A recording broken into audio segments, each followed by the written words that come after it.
Welcome to FII Priority Summit Miami 2024, where innovation meets action.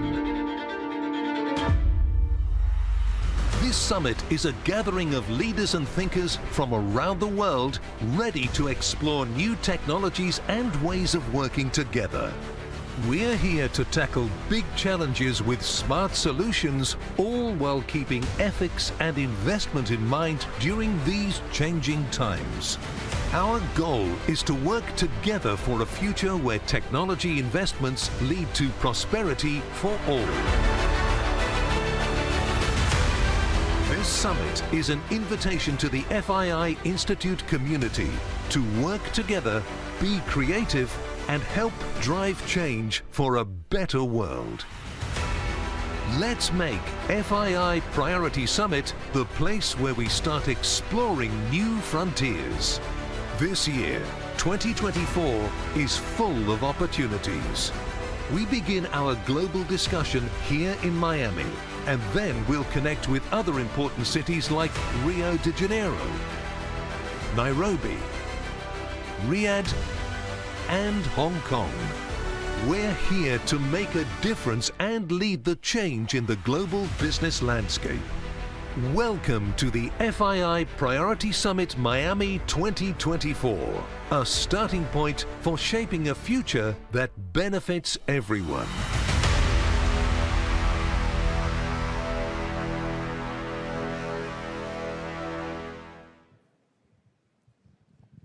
Good morning. Your Royal Highness, Your Excellencies, dear friends, good morning. And good afternoon to all our live streams followers. 1 year already.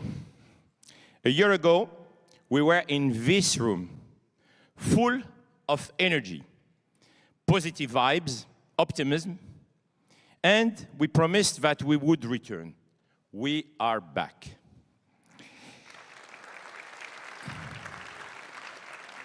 In 1 year, the FII Institute has become a movement.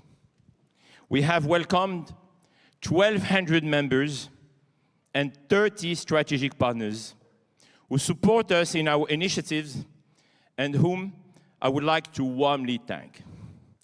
We planted our flag in Hong Kong a few weeks after gathering 6,000 leaders, business leaders in Riyadh for the 7th edition of the FII, which has become the premier global conference on investment in total humility.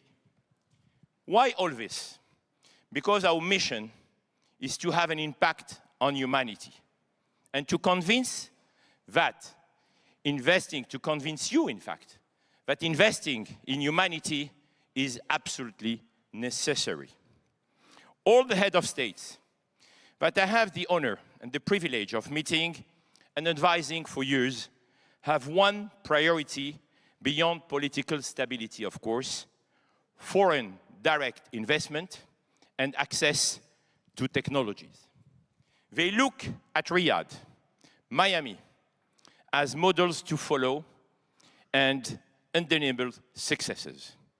You are the actors of these successes, these transformations.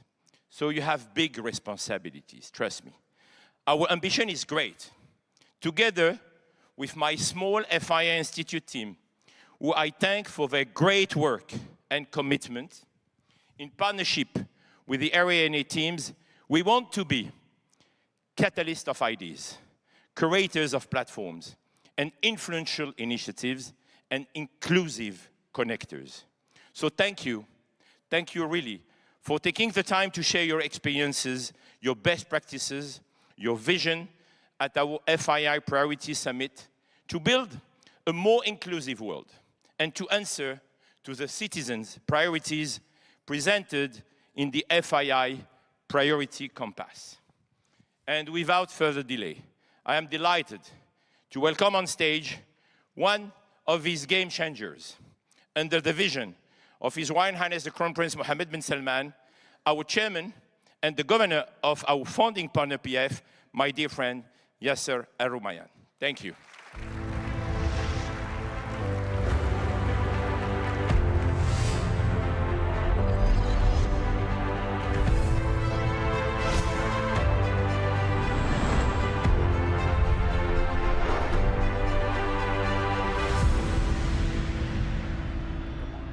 And I get the great honor of having this conversation with you. Your Excellency, please.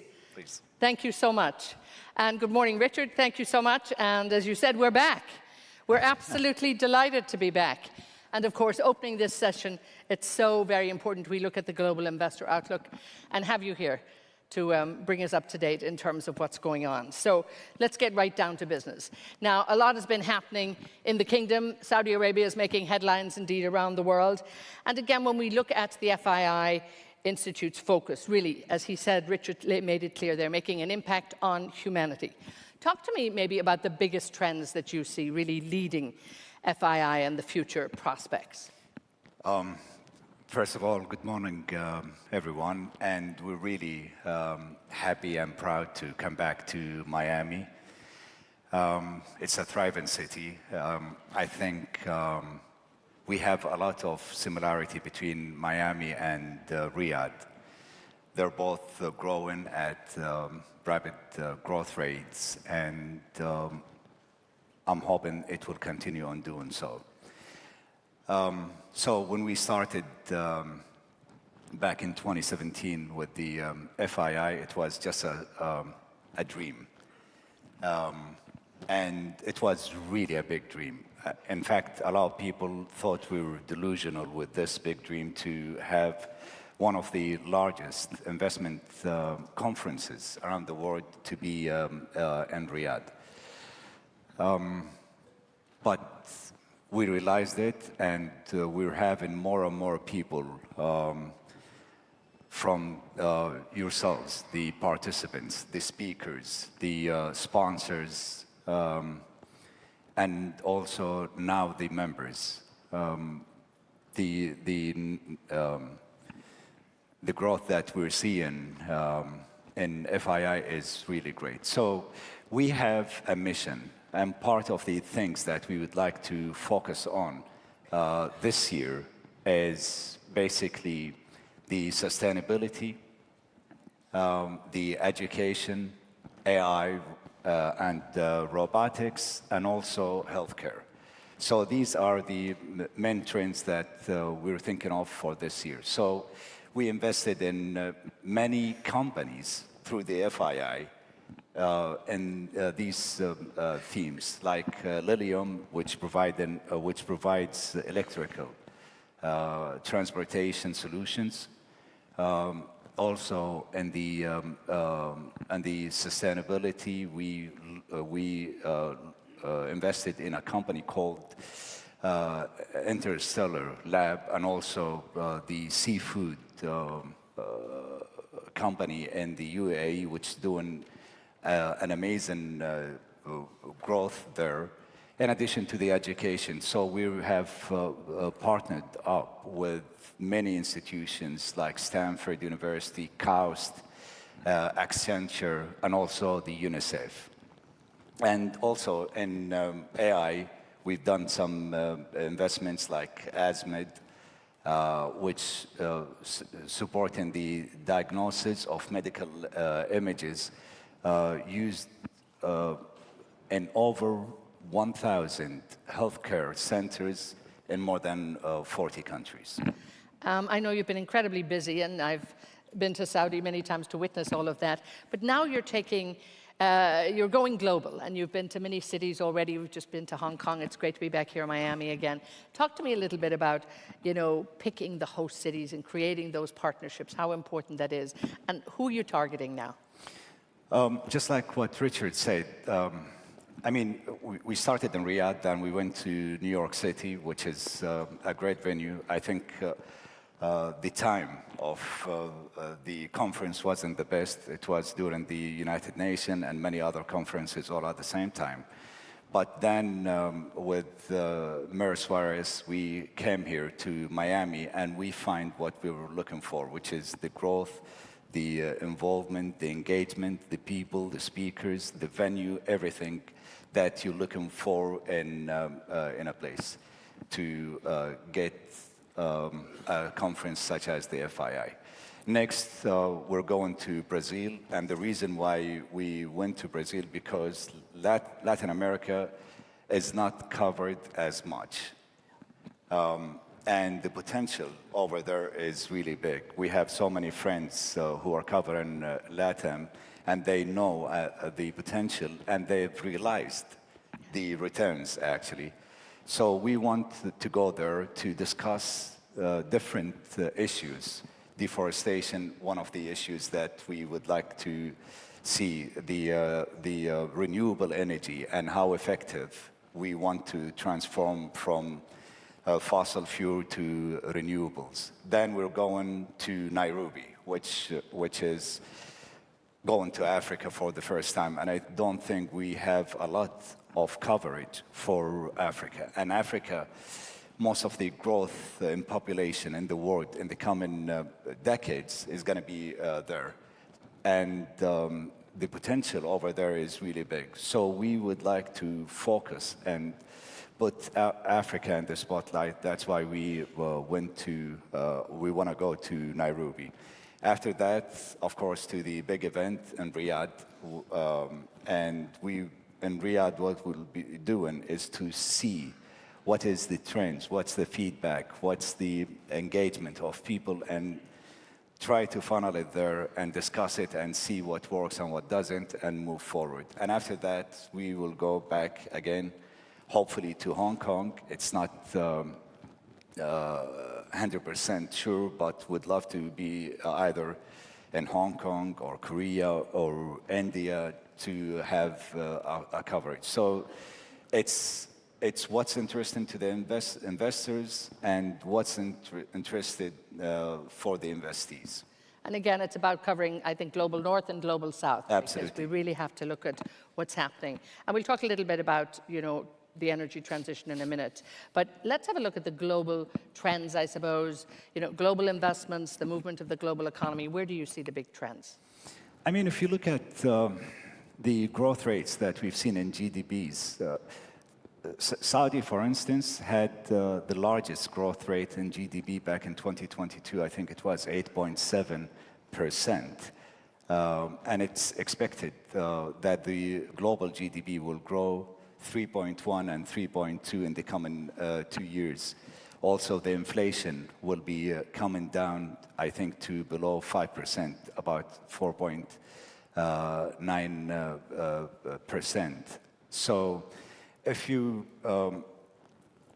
see what's going on in the world, especially after the pandemic, I think we should be okay once we contain the inflation and start dropping it. For us at the PIF, our asset allocation is mainly 70+% is focused on domestically in Saudi Arabia, and less than 25% is international. Having said that, I mean, the allocation previously was almost 30% for international, but now it's dropping to, we're targeting anywhere between 20 to 25%, but the absolute number is increasing. So our deployment will continue internationally, but our focus right now and the projects that we have in Saudi Arabia. If you look at the pacing of our deployment of funds, it's about $40 to $50 billion in annual basis, and we want to go until 2025 with the same pacing of deployment. And I think beyond 2025, this pacing will increase. Maybe most likely it's going to be like $70 billion in annual basis until we go to 2030. So we are going not on secondary market, not in brownfields, but we're going to greenfields. So we want to have an impact because remember, PIF is basically the main economic engine of the Vision 2030, which is a huge vision and I think the difference between this vision and any other vision that is presented by some other countries is we are achieving a lot of the KPIs ahead of schedule. One of the numbers that I really like to reference is the the women in workplace. Our targets was, I think it was like 20% by the year 2030. We achieved 30+% of women in workplace by the year 2020. So 10 years before the actual results. So if you see what PIF doing internationally, so about 40% of our deployment of the international investments is coming here to the U.S. To the U.S., yeah. Making a big impact there. Actually, it is. It's not only the investments, it's the investments and the procurement. So if you look at the PIF and its portfolio companies, they have invested and procured more than $100 billion in the U.S. economy from 2017 until the end of last year, 2023, which generated about $33 billion in GDP in the US and created more than 103,000 jobs in the US. We increased our pace from $2 billion per year to reach about $60 billion by the end of 2023. And the procurement, I mean, the latest one we have was Riyadh Air with Boeing, about 40.5 billion. And this would create more jobs in the US, will create more GDP contribution, and it's expected that we're going to grow around 5 times from now until the end of 2023 to get the total procurements and investment to $230 billion, which we projected that it will be producing more than 440,000 jobs in the US. I mean, these are hugely impressive figures. And I think the lovely thing about it, it's a living, breathing, dynamic, the progress that's been made. You don't do this all alone. Talk to me about the opportunities for investors, international investors to come and actually partner with you. I think it's great. That's why we're deploying, the $40 to $50 billion in Saudi.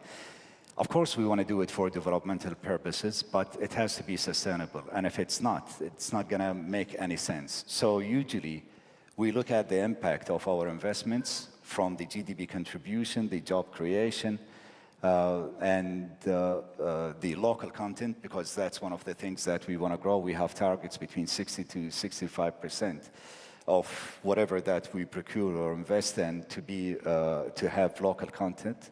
But at the same time, we have a minimum threshold for the domestic investments of about 7.5% IRR. So this is like the bare minimum of what we are targeting. Some of our investments definitely will go on the double digits IRR.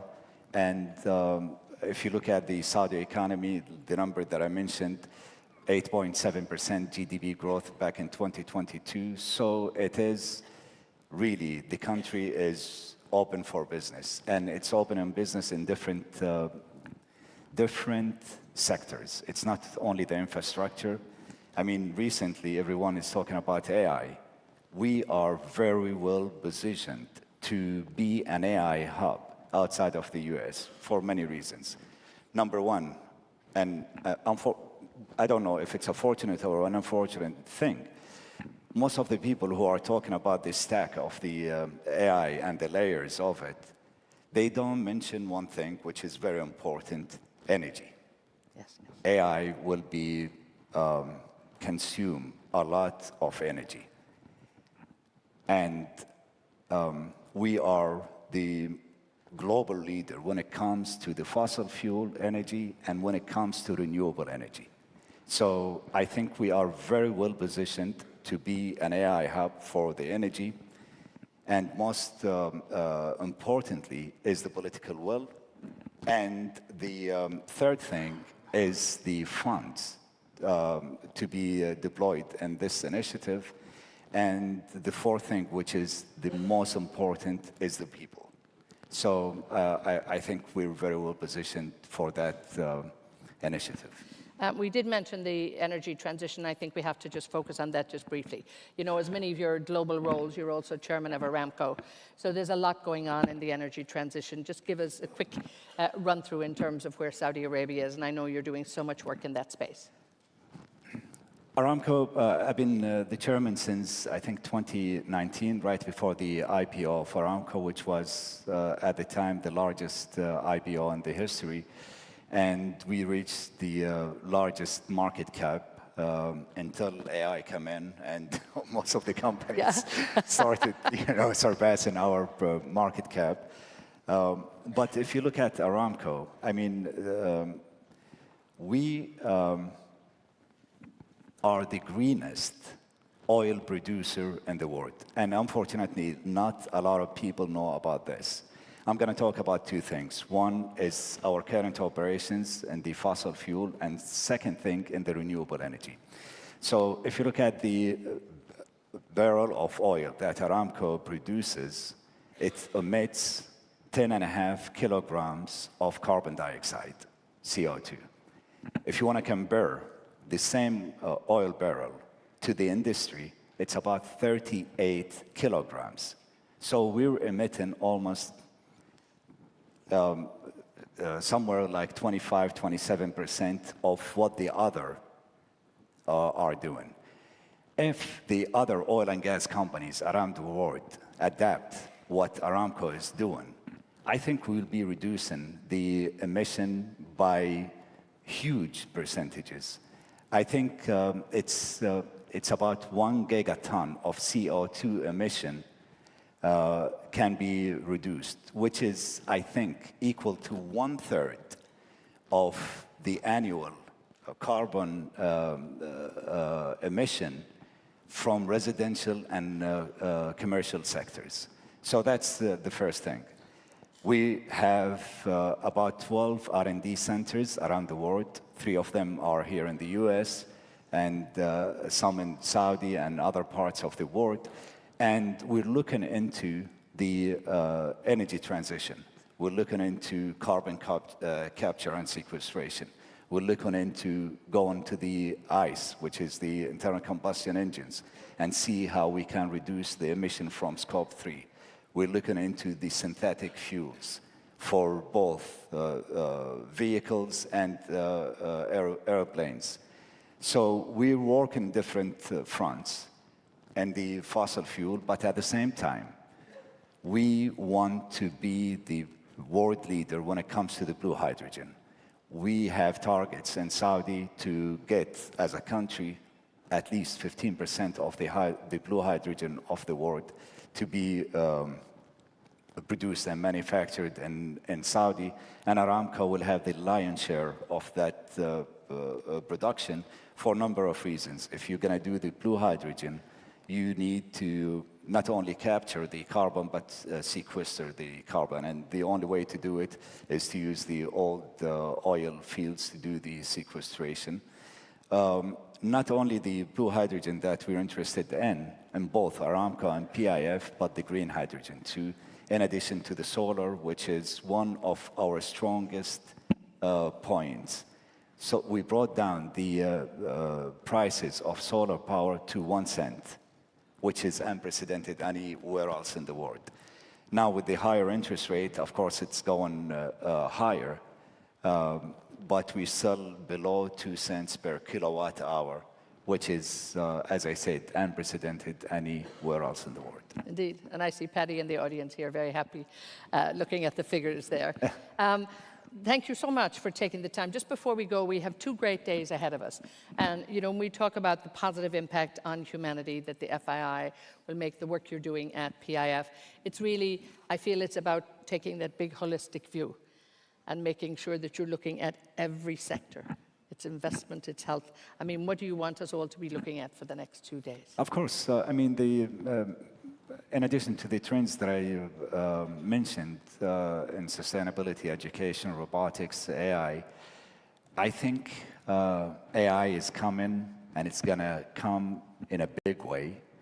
And I think the impact will be very positive once we have the right sets of regulations that will monitor, control, and enable the AI ecosystem.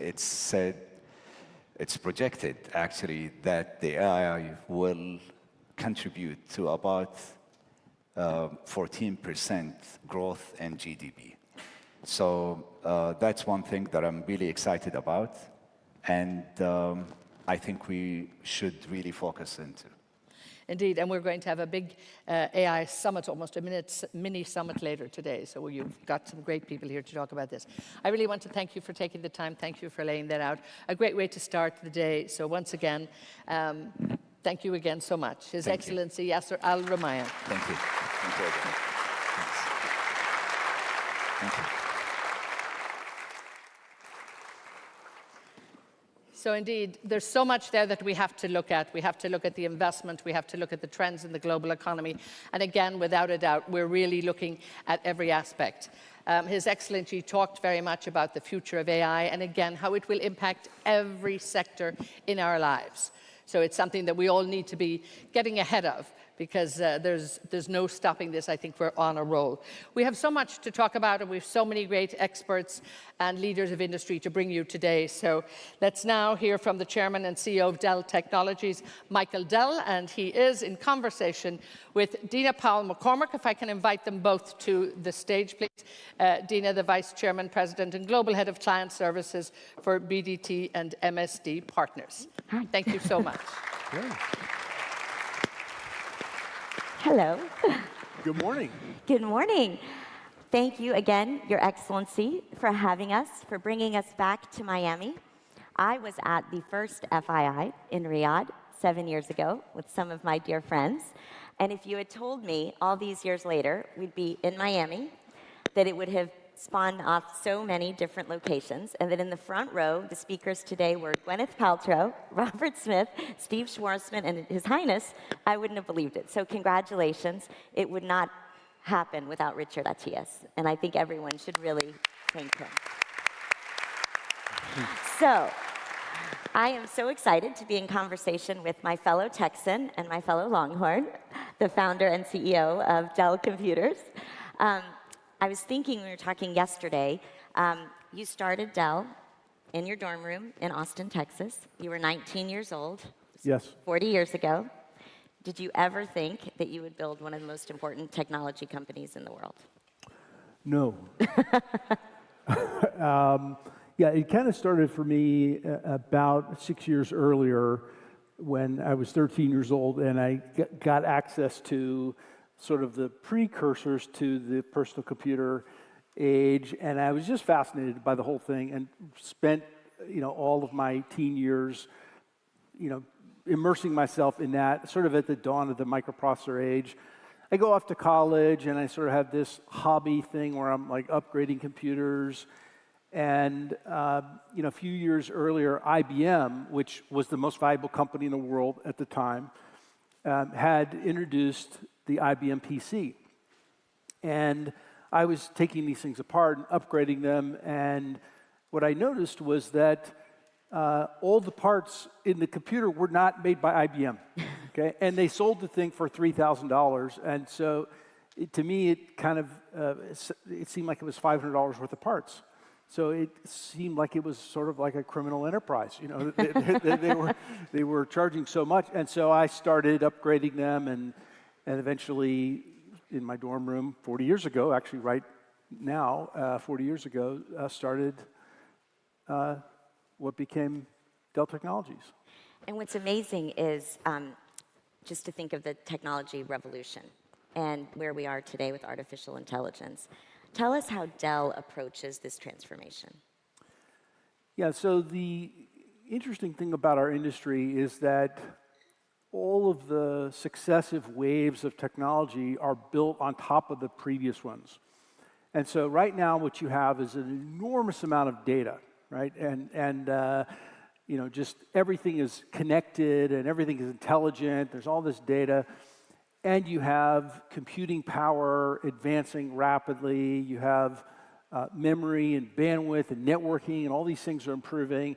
And then you have computer science that basically says, well, okay, how can we use all this information to create things that go beyond computing and calculating into cognition and creativity and something like what the brain would do, but maybe even quite a bit faster, right? And so it's super exciting. We're already seeing it. I kind of think we're on the way to the stadium. The game hasn't even started, but it's clearly a huge opportunity for efficiency and productivity, but also sort of reimagining organizations and saying, what can we do now that we have this incredible power to enhance human capability and productivity? And look, technology has always been about making us safer and healthier and more successful in all human endeavors. And I think AI is just turbocharging that at an unprecedented scale. And it took a long time to get 5 billion people on the internet, and almost instantly now you have 5 billion people using AI, and so it's super exciting. A great opportunity inside our company, great opportunity to help our customers transform, and I think it's definitely the defining technology for this decade, and we're already seeing it. Give us a couple of use cases from your customers that AI has just transformed their businesses. Sure. So, in a lot of businesses, you have sort of this transcription and moving information around from different parts of the organization, right? Where, information is kind of siloed, and there are people that are generalists and people that are specialists. And the reason for this, of course, is that things are complicated. You can't have everybody knowing everything, right? And so one of the things that you get with these tools is you get the ability to enhance the individual's output, because it's like they have this superpower, right next to them, and they can ask a question or input data, or it can suggest what is the next best step to take in this situation, whether it's in sales or customer service, certainly in software development, the kind of co-pilot applications where you're auto-completing how to create code. And so, it's pretty clear that the productivity opportunity here is on the order of 20 to 30% in major areas inside large companies. And that's just simply too big to ignore. So you'd sort of be like irresponsible if you weren't going after that. And that's what we're seeing, with our largest customers. And I think again, it's an incredibly exciting opportunity. It's also what keeps our industry super fun, because about every 10 years something comes along and it's like, wow, it just totally changes. And I think in healthcare and drug discovery, and being able to effectively, these systems are able to be creative, in a way that humans are not, which is not something people expected to happen.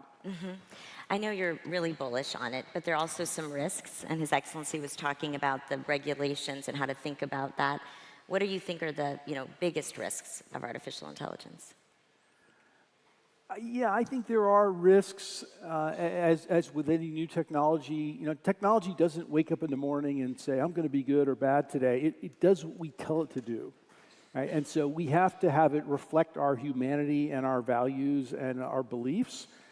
And, we have to make sure that, the bad people, don't get a hold of it too much. And to the extent they do, we have ways to stop them and to control that. But I think I would err on the side of having more of this in the future than less, because trying to control it's software after all, right? And I do think there will be mistakes, there will be problems and challenges, but ultimately it is going to expand human potential and creativity and capability dramatically. And I'll also just say one thing about regulation. If you came up with a regulation for AI, let's say a year ago, not to use a specific example, I would predict that within another year, it's going to look like maybe that wasn't so well done, because it's just changing so quickly. So it is going to be very, very hard to regulate it. I'll just say it that way. Sure. But people will try. They will try, for sure. We know those regulators. Yes. So you have 133,000 employees globally, quite a few in the kingdom. Tell us how you think about the economy in the Middle East, the opportunity, the entrepreneurship. So, I went back and checked, and in 1990, the company was 6 years old, was the first time we sold systems in the kingdom. And, we're excited. Next month at the LEAP conference, we'll be making some major announcements about our expansion in the kingdom with manufacturing and supporting the development of the talent base, and certainly, everything in support of Vision 2030. We just see tremendous opportunity. We see great, entrepreneurs. We see a tremendous amount of, conviction and excitement around building a great future. And it's certainly probably the most exciting, region of the world in terms of growth and opportunity. And certainly when I look at the scale, the ambition, and the vision, it's inspiring, and we obviously want to be a big part of that. Terrific. So it's been really fun working with you and Greg Lemkow and Byron Trott just the last several months. Tell us your vision for the combined firms and how you thought about it from a family investor perspective and global investor. Sure. Well, first of all, Dina, it's great to have you as vice chair and president of the firm, and as you know, we're building something very special for founders and family-led businesses with advice and, capital and investment solutions. And it kind of started about 25 years ago with my family office, which was to help me diversify from my holdings in Dell. And we built some great investment platforms. And, then about a year ago, we merged with Byron's, BDT, which had created this incredible network of the, largest and most successful families, largely in the U.S. And, today, together, we have an incredible platform to invest on a long-term, generational basis around, private equity, credit, real estate, and I've certainly got the majority of my capital invested with the teams. I've watched them grow and develop. Greg and Byron and you are running the firm on a day-to-day basis. I have the pleasure of being, chair of the advisory board, and I certainly get involved in certain of the opportunities that are exciting. But it's a great platform. It's a lot of fun. I love business and I love investing, and we're building something very special. I agree with that. Let me ask you one last question. You and Susan have been incredibly generous philanthropists. The Michael and Susan Dell Foundation has focused on entrepreneurship, healthcare. As we think about investing in an effective impact, how do you both think about it? I would say we haven't figured it out yet. We're certainly spending a lot of time, and we've done a lot of great things around, scholarship and microfinance, and helping some of the education systems have much more, outcome and result orientation. And look, what I've found to work very well is to take business people that are outcome, results, data, fact-oriented, and, kind of shift their mindset to how do you use capital in a constructive way to create great outcomes. And that's what we've been focused on with our foundation. Much, much more to do in the future, but, we're off to a good start. And an amazing example, you're being a bit humble, is you have built the best hospital for children in Texas. Tell us why that was a special focus for you. Well, for the last 40 plus years, and partly because it's been a growing city, it's needed a lot of new things. And one of the things it needed was a new children's hospital. And children's hospitals, if you do them right, are really incredibly special places. And so we've had a lot of fun with that, and being able to attract great talent. It's actually a multi-decade project that started with pediatric research, then a children's hospital, then a medical school, a teaching hospital, and so we're building something pretty special in Austin, all around the University of Texas, which is just a wellspring of talent and excitement in Central Texas. It's great. So I think you're making a pitch for FII Austin, right? Right. To His Sure. Excellency. Yeah, I'm sure Mayor Suarez wouldn't be too happy about that, but He can add. He loves the Longhorns too, Yes. and I think he likes barbecue, so we can. So it would be a great city. Thank you, Michael. Thank you so much. It was a really terrific conversation. Honored to be here. Thank you so much. Excellency. Thank you.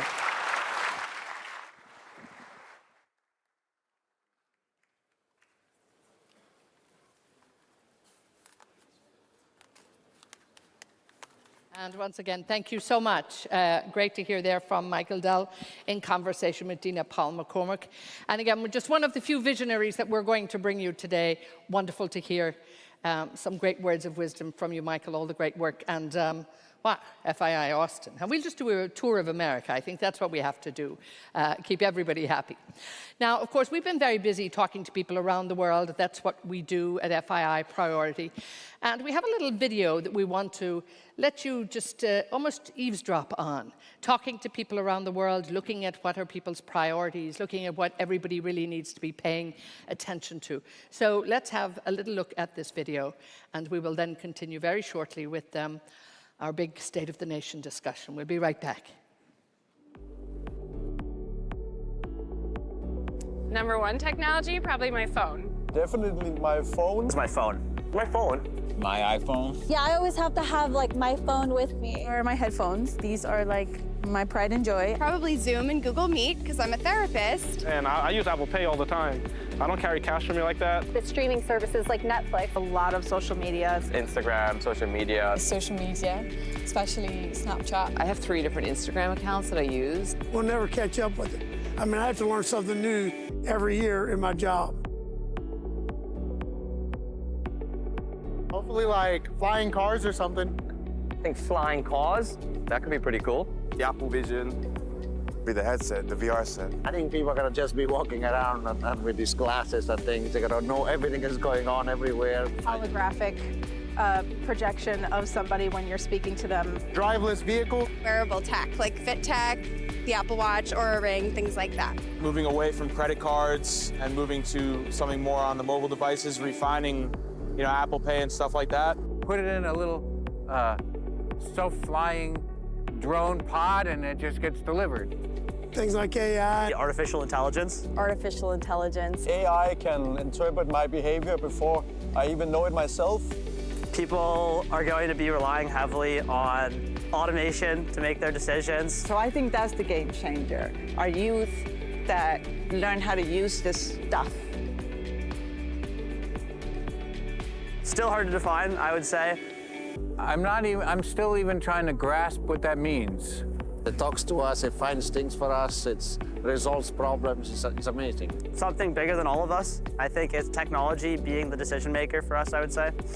You can ask it anything and it will give you a pretty solid answer. A whole scene and a landscape, and they said it's not real. Someone just spoke to AI and said, create this, and it looks totally real. Because I'm a school teacher, and the kids are trying to kind of cheat and do it the shortcut way instead of doing it the right way. Even about my career, even about hair, and I'm like, how does it know all this? So We have an assistant that helps us around. I don't know. That's what it means to me.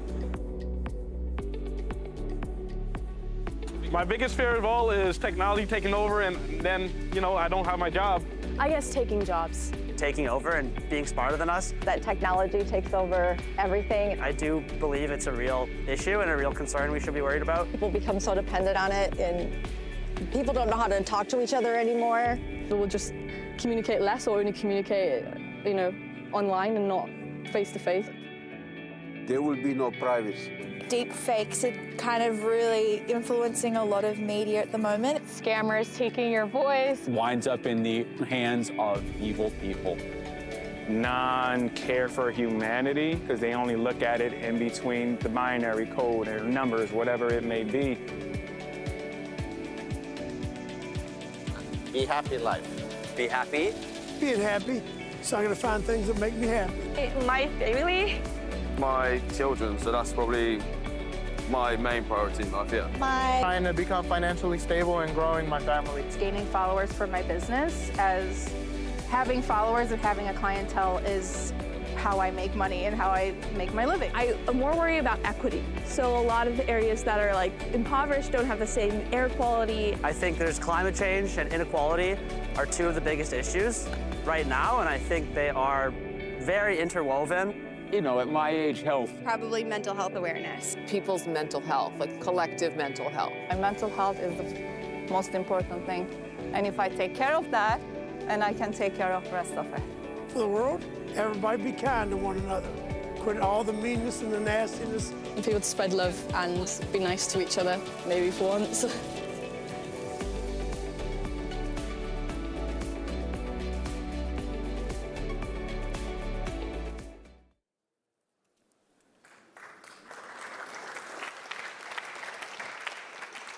And now it's time for our board of CEOs here, our global change makers, really looking at what's important in the world and what we need to hear about. I'd like to welcome, acting as secretary of the board and the entire board, the anchor and global markets editor for Fox Business News at the Fox News Channel. Maria Bartiromo joins us now with her board.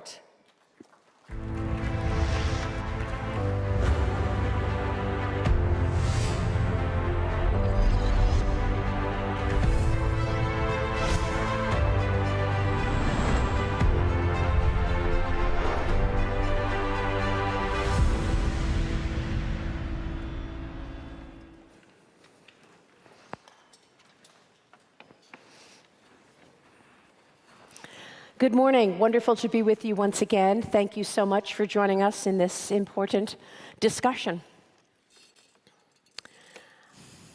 There have been so many questions about the global story. The global leaders on our panel this morning have to allocate capital and grow their business regardless of the macro environment. So I'm happy to find opportunities with this group and take a look at what's happening in the macro global story. Let me introduce Pierre Beaudoin, chairman of the board, Bombardier; Marcelo Claure, founder and CEO, Claure Group; Jennifer Johnson, president and CEO at Franklin Templeton; Pamela Liebman, president and CEO of the Corcoran Group; and Stephen Schwarzman, co-founder, chairman and CEO, Blackstone Group. Thank you so much for talking with us this morning, everyone. And while there is a real debate in terms of what happens to the economy this year, slowdown, a spark from lowered interest rates perhaps, we're watching these people on the panel find growth opportunities across the world. Marcelo, I'd love you to kick us off. You've got your hand in so many opportunities, from sports to technology and beyond. You have identified mega trends that you believe will see higher investment and will see growth across the world. Can you identify them? Thank you, and thanks for having me here. You know, we're privileged, I'll say, even though there's going to be a lot of people who are going to talk about inflation and deflation and all the things that we're living. You know, I like to think that the next 10 to 20 years are going to be the most exciting years that we're going to have a chance to live. And there's a lot of different mega trends, but you know, we cannot go without speaking about AI. And everybody talks about AI, and in many cases hard to differentiate what is hype versus what is reality. And I like to say that, I mean, the best way, at least I put AI, is I like to think is the bicycle of the minds. And that is, we're all going to have to learn how to ride it, in this case, when we're 40, 50, 60 years old. And if we go back in history and we look at what has happened, is the browser was invented 30 years ago. And that basically made the cost of information be zero.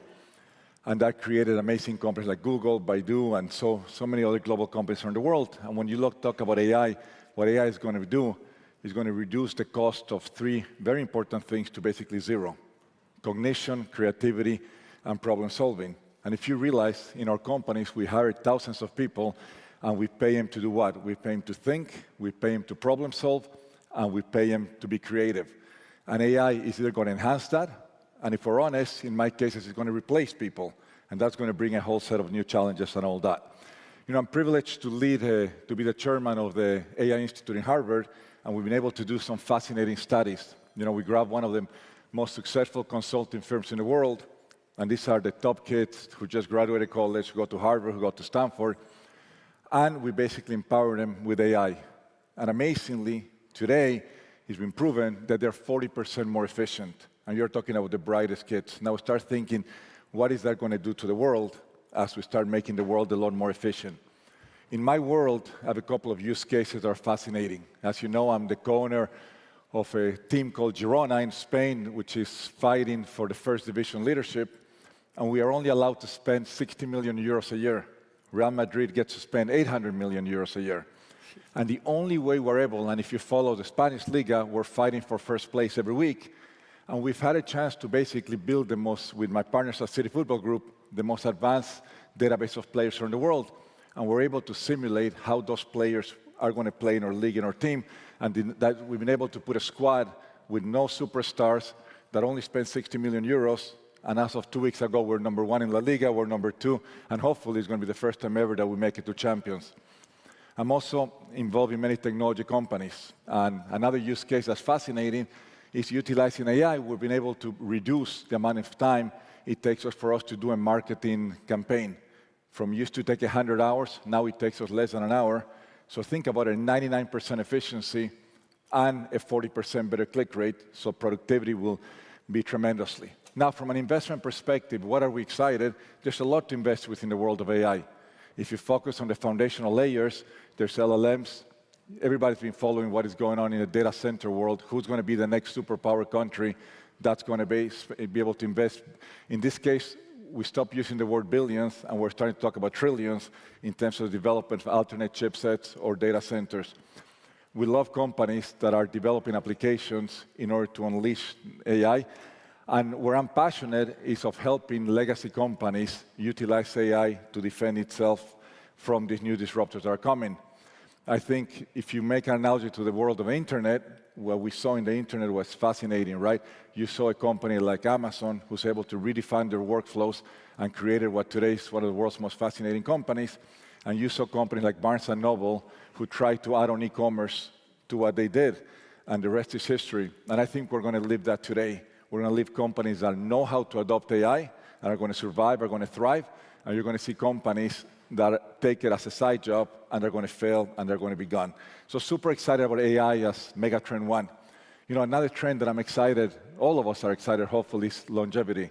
And what is happening in the world of longevity and the potential that in the world of biotech, we're talking that we might be able to live, if we stay alive the next 10 years, we're going to be able to live past 100 years old. And there's tremendous advances going on. The fact that we're going to be able to recreate our body molecule by molecule, utilizing software, AI, eventually quantum, will allow you to treat disease in a surgical way. And the fact that we're starting to make organs, in this case bladder and going with others, and our bodies might eventually turn into used cars that we're going to be able to replace the organs, and that's going to allow us to live longer. I think that's fascinating what is going on in the world of biotech. And we cannot ignore what's going on in the world of climate change. Right, I think what's happening is fascinating. And from an investment perspective, what is going to be needed in order for us to lower carbon economy and reach the goals of by 2050 is between $100 to $150 trillion of investment. That is equivalent to $4 to $6 trillion every single year. That's 20 times bigger than tech, all of us that came up in the tech world. So there's definitely going to be incredible areas of investment. I'm incredibly bullish about the region that I come from, which is Latin America, especially Brazil, and what's going to happen in Brazil as it relates, being the only country in the world that's 92% with a clean grid, the decarbonization of the industry because of having a clean grid. So from Latin America, I want a special thanks. As a Latin American, it fills me with pride to see that FII will be going for the first time to Rio. So a special thanks to His Excellency Yasser Al-Rumayyan for taking FII to Brazil, and to Richard. As a Latin American, we couldn't be more proud to be able to show to the world, the power of Brazil and the power of Latin America. Thank you for So that. thank you. Thank you for that, Marcelo. You've hit on so many important dynamic ideas, and we want to drill down on them, particularly with AI. I'm so happy that Dina Powell-McCormick and Michael Dell also touched on the risks, because there is so much promise right now around AI. Can you see this kind of growth that you're talking about, even if we do see a slowdown in the macroeconomic story? And Pierre, I turn to you in terms of the demand story, what you're seeing at your company, and how you would assess the broader macro story right now. Well, I think 2024 will be a good year. I'm quite positive about 2024, because one thing we don't spend a lot of time to think about and analyze is what has gone on since the pandemic. Really, the supply chain was a disaster. So if you're a manufacturer, you had to run after parts, trying to get products done, which we tend to forget. But as the years have passed, we're getting back to a rebalanced situation. I would say the same thing in terms of labor. The labor situation is very, very difficult. I would say that people are now willing to work again. There was so many programs that supported different situations during the pandemic that it took some time to get people back interested in getting back to regular jobs, but in a new way. So I'm quite bullish, and also from a labor perspective, as manufacturers, we've moved jobs around to make sure that we were able to produce products. Logistics was difficult. Logistics is better now. So when I look at 2024, I look at a world where we can plan and work more directly with customers without going through. Another thing that went on during the pandemic is that you had huge waiting lists for customers, and customers put orders in 3-4 different places. You couldn't really measure demand. This is, I think, also passing. So when I look forward, I look at a world. The benefit of the pandemic is we got to use technology for productivity again in a more efficient way to work, working from home, working in different exchange way. But the reality is that people need to get face-to-face. And I have a great example at the FII last year in Riyadh. You can talk about the change that are going on in Saudi Arabia, but you can watch videos, you can read about it, but going there and seeing the changes, seeing the excitement is unique. And as a manufacturer, it tells you that's where things are happening, that's where we should invest. But I could use examples like that across the world. So what I like of what's going on is we're going back to getting together face-to-face. We're going back in a world where we can plan things, and we're injecting technology that we've learned during the pandemic to be more efficient. So when you talk about AI, and I think as a manufacturer, I make both consumer products and airplanes, it's all about productivity. At first is how do we make products in a more efficient way. Second is how do we use AI to monitor how our products are doing and make them better products. The reality in an airplane today is that if a part is known to fail at 100 hours, we change them at 50 hours, whether they're good or bad, or because it's all about managing risk.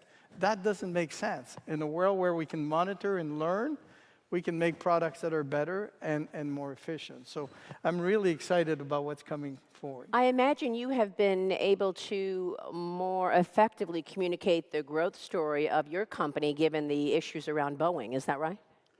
Well, when there's challenge from a technical perspective at any manufacturer, I think that's always not something you take advantage of. It's something you want to learn from and understand what are the processes you need to have in place to make sure that everything is followed, whether it's at a supplier or in the factories. For us, it's about learning. Boeing's a great company, so why did this happen? How did the process fail?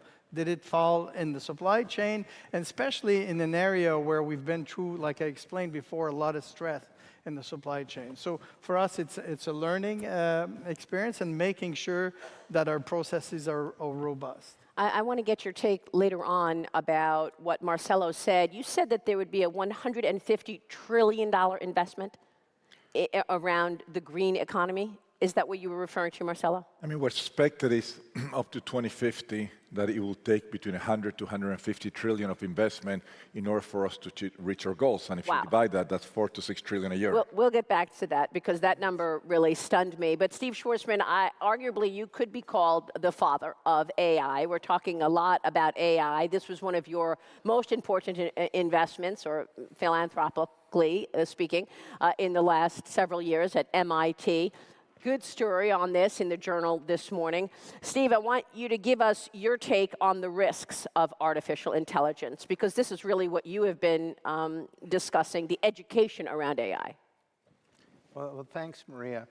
I was lucky enough to bump into somebody, happened to be Jack Ma, in 2015, who sort of gave me the roadmap for what was called artificial intelligence. I had never heard those two words used, and I started learning about it, and that was before everybody's now talking about it. And one of the things that Jack said at that time was that there was much different attitudes towards this new technology. He said that Elon Musk was very cautious about it in terms of, downsides. That Ginny Rometty at IBM was very enthusiastic, and that Bill Gates was somewhere in the middle. And I know these people, and how could you have such different views on the same technology? So I spent a bunch of time learning about it. Because I ran into a good friend of mine, Raphael Rafe at MIT, who was the president, and he said, "Steve, you have no idea what's going to happen in the future." And I said, "Well, how do you know so much about this?"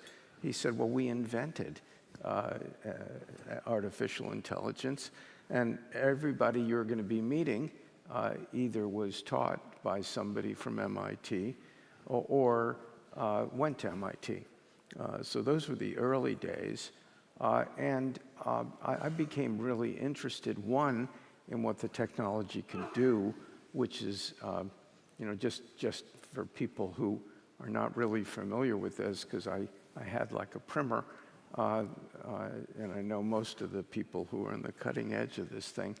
They were saying when ChatGPT was introduced that it sort of had the intelligence of 180 to 200 for a human being IQ. So it was sort of like a genius level IQ. And they said in 3 to 4 years, that will be an IQ of 12,000. So the idea that we're going to be dealing with a technology that can have that kind of profound impact really is worthy of some thought. So I got very interested in what they now call ethics in AI, which is what happens when you introduce this kind of astonishing power and tame it so it can be used. And what does it do to the human condition? What does it do to human beings? What is the job of a human in that kind of world?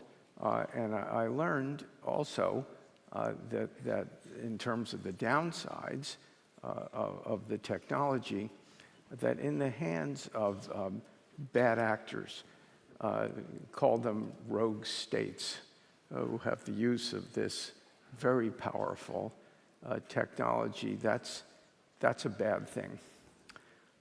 And you also have criminals who can end up using this technology.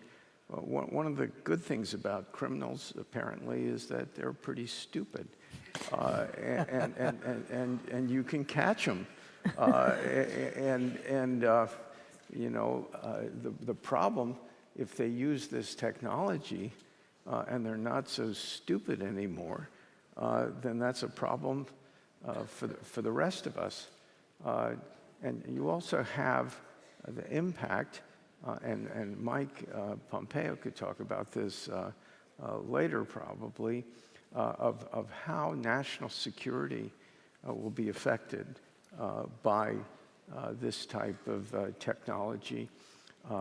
You're seeing just some minor types of evolution in the Ukraine war with the use of drones. And you could actually have this kind of sci-fi kind of war of machines at a certain point. And how do you interfere with that? What's your cutoff if something is going on that you don't think, but this is moving so quickly? How do you catch up with that and protect systems? So what's amazing to me is when I gave this a big gift to MIT, they had a symposium with all the people who were tops in the field. And I was astonished that almost everyone got up, and instead of saying how wonderful technology was and the internet was, somebody like Tim Berners-Lee, who people credit with inventing the internet, if you will, said, what a terrible idea this was. We had no idea when we basically pioneered this technology, all of the terrible things that would happen with social media, with the undercutting of the functioning of democracy. And if we could just sort of have it all back, we would do it. So for those of you who aren't familiar with this and believe there's some kind of headlong plunging into AI, the people that I know who are on the cutting edge with the hyperscalers are really cautious about this technology. In other words, they love it. It can do marvelous things. But unlike most of the business community, they are not against regulation.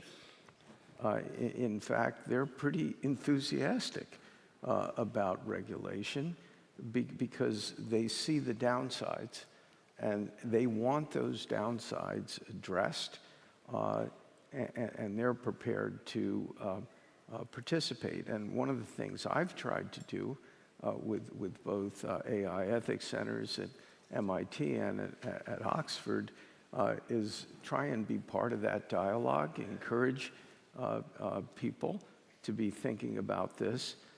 There's a lot of stuff going on in the regulatory world. As Michael said,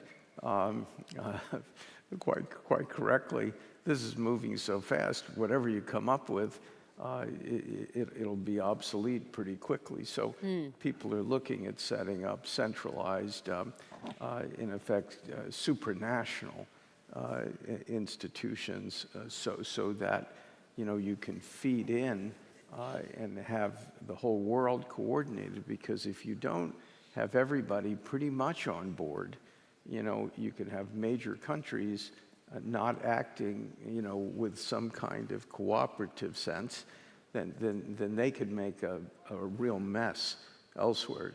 Just to finish up, on the good side, this technology is going to do, I think, really extraordinary things in terms of just healthcare, which I think Michael also touched on. Research is meant to triple. That's sort of the convention, the production of drugs. So for those of you who are in the audience, who are younger, you don't care too much about drugs, but as you get older, it's sort of like maybe they play a bigger part in your life. and it's better to have more of them than less. And the impact on research, I was visited yesterday by the top team at one of the 4 big cancer places in the United States, and they're talking about what they're doing with breakthroughs by using the data that they're accumulating for breakthroughs. This game is just starting. As Michael said, it's on the way to the stadium.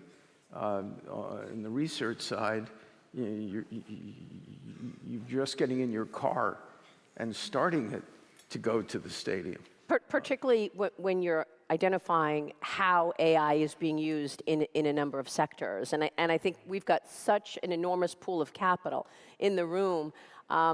People want to understand how specifically this is going to affect growth. And I'm trying to balance the expectations for the broader economy with the opportunities at hand. And I think healthcare, you've identified it. Marcelo, I know you've got more to say on that as well. But Jenny Johnson, let me get your take on how you're using it and whether or not you expect a slowdown in the economy to interrupt this growth story that is, by the way, driving markets again this morning after the NVIDIA news. Great, thanks. Well, first of all, Steve, if you had not heard of AI until 2015, I just want you to check out a little-known movie series called The Terminator. Yes, then you really see where it can go. You know, interestingly, from an investment standpoint, and just kind of hitting on a lot of the trends that this group's hit on, you know, we look at the environment and say, I think it's kind of 5, I call it the 5 Ds, that are the big, broad trends that I think are going to define kind of the next decade in investments. And if you think about the pre-pandemic, when essentially cash was free, you almost couldn't avoid making money, right? You invested in the equity markets, they went up, or you invested in private markets, they went up. And the only risk was that your relative performance to somebody else was better. Well, now the world is very different. You have a macroeconomic environment where you've got 2 wars. You know, we hope, obviously, that those at some point here you know, get worked out. But you could have other wars, Venezuela and Guyana. You can have Azerbaijan and Armenia. I mean, you know, it's a different world now from a macroeconomic environment. And so you have to weigh those things. Obviously, U.S.-China relations have changed. And so when we think about from an investment standpoint, you have to weigh a top-down macroeconomic with a bottoms-up, truly country, sector, and company specific, and then looking at those big broad trends. So demographics obviously is one, and you look at developed nations with an aging population. You know, all these breakthroughs in healthcare are going to mean that people are living longer and are going to weigh on the system as opposed to contributing to those economic environments. And that's going to be, you know, something that's going to have to be solved for. And yet, you look at like frontier markets where they're going to grow by like 50% in the next decade. And so, you know, you think about a young population, you have to educate that population, you have to feed that population. So there's advantages and disadvantages, but it's going to open up investment opportunities. Deglobalization, we've talked about it here, supply chain shifting, you know, it's the China plus one, the nearshoring, the friendshoring. But the key is that capital is moving. You're making decisions about supply chain, and it's going to go to the places that, you know, capital goes where capital is treated well, where there is a political will to create policies like the kingdom is doing to create opportunities for investment. You see, you know, places like India where for the first time you actually see organized economic incentives. And so they'll benefit in that world of shifting supply chains. You know, I'll call it disinflation, but it's essentially the rising of interest rates to slow down the economy. We are having global growth slow down with pockets of strength like the US, like India is actually having pockets of strength. But in most markets, it's slowing down at some point, and I think, honestly, the U.S. it's higher for longer for a variety of reasons. But there will be higher rates that you're going to have to deal with from an investment standpoint, and it's going to impact and ultimately slow down economies. And that's going to be part of investment decisions. The fourth, I'll say, is digitalization. It's all the things we talked about with AI, I think blockchain. You know, my one thing on AI is I think kind of Michael pointed out, which is, you know, you could try to regulate it. The problem is it is scary. And it literally, if you watch the movie Terminator, it kind of scares you. But on the other hand, if we don't create environments where the good folks are learning how to use AI, the bad guys become the experts on it. And so you have to create and allow for innovation to happen so that we can grow there. And then finally is decarbonization and just the reality. And it's kind of funny in the US, you know, you almost can't say ESG any longer. But governments in 90% of the world's GDP have committed to net zero by 2050. It's going to be a massive amount of investment. It's a challenge. I was talking to somebody in the Middle East that said their solar panel or their solar investments were yielding 6.5%. If you can earn 5% on cash, that's a bad investment. So it's going to require coordinated blended finance, but there's going to be great investment opportunities there. So I'm going to speak my own book, which is, I think it's a decade for active management. Well, it's good. I love looking ahead to the next 10 years and beyond, because Marcelo, you said it's going to be the most dynamic and exciting investment periods that we've ever seen. Pierre, you have to explain to us what the plane of the future looks like with the decarbonization conversation. But stick to the macro story for a moment, because Steve, you are the largest owner of real estate across the world. And Pam, you are dealing with selling real estate in one of the more dynamic areas in New York. This is one area of the economy that has been impacted by 11 rate hikes by the Federal Reserve. How would you assess the economy right now? So if you look at the simplest form of how do you judge the real estate market, if you go back to the heyday, we did over 7 million transactions across the country. Then we sort of normalized around 5 million. The pandemic jumped us up above 6. Last year we did under 4 million. This is not a good thing, because the impact of people buying real estate is so huge. And when you go city by city, you can really feel the impact. So we're sitting in Miami here, right? Miami was a huge benefiter of this. New York, not so much. You just said something about capital goes where it's friendly. And for me, we are really watching who is being friendly to real estate buyers of the future. The golden visa in Portugal, the taxes in Puerto Rico. You know, if you go outside the country, I was just in Dubai, the amount of people from around the world, New Yorkers even, buying in Dubai. And then you get back to the US, I was in Charlotte last week. If they put in a house on the market in Charlotte, it's sold in about 3 days, if it even lasts that long in a bidding war. I can put an apartment on the market in New York in one of the greatest buildings in all of New York, and it could sit there for a year or two. And why is that happening? I think part of it is, where do people feel friendly? Where are people actually going to work? And one of the biggest trends, Marie, and you and I have talked about it before, is, are we going to get people back to the offices, and will this drive more people back into the cities that are typically thought of as the economic capitals? Now, if you asked me 5 years ago, and I've been living in Miami for a long time, is Miami an economic capital, or do you see a lot of people coming here to work? I probably would have said no. But Steve, if I said it to you today, how many of your friends have brought their hedge funds or anything down to Miami or Palm Beach? It's probably a much bigger number. And I think that in cities like New York, where the focus is more on how do we get more affordable housing, which is so important to everyone in this country, affordable housing, but they have given up on this segment of the market that is the real people buying apartments, and the pipeline of building is really sad right now. So I look out 1, 2, 3 years. We used to have thousands and thousands of apartments coming to the market. Now you have a minimal amount because it's too expensive, the interest rates are too high, and people are afraid to build in certain cities where they don't know how the political climate will treat luxury buyers and the wealthy coming into some of these areas, which is why places like Texas and Florida and Charlotte, and they're getting a much better reception. The other huge problem that we're having, or there's two of them, is obviously the interest rates. If you're living in a great place, but you would like to move, but your interest rate is 3%, we're going to have a hard time to get you to move and then pick up another interest rate at 6, 7%. Last month in New York, 70% of the deals were done all cash. That's a big number. And some might say, great, all these people have all this money, but the reality is you're shoving so many people out of the market. Under 4 million transactions is not good. And then it drives up rental prices. So for companies like Blackstone and Starwood and all those that have bought up a lot of single-family homes, I think it was a great business there for a while because you could get a lot of people coming in to rent these properties because they can't afford to buy.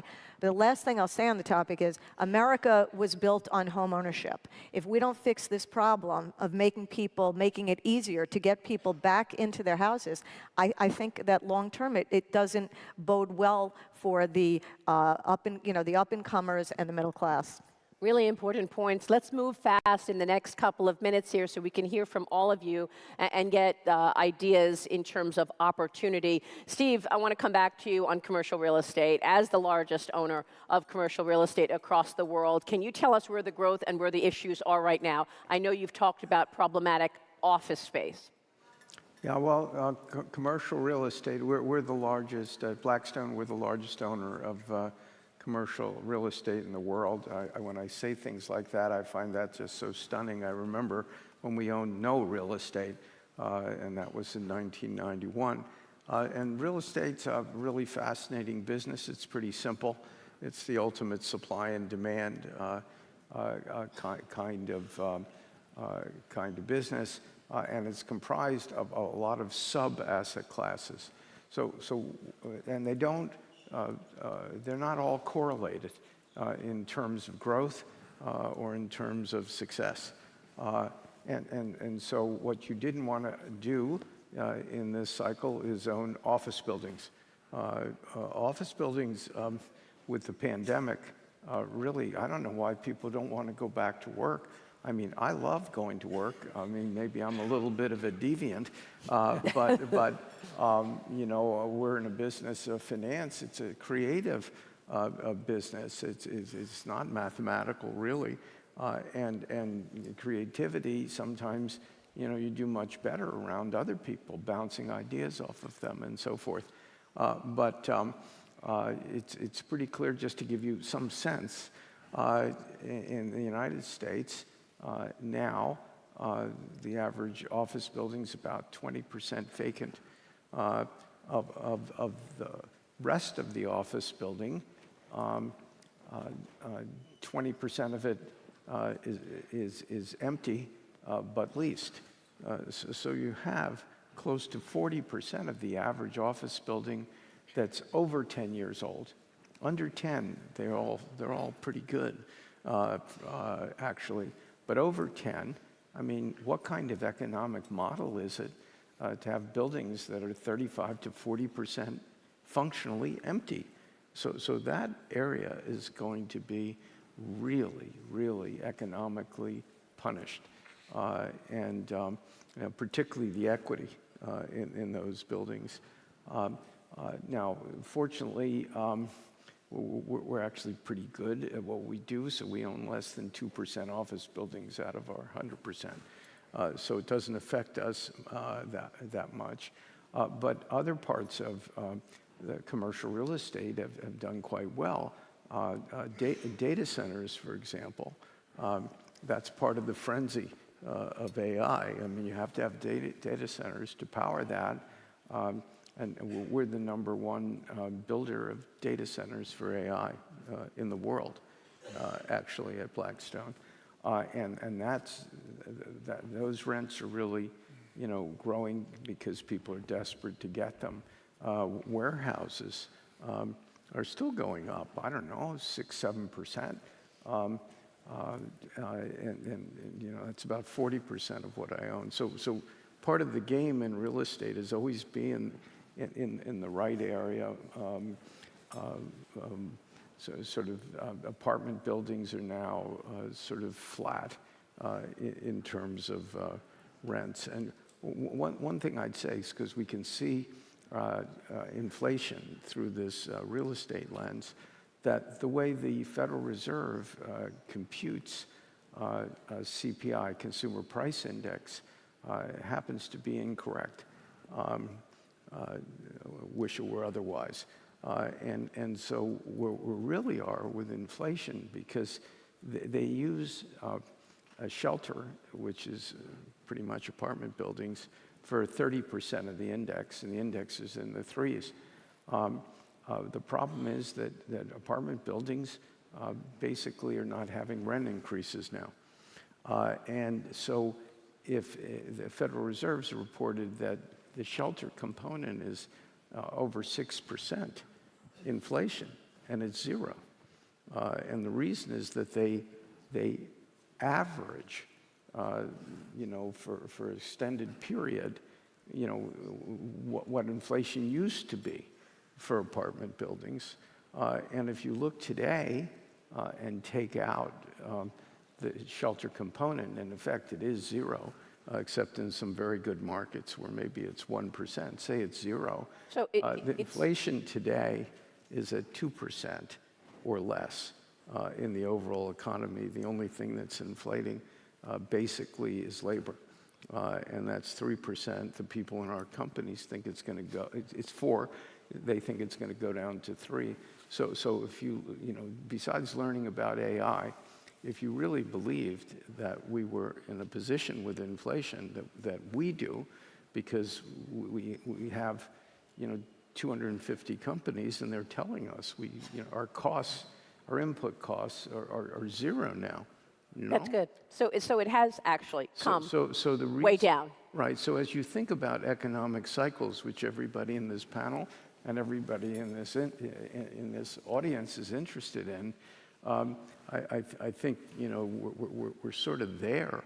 And when the Fed's numbers, the way they calculate it, get in line with what we think reality is, then you'll have interest rates really coming down, and that's got consequences for markets, for growth, and all types of stuff. And that's certainly what the markets are expecting. Marcelo, you hit on something, longevity, a moment ago, and I want to get back to that because when we spoke before the session, you said to me, you believe we will be living until 150 years old. And you said so because you think that the human body will actually benefit from AI because it's like a car that you'll be replacing parts. Explain it to us. What is your vision?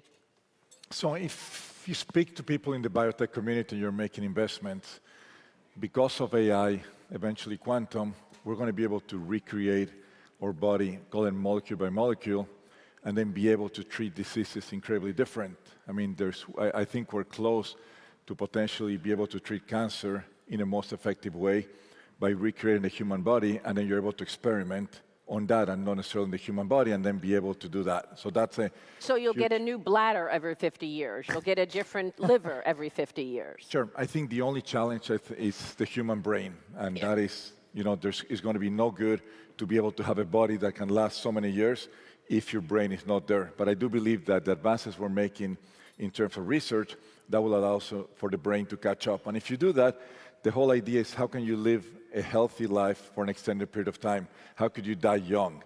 And it's a reality. And the advice that a lot of people give you is make sure that you don't have any car accidents or anything in the last 10 years, because the advance of technology in the biotech world in longevity is so profound that I think is going to extend our lifespan by a significant period of time. And you're tapping into that by investing in biotech? Yes, invest in many different companies that are at the forefront of technology by utilizing technology.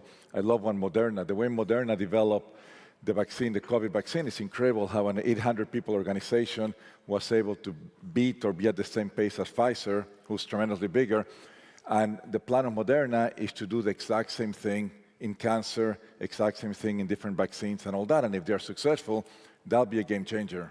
Of course, we're all rooting for that in terms of a cure for cancer overall. Pierre, before we go, talk to us about what the plane of the future looks like and whether or not you are investing in this today with regard to emissions and the climate change. Yeah, well, it's a very good question. And the plane of the future depends what kind of travel we're talking about. If we're talking about regional travel that's within, let's say, 500 nautical mile, it's likely an electric aircraft. But what I like about what's going on right now is that a few years ago it was all about electric. The reality of a plane that goes far and long at high speed, it's going to use some kind of a fuel. because electric is just not practical for that. So first of all, if we look at what airplanes can do today, is we're using more and more SAF, and business aircraft can lead the way because our customers are able to afford more expensive fuel, where airlines it's more difficult.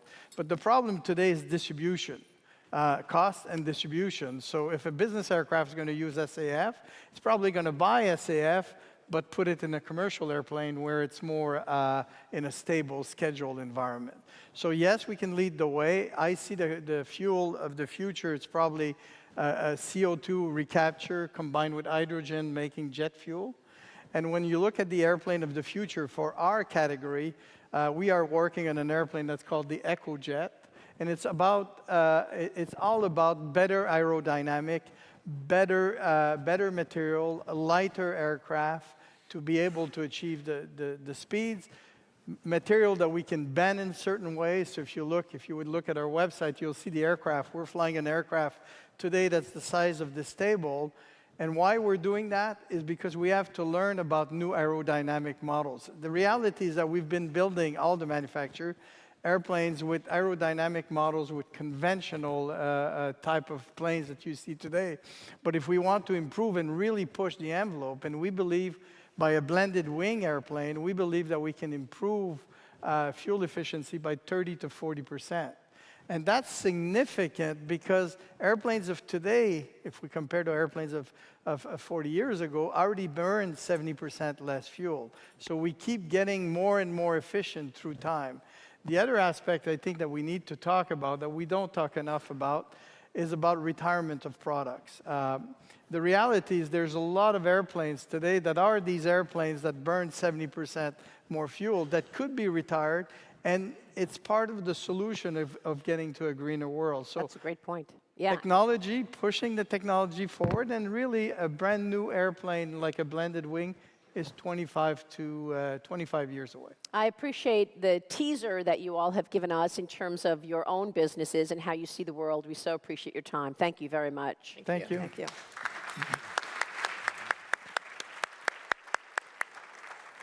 Let me introduce now Richard Atias, CEO of FII Institute and chairman and founder of Richard Atias and Associates.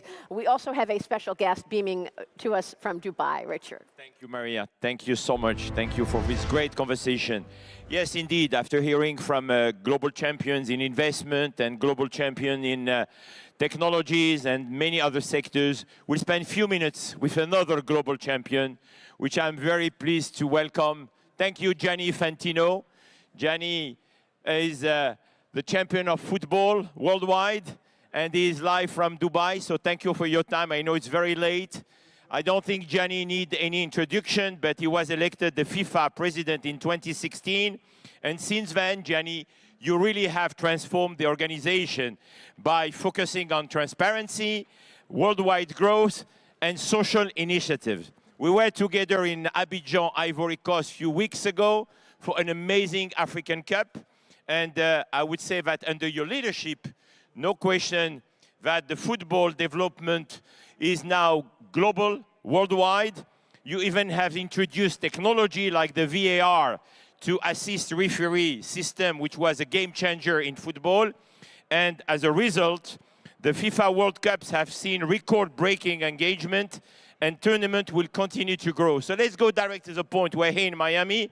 In 2026, which is in 2 years from now, the World Cup is coming into North America for the first time since 1994. So Gianni, you have described this FIFA World Cup 2026 as the biggest show on the planet. How do you justify such a bold claim?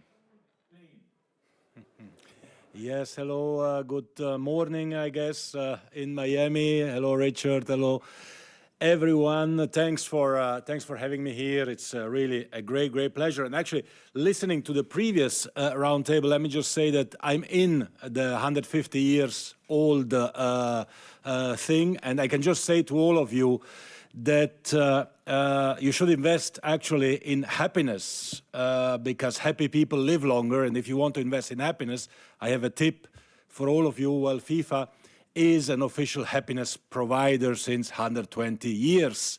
So feel free to come on board and provide happiness to the entire world. Some people are applauding you here, so I think you are making a very valid point.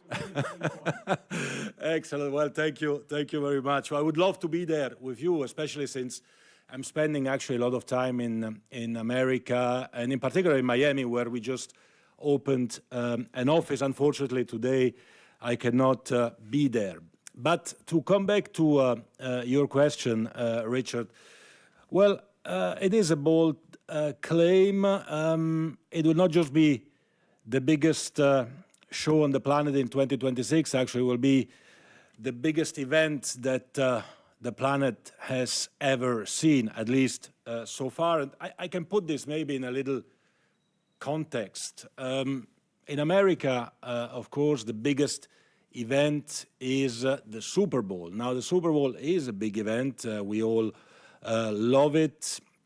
And the Super Bowl has attracts around 100, 150, 160 million viewers in the US mainly, and then also around the world. Now, the last FIFA World Cup we just played in 2022 in Qatar attracted over 5 billion viewers around the world, over 2.5 million in the stadiums. Just to give you one example, the match between Mexico and Saudi Arabia, for that match only we had around 2.5 million ticket requests. So these are crazy figures. Only the final of the World Cup attracts more than 1.5 billion viewers. For 26, these figures will grow because we will not have 32 countries participating, but 48 countries participating for the first time.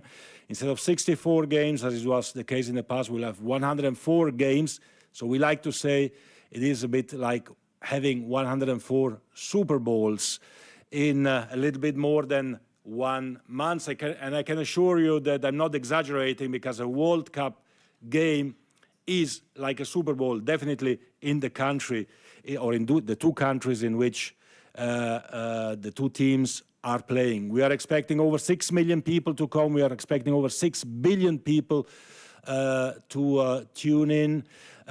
We are playing in 16 beautiful cities in the United States, in Mexico, and in Canada. 7 matches will actually be in Miami, including the bronze medal final. The grand final will be in New York, New Jersey. So everything is ready to make it really the biggest event ever. But precisely, Gianni, how do you explain this huge change since 1994 about soccer/football in America? We see this amazing change and progress here. Yes, I think that in '94, I heard actually recently a statistic that 80% or 85% of the American population didn't even know what soccer is, right? And they, of course, didn't know that the World Cup was going to be played or was being played in North America, in the United States. I think this figure has changed now. Now, certainly 80 to 90% at least of the American population know what soccer is. Many of them know as well that the World Cup is coming, and those who don't know yet, they will know, of course, very, very soon, because many things have happened. We have a league now, the MLS, the Major League Soccer, which is a stable competition. Women's football, the U.S. soccer team, women's team, has won 4 times the World Cup, 4 Olympic gold medals. So it has become really a topic for everyone. And we have a few events coming. Copa America will be played this summer in the United States, so South America and North America. We have the Gold Cup, which is played in North America. We will have a new competition, a new club competition in 2025, Mundial de Clubes, a world championship for clubs, with the best clubs in the world, from Manchester City to Inter Milan to Bayern Munich to Flamengo from Brazil to Al Ahly from Egypt. So many teams from all over the world, the best ones with the best players, will come to the US. And all this will have the peak, so to say, of the FIFA World Cup in 2026. Gianni, we have in the room, of course, a lot of investors, including the owner of the Inter Miami club. How do you see the long-term benefits in America about this 2026 World Cup, and how it is connected to the FIFA vision, by the way? Well, our vision, my vision, but the vision of FIFA in general is not just to come there and organize the World Cup. And even if we were just to come and organize the World Cup and then leave again, it would be a fantastic World Cup, simply because of the size of it, because of the expertise in organizing big events in North America. But our vision and our ambition is to have a real impact, to make a real change, to make a change for soccer, for the United States, and for the world, to transform soccer into one of the top sports, if not the top sport in North America, as well as it is the top sport already all over the world. So a warning to all of you: we are in town, and we are there, of course, to stay, and we are there to have a real impact. Now, there are two things I usually say to my many American friends, many of which are sitting there in the audience, and I say hello to all of them. The first one is that actually you hear me sometime calling it football, you call it soccer. So the first thing I always say is that we, in the rest of the world, call football a game we play with our feet. You call football a play you play with your hands. Now, who's right or who is wrong? Let's leave it aside. You can call it soccer or football. It doesn't matter. We know what we are speaking about, the biggest and best and most beautiful sport in the world. And that's the first thing. The second thing, which is a bit more serious than that, is, and this I speak especially to the Americans, right? I mean, America and the United States is like the #1 country in the world in many, many, many things, probably in almost everything that you are doing. So one of the things I don't understand is how can Americans be satisfied with being number 10 or 15 in the #1 sport in the world, right? Now, what I hear from some of the owners of soccer clubs in the MLS, for example, as well, but you know, when we tried in the 70s and the 80s, the then professional league went bankrupt because we spent too much money, and now at least, you know, we have a stable competition, we don't lose money. Well, in this audience, I think we have some of the biggest, if not all of the biggest economists, investors in North America and probably also around the world. And I believe that, and I believe you agree, that if the philosophy of the United States of America would have been, at least we don't lose money, you would never have become the United States of America, right? So there is a path, there is a way here to make what is the #1 sport in the world also a top sport in the US. This will benefit the US, this will benefit the entire world. It's not that complicated, it's not rocket science, it's much easier probably than changing your whole body to be 150 years old, but we will see. But it is simply about what Americans want, right, is the best, to see the best. Now we bring the best with the World Cup, with the Mundial de Clubes, with the Club World Championship, but we want the best there throughout the year as well, much more regularly. We need to have the best players, we need to have the best clubs, we need to develop and train the best talents, we need to attract the best public, and we can open, and we have to open our sport to every child, every girl and every boy, whether from a city, whether in the north, in the south, in the east, in the west, in the rural areas, in the cities. Access for everyone, and a little bit of ambition and the right ingredients, and FIFA being there, we being there to stay and to have an impact together with all of you in the United States, also in Canada and Mexico, of course, because what will happen from now till 26 is that we will, and this is also a warning that I give to all of you, we will turn the country upside down and then back up again, and then we will see. Gianni, last question, short answer, please, because I know we are behind schedule and it's late in Dubai. We were together in Ivory Coast a few weeks ago. We saw this amazing African Cup. And you are saying to our friends here as an investment community, but let's talk about politics for 1 second. As you know, in Ivory Coast, the impact on politics, you know, in Africa, so many people are asking for the leaders to not run again, okay? They won't change. But what is funny is that in Ivory Coast, while the president, Ouattara, is not running again because definitely he decided to pass the baton, it was so funny to see after the great success and the winning of the national team, now everyone is calling for the president to run again. So how do you explain this impact on football and politics of even having a growth on GDP and for all the people, the citizens say, no, you stay in power? Well, this is the magic of football. I was actually, when we were there, I was speaking with President Ouattara, and we were discussing about the impact that football or soccer has in a country like Côte d'Ivoire, like Ivory Coast, or actually in every country in the world. It unites the country, it unites the world.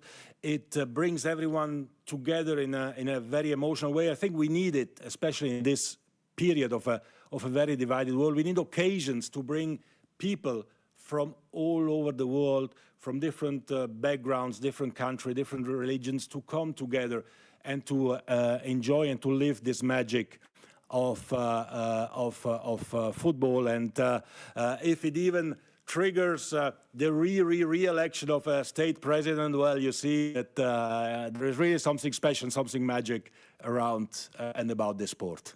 Ladies and gentlemen, a round of applause for Gianni Infantino, and thank you, Gianni, for bringing so much joy to the people in the world and for having this great impact on humanity. See you very soon, Gianni. Thank you. Thank you so much. See you all soon. Thank you. And there you have it, the magic of football. And thank you, Gianni and Richard. Thank you so much, the dynamic duo. We're now going to continue our conversation, having a look at what to expect with Industry 5.0. Let's welcome our panel. The chairman and CEO of the metals company, Gerard Barron, joins us. The co-founder and CEO of Sila, Jean Berdichevsky. The CEO of Honeywell, Vimal Kapoor. And Jerry Keefe, the co-head of global banking coverage for HSBC. Our moderator for this session, editor-at-large from the Wall Street Journal. Please welcome Jerry Baker and his team.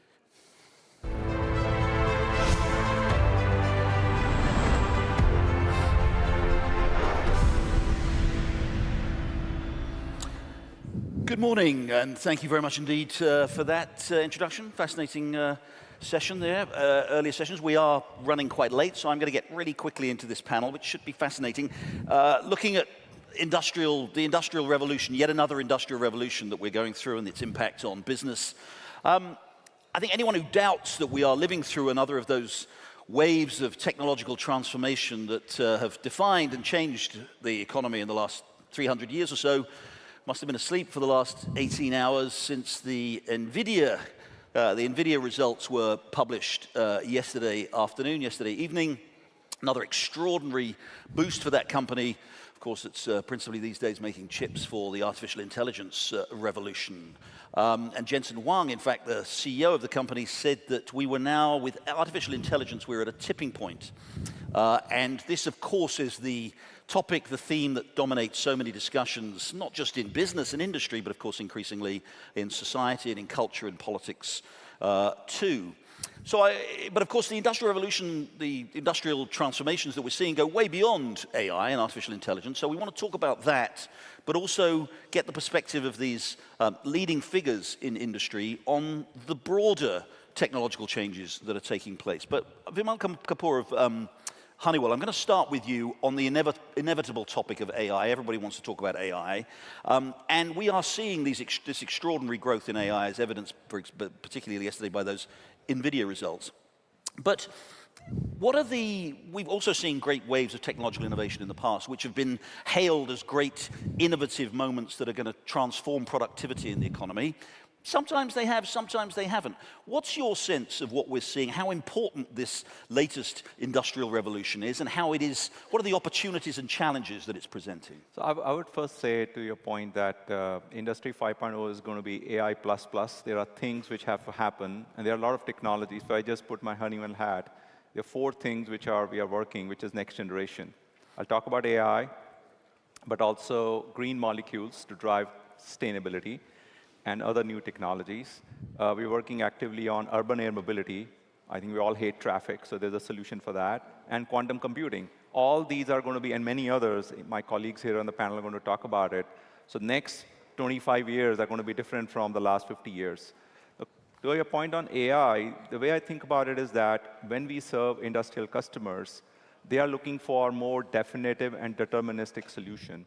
It's nice to have your phone and look at what the co-pilot is telling you relative to summary of your email, and it's nice to know the punchlines, but that doesn't work in an environment which you have to make a decision which is 100% accurate. So we as an industrial company have to think about how to use AI, and really we are thinking about it as this being a solution to solve skill issue, which is most prevalent in industrial world today. We cannot get skilled labor to run operations, to run maintenance, and the technology enables an ordinary person to elevate the skill with the same co-pilot approach.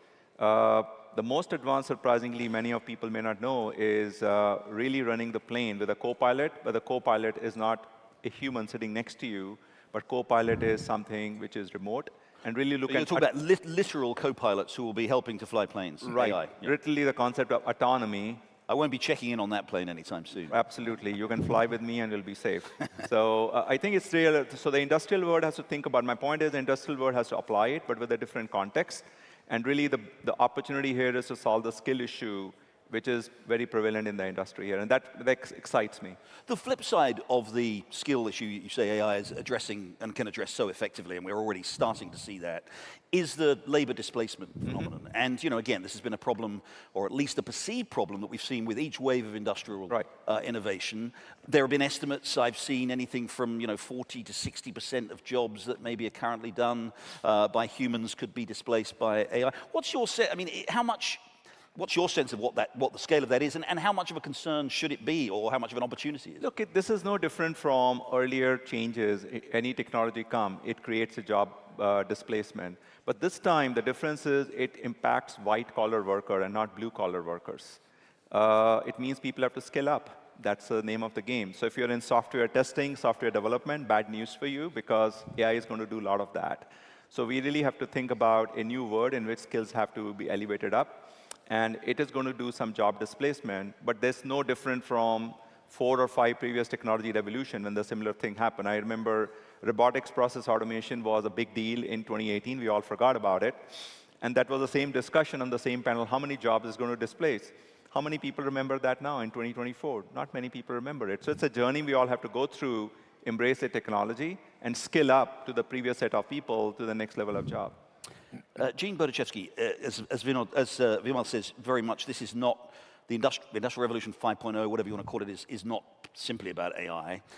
Indeed, it's way beyond AI. Give us a sense, if you would, about some of the research the scientific research that's being done that's going to transform business and technology in, over about 5 or 10 years' time. Yeah, look, I would say not only is it not just about AI, Industry 5.0 is going to be mostly not about AI, almost by definition. If we are to invest, as Marcelo said on the previous panel, $4 to $6 trillion a year to transform sustainability, to transform energy over the next couple decades, it's going to have to be grounded in revolutionary science. And we can look at every prior industrial revolution that's come. We're talking about AI, but it's powered by what? It's powered by revolutionary chips based on extreme ultraviolet UV, which is a scientific breakthrough. We look at the electrification of vehicles today based on Nobel Prize science from 20-some years ago before. And so I think we can safely say that whatever the scientific revolutions happening today are what's going to power Industry 5.0 a decade or 2 decades from now. And I think we're going to see that in the next wave of energy storage, like what we work on, which will help us power those, eVTOLs, those autonomous electric aircraft. It'll bring in the second wave of electrification, grid storage, fusion, a lot of scientific breakthroughs at the base of that, and long-duration energy storage, just to name a couple of those technologies. So I think if we don't invest massively in scientific research, we're not going to get Industry 5.0. We're just going to do a retread of Industry 4.0. Do you think that's a problem right now? That again, because everybody gets very focused on, again, we're all obsessed with AI at the moment. That maybe, again, there are universities around the world, research centers are doing extraordinary research in some of these areas you've talked about. Is that receiving enough attention from both the private and public sector? Do we need to do more?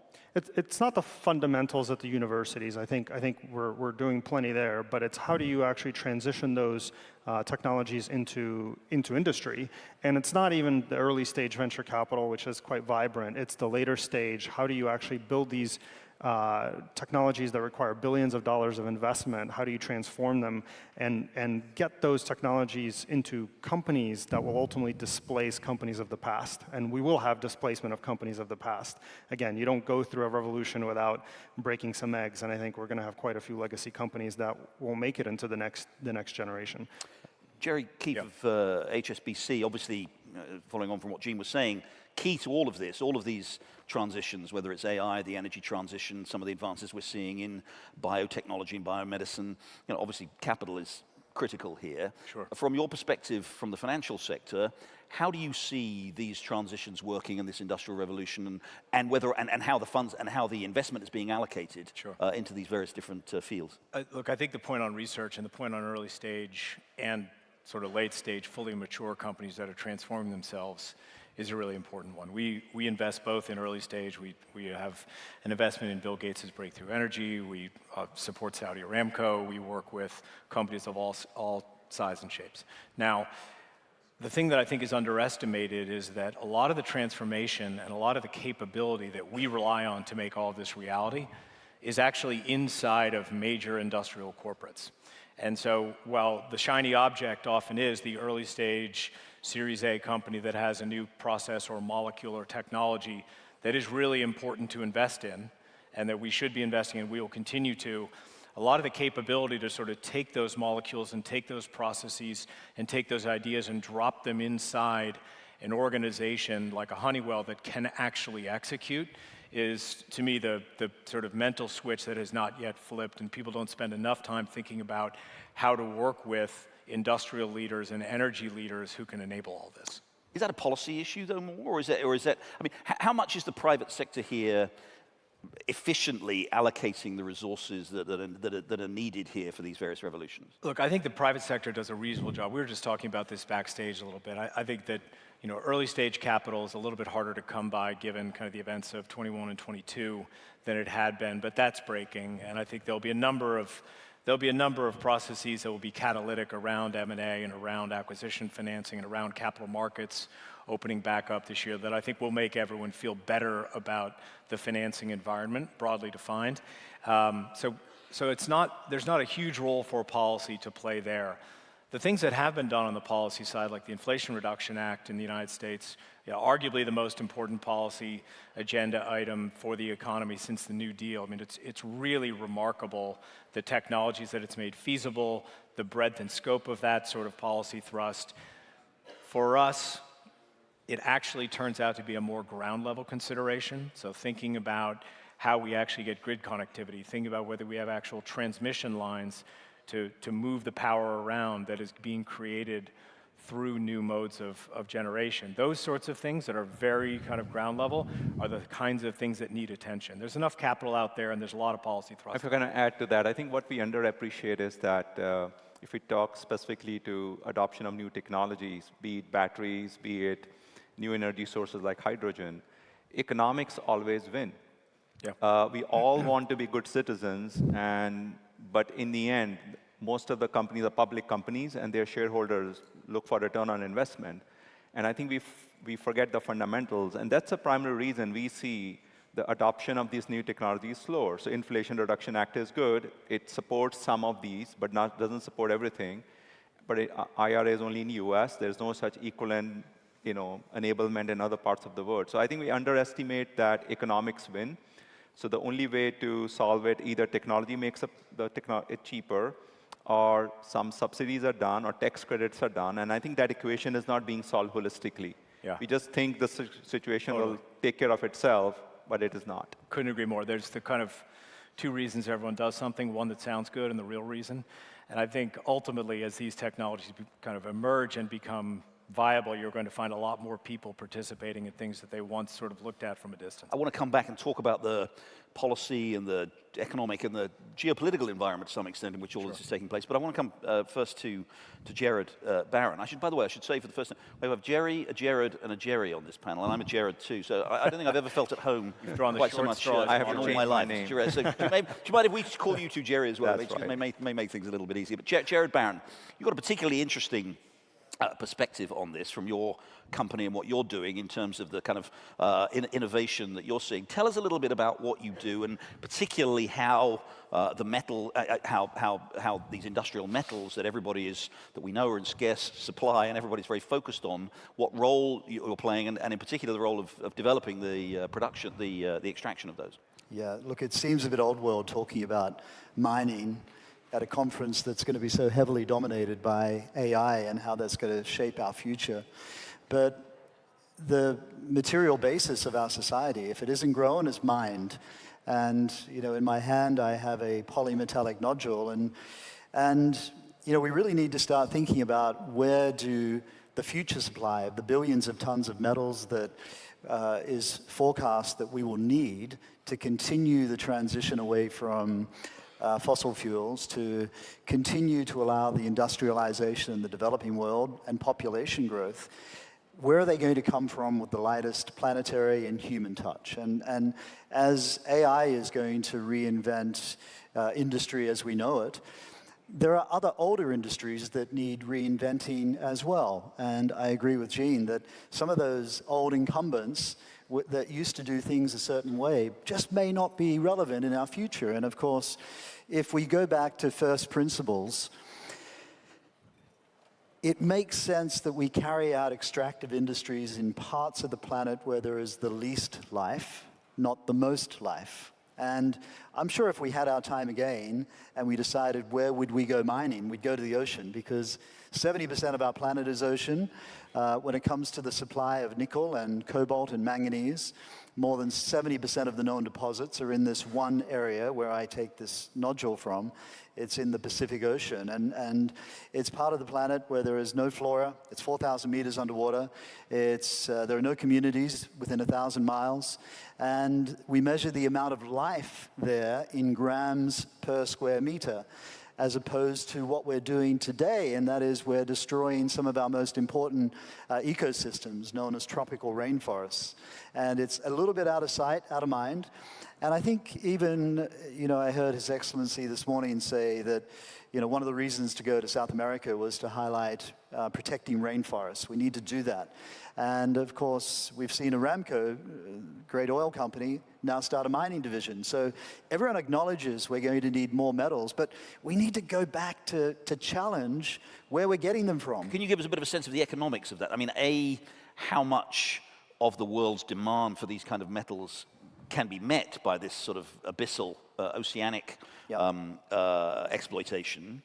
And secondly, what are the economic? I mean, this is, as you said, it's 10,000. I think you told was 10,000 miles out into the middle of the Pacific, and 4,000 meters. Yes. Sorry. Yeah. Of course, 1,000 miles out and 4,000 meters. So it's 4,000 meters deep. This must be extraordinarily complex and expensive to exploit, isn't it? Well, a lot of those technical issues were solved 50 years ago when the industry almost got started. So back in the 1970s, they started to pick up these same rocks in the same area. But the United Nations brought it to an end because 50 years ago, the world hadn't agreed who owns the oceans, where do your borders begin and end. That has now been resolved, thanks to UNCLOS. And so there is a central regulatory body made up of 169 countries who regulate international waters. Now, so that's regulatory certainty, and I think one of the biggest challenges here in America, mining, I think, has a challenging future. No one wants to mine in their backyard. So regulatory certainty is high, but when it comes to economics, it begins with the grade of the material. These rocks literally sit on the ocean floor, like this one in my palm. So we don't have to go and drill and dig, and actually water is a pretty easy thing to get through, compared to on land, where you can spend years drilling holes to get to the ore body underground, whereas we simply have to convert our production vessel, sail it on out there, and we can be in production days later. And one of the great gifts of this resource is that the way we turn these into battery metals is the same way you process rainforest nickel. And that means that we can protect those rainforests by repurposing those processing plants, and they're all in Indonesia or Japan or China, to accept these nodules and turn them into battery metals. And so there's a very strong environmental story here. We're very close to the Indonesian government, who are also committed to getting involved in this industry. And so the economics actually work out such that we'll be in the bottom quartile of the cost curve. And it also helps that the grade of material in this nodule is up to 10 times higher than some of the ore bodies that they're planning to mine on land. And when we process them, we generate no waste and no tailings. Now that's unheard of with mining. Waste and tailings, zero. Gene, everybody talks a lot about, obviously, the green transition. It's very much the focus of business and governments around the world. You've just heard a very interesting example of the opportunities that there might be from Jared there. But what's the, there has also been a lot of attention paid to the environmental impacts of mining a lot of these critical minerals, metals that are necessary for the development of batteries in particular. Is this, and we've also seen, by the way, significant supply constraints in the field of chips for AI and all this kind of stuff. How much do we need to focus on actually developing supply here? And can we do that in ways that are sustainable and consistent with the goals that the international organizations and governments have laid out? Yeah, so I think you have to compare the alternatives. And when you look at electric vehicles, the amount of minerals and materials you need to extract from the earth is dramatically less than when you look at the use of fossil fuels for similar needs. And so the question is, how do you do that in the most environmentally friendly way? How do you do it responsibly? And I think there's different debates and discussions on how one goes about it. But fundamentally, if you zoom out and take, let's say, a 30-year view, and assume 2050, all of our vehicles, for example, are powered by batteries, the minerals in the economy at that point no longer need to increase fundamentally. You can recycle the nickel, the copper, the cobalt from the car that you had today to the car that you're going to buy tomorrow. And so I think fundamentally you can get to a dramatically more sustainable place with technologies like batteries as opposed to fossil fuels. And I think ultimately the economics are also going to be much better there, and that's why it'll win. The EVs aren't EVs were sold by the millions well before government policy came to support them because they were better cars for certain consumers. And I think that is the key with all of the technologies that folks are developing, whether it's in fusion, whether it's in hydrogen, whether it's in battery. They have to be better economically, and that is the reason that they will win. Vimal and Jerry, weigh in here. A lot of the hope, if you like, and we can call it that, a lot of the expectation about addressing these environmental challenges rests on the pace of technological innovation, right? I mean, we know, okay, if we're to meet net zero targets, it's not only about, either incentivizing or disincentivizing fossil fuel production, it's about incentivizing and creating opportunities. Are we on track to achieve those kind of technological breakthroughs that you think in the kind of time frame that we're talking about, where governments want to achieve these targets? I think to put things in perspective, the energy infrastructure of the world has been created in the last 100 years, and we have to undo that in 25. So I think we have to just remember the pace of doing it. I think what thing I always state is we have to do different is the old business model is not going to work. I cannot be a supplier working with somebody on a contract terms and waiting for things to work. This has to be co-creation, so adoption can only increase if the mutual trust happens and we do things differently. And I think that's not happening at the pace what we need to do. We continue to work in the framework what has been established over the last 50 years, and that definitely needs to change. Yeah, I think there's a huge range of technologies out there that are complementary to these new kind of demands that we're putting on the world by trying to make this transition as quickly as Vimal describes.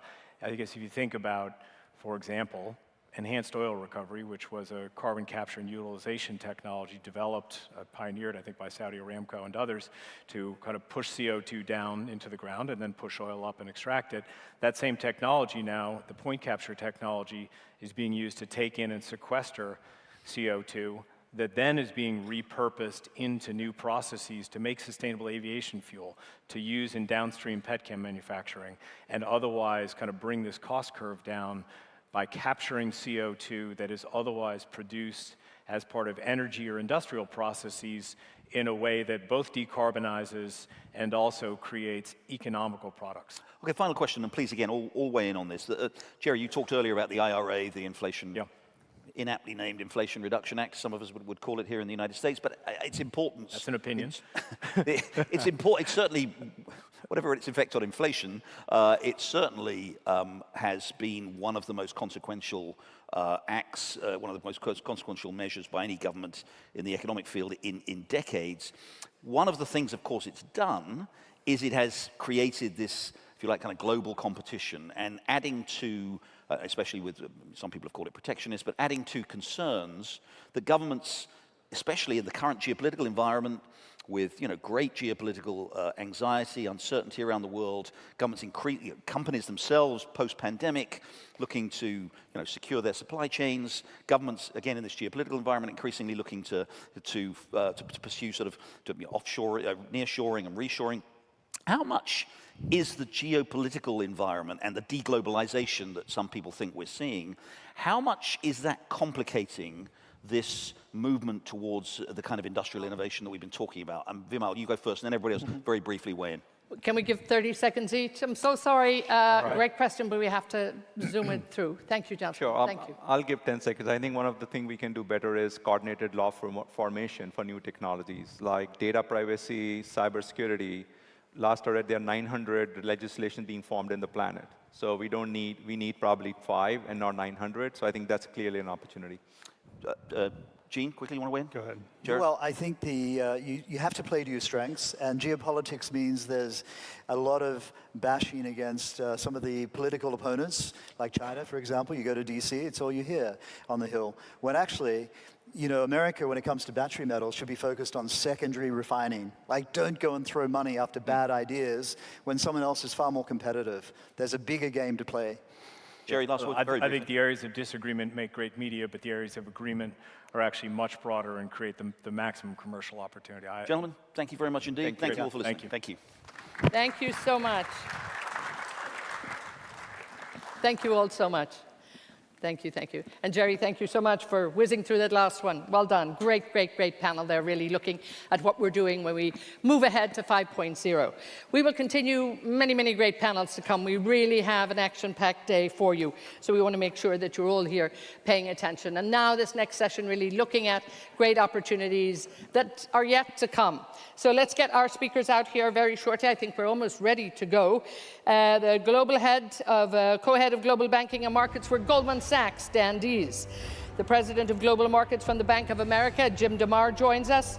Secretary Stephen Mnuchin, the 77th Secretary of the Treasury of the U.S., founder and managing partner of Liberty Strategy Capital, and Jerry Todd, the head of the National Development Division of PIF. Delighted to have with us here in the moderator seat, Biana Goldodrega, anchor and global senior affairs for CNN. Thank you so much. Thank you. Thank you for having us. Welcome panel. A lot to discuss. We're going to stick to time. We made that bet, so we're going to stick to it. And the conversation is really going to focus on the greatest opportunities that these panelists see for this upcoming year. And on that note, I do want to start with Secretary Mnuchin and give us your assessment of the current state of the U.S. economy, and then if you want to expand globally from there. Great. Well, it's great to be here with everybody and see this fabulous turnout. I think the U.S. economy has done better than most people would have expected over the last year, despite the fact that we've had high interest rates. And I think really for several reasons. First of all, we're still feeling the effects of large fiscal spending. I think the long-term impacts of this and the deficits that the U.S. government is running is providing tremendous stimulus to the economy. So despite the fact that the Fed has raised rates, I think kind of that's why the economy has performed well. I'd say the second thing is, you know, more recently, all of a sudden there's become, and again, it's changed again, the expectation of how quickly will the Fed lower interest rates and can they navigate a soft landing. I think the Federal Reserve was late to raise interest rates, and I think they're going to be cautious. I think coming out of the last meeting, there was kind of a lot of optimism that rates are going to go down. I think now it's a little bit more cautious. But I think the issue of the timing is almost less important. I mean, my expectation is that short-term rates stabilize around 3.5% when we get back down to 2 to 2.5% inflation. And even with short-term rates at 3.5%, I think the 10-year is probably still in the 4 to 4.5% range. And I think you're going to see a positive yield curve, again, given the large amount of supply of borrowings. So I think we're going to be with higher long-term rates. I think there's parts of the economy, particularly like housing, that impacts a lot. There were some discussions this morning. Obviously, anybody who's in a low mortgage is not moving. But, you know, so I think it's going to be a cautious investment opportunity over the next year, particularly as we've talked about the political landscape, 2 wars going on, and the impact of the equity markets, particularly being driven by these 7 stocks with very high valuations. And Fed Chair Powell reiterated that he's in no rush to cut rates anytime soon. People were anticipating perhaps March. Now it's looking perhaps June. Globally, can you expand your assessment? Obviously, we've got 2 hot wars going on, a lot of geopolitical uncertainty. How's Asia, how's Europe looking from your perspective? Well, I really like the U.S. economy still on a relative basis to everything else. I think the U.S. is still, you know, over a 5 or 10 year tremendous opportunities. We've had a lot of discussions on AI this morning. I think for legacy companies, you know, it's going to be a huge cost-cutting opportunity, and that so many jobs are just going to be replaced with AI. You know, I think also the other impact of AI we're going to see is the economic model of AI, because it's very, very expensive, as people have talked about, to run, and the energy consumption that it's going to use. But I do think the longer-term impacts in the U.S., I really like legacy businesses and the transformation. I think on a global basis, one of the really interesting things, you know, everybody, at least for the last 5 years, you know, when I was in government, the big question was, you know, what's going to happen with China? Are they going to overtake the U.S. economy? And people were running all these numbers. You know, you're going to see in China the population decrease significantly. I mean, most people think it's hundreds of millions of people, and you're going to see India grow substantially. So, you know, I think the impact that for China, with already a weak economy, is going to be very expensive with the aging of the population. And, you know, I think, you know, broadly in the Mideast, particularly, you know, around energy and energy transformation, I think there's going to be a lot of opportunities. Dan, Goldman Sachs Research sent out its global 2024 outlook back in November, and then the headline was, "The hard part is over. Rate hikes have already delivered their biggest hits to GDP growth. We now estimate the global GDP will grow 2.7% this year. The U.S. is on track for growth 2.4%. Central banks, meanwhile, will have room to reduce interest rates if they're concerned about the economy slowing. This is an important insurance policy against a recession," Jan Hatzius wrote. Does that view still Very hold? eloquently put. He's very good at what he does. So I'll move on to the next question. I'm kidding. Does that view still hold, especially given some of the only increase in geopolitical uncertainty that we've seen? It does still hold. And you give me a good entree to give a shout out to Jan. I will say, you know, if we had all been here, or at least I'll speak for myself. I won't malign my co-panelists. But if we had all been here last year and tried to predict what it would feel like sitting here this year, I think we would have. My guess is we would have all talked about a hard landing. And the only person that I heard out there being very loud and talking about something different was Jan Hatzius from the outset. And we would have talked about a hard landing because we were battling the demons of 8 or 9% inflation. There was a, I think, correct view that the Fed would have to raise rates dramatically. You'd probably have to throw the economy into a recession by doing that to be able to tame that inflation beast. And yet here we sit again. The lone voice, or at least the lone voice I listened to, was Jan throughout that, expressing what he basically expressed there, and staying very steadfast and steady in that. And what we've had since then is 6% nominal GDP growth for some of the reasons that Stephen talked about. A consumer that stayed pretty healthy. I'm talking now from a U.S. perspective. As goes the U.S. consumer, so goes the economy, and unemployment's remained low. Wages have stayed relatively high. We have a once-in-a-generation, maybe once-in-human history, emergence of a platform in AI that can drive productivity and growth. You've got rates, as Stephen alluded to, that went up a lot, but now feel like they're at a level where the only debate is how far do they come down and when do they start coming down. And that's always good for risk assets. And lo and behold, here we sit with stocks at all-time highs. And so when you put it all together, I certainly, if I had been here last year, I wouldn't have had the clarity of or eloquence of Jan Hatzius, or certainly the confidence John's getting a lot of Jan shout-outs. Hatzius. But I think he's right, and I don't think it's changed from our perspective. Jim, you've been nodding your head. You tend to agree. Yeah. It's interesting. A lot of points were brought up very calmly, very clearly, and the markets haven't had that calm and clear response to it. If we were to go back to October, and it varied throughout the fourth quarter, but continued through early January, the expectation was a hard landing. And, I think we'd peaked at expectations of 7 to 8 rate cuts over a 12-month period. We've dialed it down. I think generically most research firms, including ours, have dialed it back to 3, potentially 4. And one of the things that is really difficult, and I think the Secretary alluded to it, the Fed has monetary policy. There's been fiscal stimulus in many forms. And at the same time, the low rates that were experienced during COVID were incredibly beneficial for both the consumer and for corporates.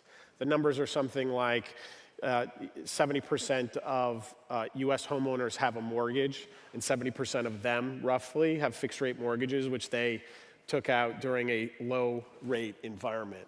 If you look at investment-grade corporates in the U.S., it's similar in the sense that they issued about 70% of their debt was issued during that low-rate environment. So the couple of years prior to COVID and then during COVID. So if you look at what the Fed having monetary policy, and I'm not defending what they've done or at the speed at which they're doing it, but it's a challenge. The consumer would usually be the most negatively impacted with higher rates, with mortgage rates going up.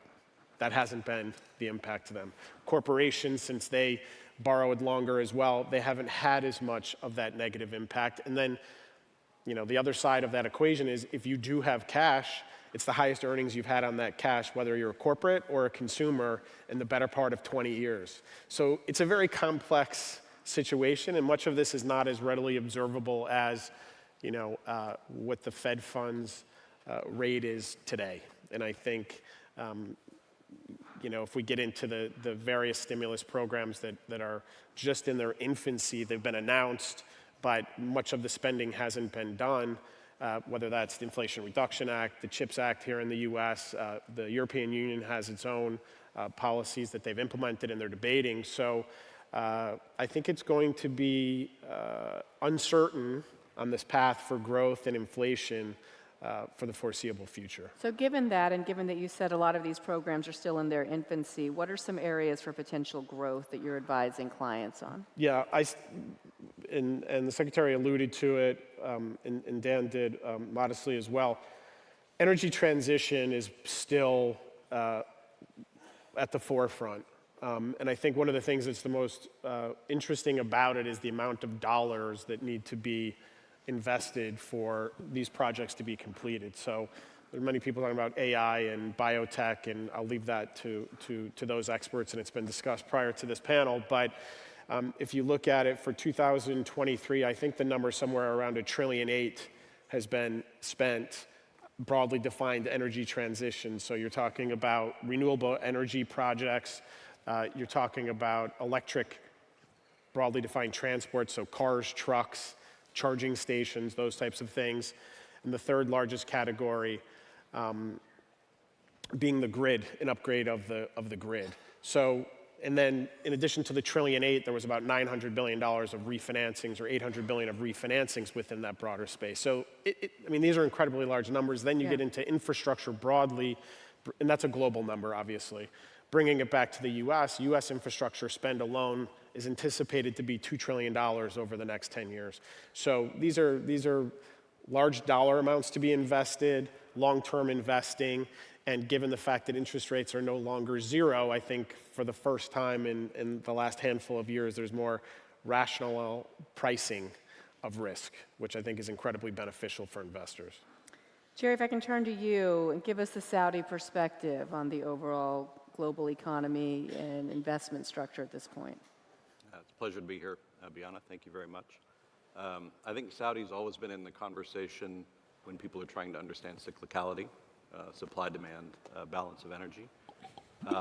But there are long-term structural changes that are happening now, which are, I think, very important for investors to understand. If you take a 5, 10-year and beyond time horizon.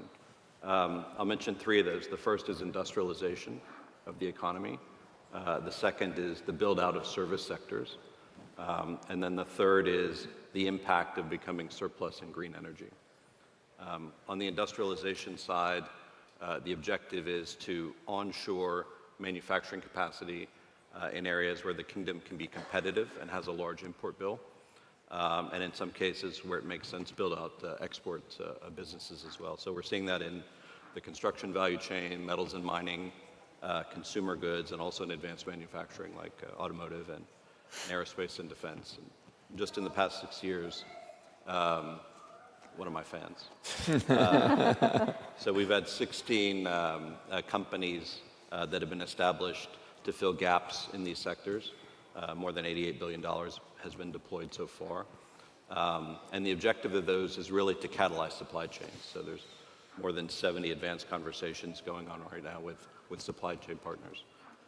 In the service economy, for a variety of reasons, there were subscale sectors in entertainment, tourism, the sports, creative arts, but also sort of niche healthcare and educational offerings.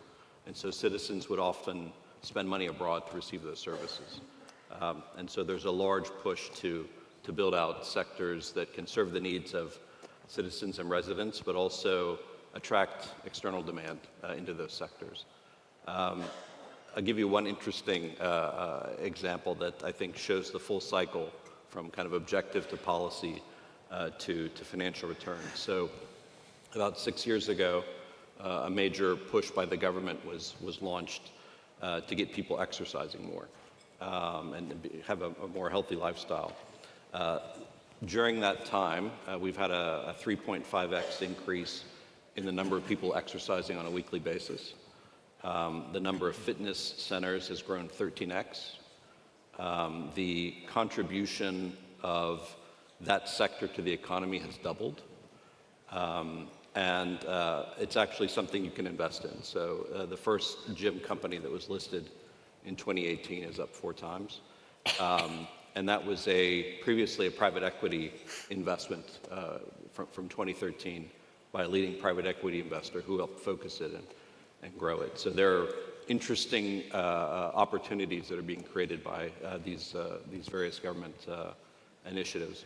And then the third long-term structural trend, which His Excellency the Governor mentioned earlier, is building out green energy capacity. So if you think about the impact on the global manufacturing footprint, if you have a country that has land, that has advantaged logistics, and that is long in green energy, it creates a very interesting value proposition in sectors that are energy intensive and that are serving markets that are demanding greener inputs like Europe. So you could easily imagine, metals and mining, a variety of kind of heavy industry locating over time. It's also, I told my team I would make sure to mention AI at least once on this panel. It also creates an interesting opportunity about data centers, which are effectively a way to export green energy. So a lot of things are happening that I think investors over a longer term should be paying attention to, not just in terms of opportunities to deploy capital, but also, I think really importantly, is opportunities for their portfolio companies to grow. Yeah, if I could just stay with you, and the Kingdom is halfway through Vision 2030. You've given us just some information as to how the diversification in investment has been going thus far. PIF has spent $32 billion across 49 acquisitions and other deals. The Wall Street Journal had a piece out this week that says to fill the gaps, the Kingdom has turned to borrowing, something it has shunned in the past. Can you give us more insight into that strategy and what it says about the future investments in some of the projects you have planned? So Vision 2030 is the kind of the blueprint for this economic transformation. And it is a national project, but it requires global resource. It requires global talent, operating capability and capacity, and capital. And so the attraction of those into the Kingdom is embedded in the blueprint. It's very much part of the plan. The most effective allocators of that are really the investment community. And so I think in a way, the question about what happens next is really a function of whether people in this room and in rooms like this are learning more and trying to understand what's happening there. Personally, I'm optimistic. I think there's a growing awareness, we were just talking about this backstage, of the opportunities that are being created. I also think there are changes in the investment industry that are working in our favor, and I'll just mention two of those. The first is investment talent has been atomized. It's distributed much more broadly than it was, let's say, 20 years ago. And every one of those investors is looking to differentiate themselves. And one of the ways you can differentiate yourself is you find opportunities that other people can't, and you also try to create value that other people aren't. And that links to the second thing that's happening, which is there's a class of investors that are getting more demanding. And certainly sovereign wealth funds from resource-rich companies that are developing their economies is I think, central to that. And so the shift in a way from give us investment returns as a product to help us capture strategic value as a service is changing the dialogue that we're having with our managers. And that's encouraging them to understand the opportunities better. And I think when the global capital allocator machine identifies an opportunity and validates that, you get a flywheel effect. And I think we're in the early stages of that now. Dan, if I could stay in the region, we all mentioned there are two hot wars happening now in the world. A lot of concern and focus on what's happening, Yemen in particular, and the Houthis continuing to target cargo ships. I spoke with an expert who says they believe that this may likely continue even if things quiet down in Gaza, because this has proven to be, quote unquote, a success for the Houthis. In terms of what this could do for supply chain disruptions, concerns about longer term implications, if you want to weigh in on how Goldman's looking at that and how it could impact investors. Sure. I think it's interesting from a business perspective, as someone who advises CEOs and CFOs on corporate transactions, so tries to essentially translate these macroeconomic views to actual practical business issues. While these geopolitical issues are horrific human tragedy stories, and the outlook for them can make you very depressed as you look at these things become simmering hot wars. So far, from an economic point of view, the economics that we've been talking about thus far with rates and growth and AI and innovation and everything else has been carrying the day in terms of impact on clients and impacting client activity more so than the anxieties around these geopolitical events. Each of these things meaningfully increases the tail risk that you have to assess when you're looking at corporate actions, whether that's M&A or capital raising or anything else. But as it relates to changing corporate activity, it's really the economic outcomes and the economic environment that has been dictating behavior more so than the geopolitical tensions. Secretary, I was struck by comments you made. I believe you visited Israel not so long ago. You said you're looking at some very large, significant investment opportunities in the country. You said that the tech sector in particular and the outlook of the local economy you remain largely optimistic about. You want to add some more to those insights? No, I think, look, Israel's been a really interesting hub for the creation of technology. Part of the reason for that is a lot of people come out of the military and are basically able to create businesses around that technology. But I do want to just go back and, you commented on the Houthis, and I know Secretary Pompeo will probably comment on this later. One of the things we worked on very significantly were the Iran sanctions. And they were having a big impact. And I think as you look at what's going on now with the fact that Iran is selling a lot of oil and evading the U.S. sanctions, that they're not being enforced, I think is a really big problem in the region. I mean, the Houthis have been a big problem for its neighbors, particularly Saudi Arabia. And now all of a sudden we're seeing a very dangerous situation where you're seeing sophisticated military equipment being used against U.S. ships and U.S. soldiers. So, I think Iran is the bigger problem in the region. So what's the solution? I think the solution is, first of all, the sanctions need to be enforced. I think, second of all, there needs to be a global acknowledgement that we can never let Iran get a nuclear weapon if this is what we're seeing. And again, if you look at a lot of what's going on with Hezbollah, or if you look what's going on in Gaza, or you look what's going on in Yemen, this all points back to Iran. And, this is a pretty significant issue that I think has both economic and geopolitical events. Dan, if I could turn to you and increase expected surge in M&A activity, what sectors do you think we should anticipate we'll see the most consolidations in going forward? And then Jim, I'll have you weigh in as well. Yeah, I'd say I'm extremely bullish about the M&A outlook. I'm inclined to be, but I am sincerely and authentically. We're coming off of a 10-year low in announced M&A volume last year, which a 10-year low for an economy that is this big and this healthy and this dynamic is an unnatural low.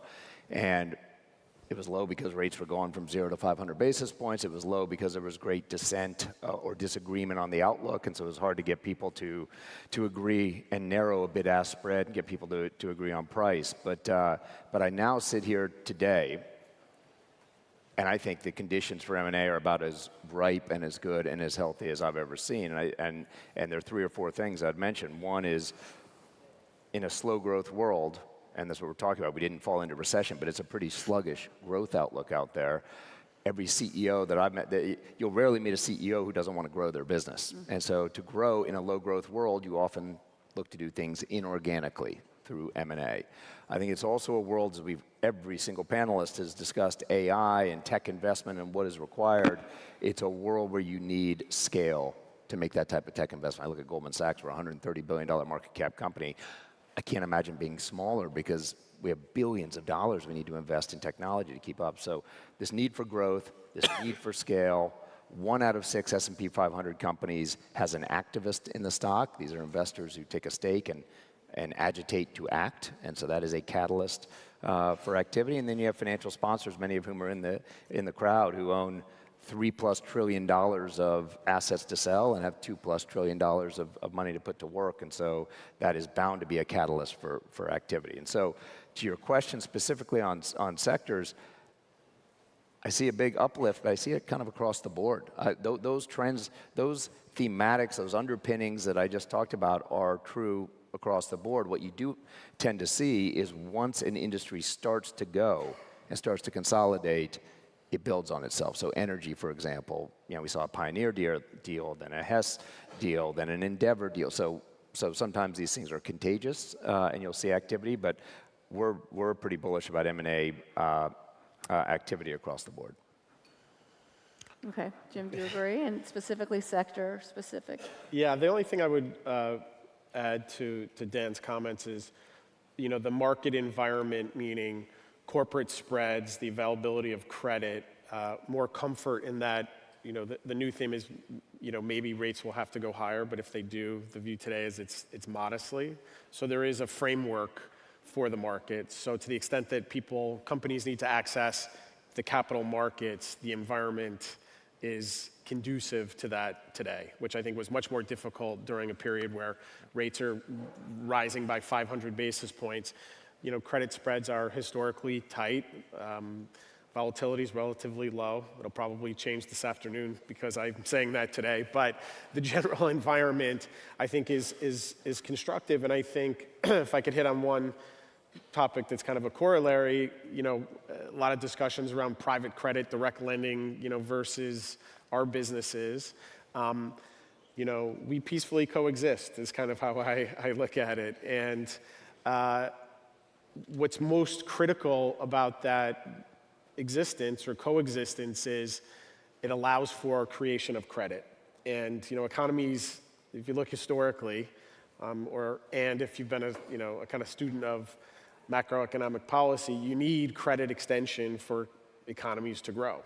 And I think to the extent that this environment remains constructive for that, it's going to be much more constructive for M&A activity and for companies to kind of augment their existing growth relative to the IPO market, which is still bouncing off the lows, but still more concerns around the future growth for those companies and the multiples that they may have to pay, as opposed to acquisitions by other companies to further their existing growth. So, Secretary, we see two bullish voices here looming in the background, and you hear this in conversation all the time, specifically with this administration, are concerns about regulation. And want to get you to weigh in on whether you agree, or are you as bullish as to the future of M&A and what role Unicon does or does not? We didn't prepare, but that was exactly the comment that I was going to make when I was listening to this. I was going to say that the big issue is around regulation and what deals can get approved. And, if you look at two obvious areas in both the legacy media space and in the streaming business, there should be a lot of consolidation. And I think in both those areas, there's a lot of regulatory uncertainty. I think also in the tech area, where it used to be pretty easy for big tech companies to buy small tech companies, that's even getting harder. So the whole definition of how you look at regulations, in banking, we're going to look at a major change to capital requirements of the major banks. That's obviously going to have an impact on lending. And you look at the growth of private credit, and really the reason why there's such a big growth of private credit is because firms like both of yours can't, from a capital standpoint, you have plenty of capital and risk. So there's really no issue in terms of the risk, but things that you could take down and then syndicate, from a regulatory standpoint, for capital, you can no longer do. So, I think we're seeing a lot of these things pushed out of the banking sector into private markets, which may or may not make sense longer term. Jerry, I'm going to leave the last question to you. I'm going to keep my promise. We're going to be to time, so we have 2.5 minutes left. You've been working in Saudi now for 2 decades. A lot of investment happens in, under unforeseen circumstances. So you have a plan, and boom, a war erupts in your region. Give us your sense on the outlook today, not getting too much into geopolitics, but there are plans being discussed, perhaps, of Saudi investment in Gaza. Your take on how the regional picture now, given your vast knowledge and time there, impacts your view on the short-term horizon? I think people start with getting exposure in the most liquid way possible, so they can manage kind of unforeseen circumstances. If you look at the Tadawul, which is the Saudi Stock Exchange, we achieved MSCI emerging market status in mid-2018. And since that time, the markets, I think the market cap has grown like 5x, 2.8 trillion now. It's the 8th largest exchange globally, which makes you wonder why it's still emerging market classification. And great returns over the past 3 years, 10 percentage points higher than the S&P 500. And the dividend yield still double that of the S&P. International investors have already, I mean, this is not necessarily news to a lot of people. About 5 years ago, there were 50 qualified foreign investors on the market. Today, there's 3,700. And they represent trading volumes that were sub 4% to 17% now. So there's awareness, I think, at that level. The thing that's changing is the ability of the domestic economy to absorb longer-term investment, in large part through the industry building that's happening in Vision 2030. It's creating opportunities for people to come in and partner to capture asset-level opportunities as well as top co-investments in some cases. Conflict is very inflationary. It raises risk premiums, and that's something we have to deal with, unfortunately, in our part of the world. But particularly for corporates who are coming in to bring capital alongside a capability and to capture an opportunity that they see as being part of a longer-term structural trend, a lot of things have happened, and a lot of very healthy conversations are ongoing now. All right. Well, perfectly to time. Thank you so much. Really interesting Thank you. conversation. Thank you all for being here.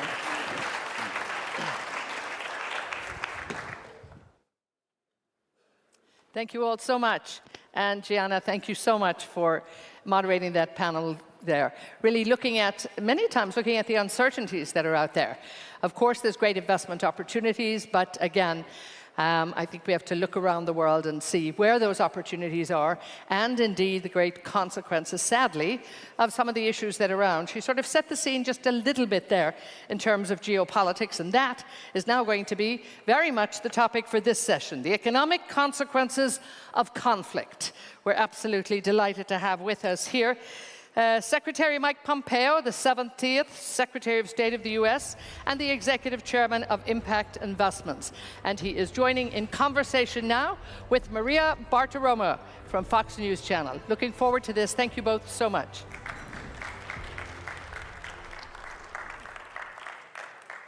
Thank you so much. We're honored to have former Secretary of State Mike Pompeo with us, and thank you, Secretary, for sitting with us. Great to be with you all. We are talking about the consequences of conflict, and certainly we have many conflicts across the world to discuss.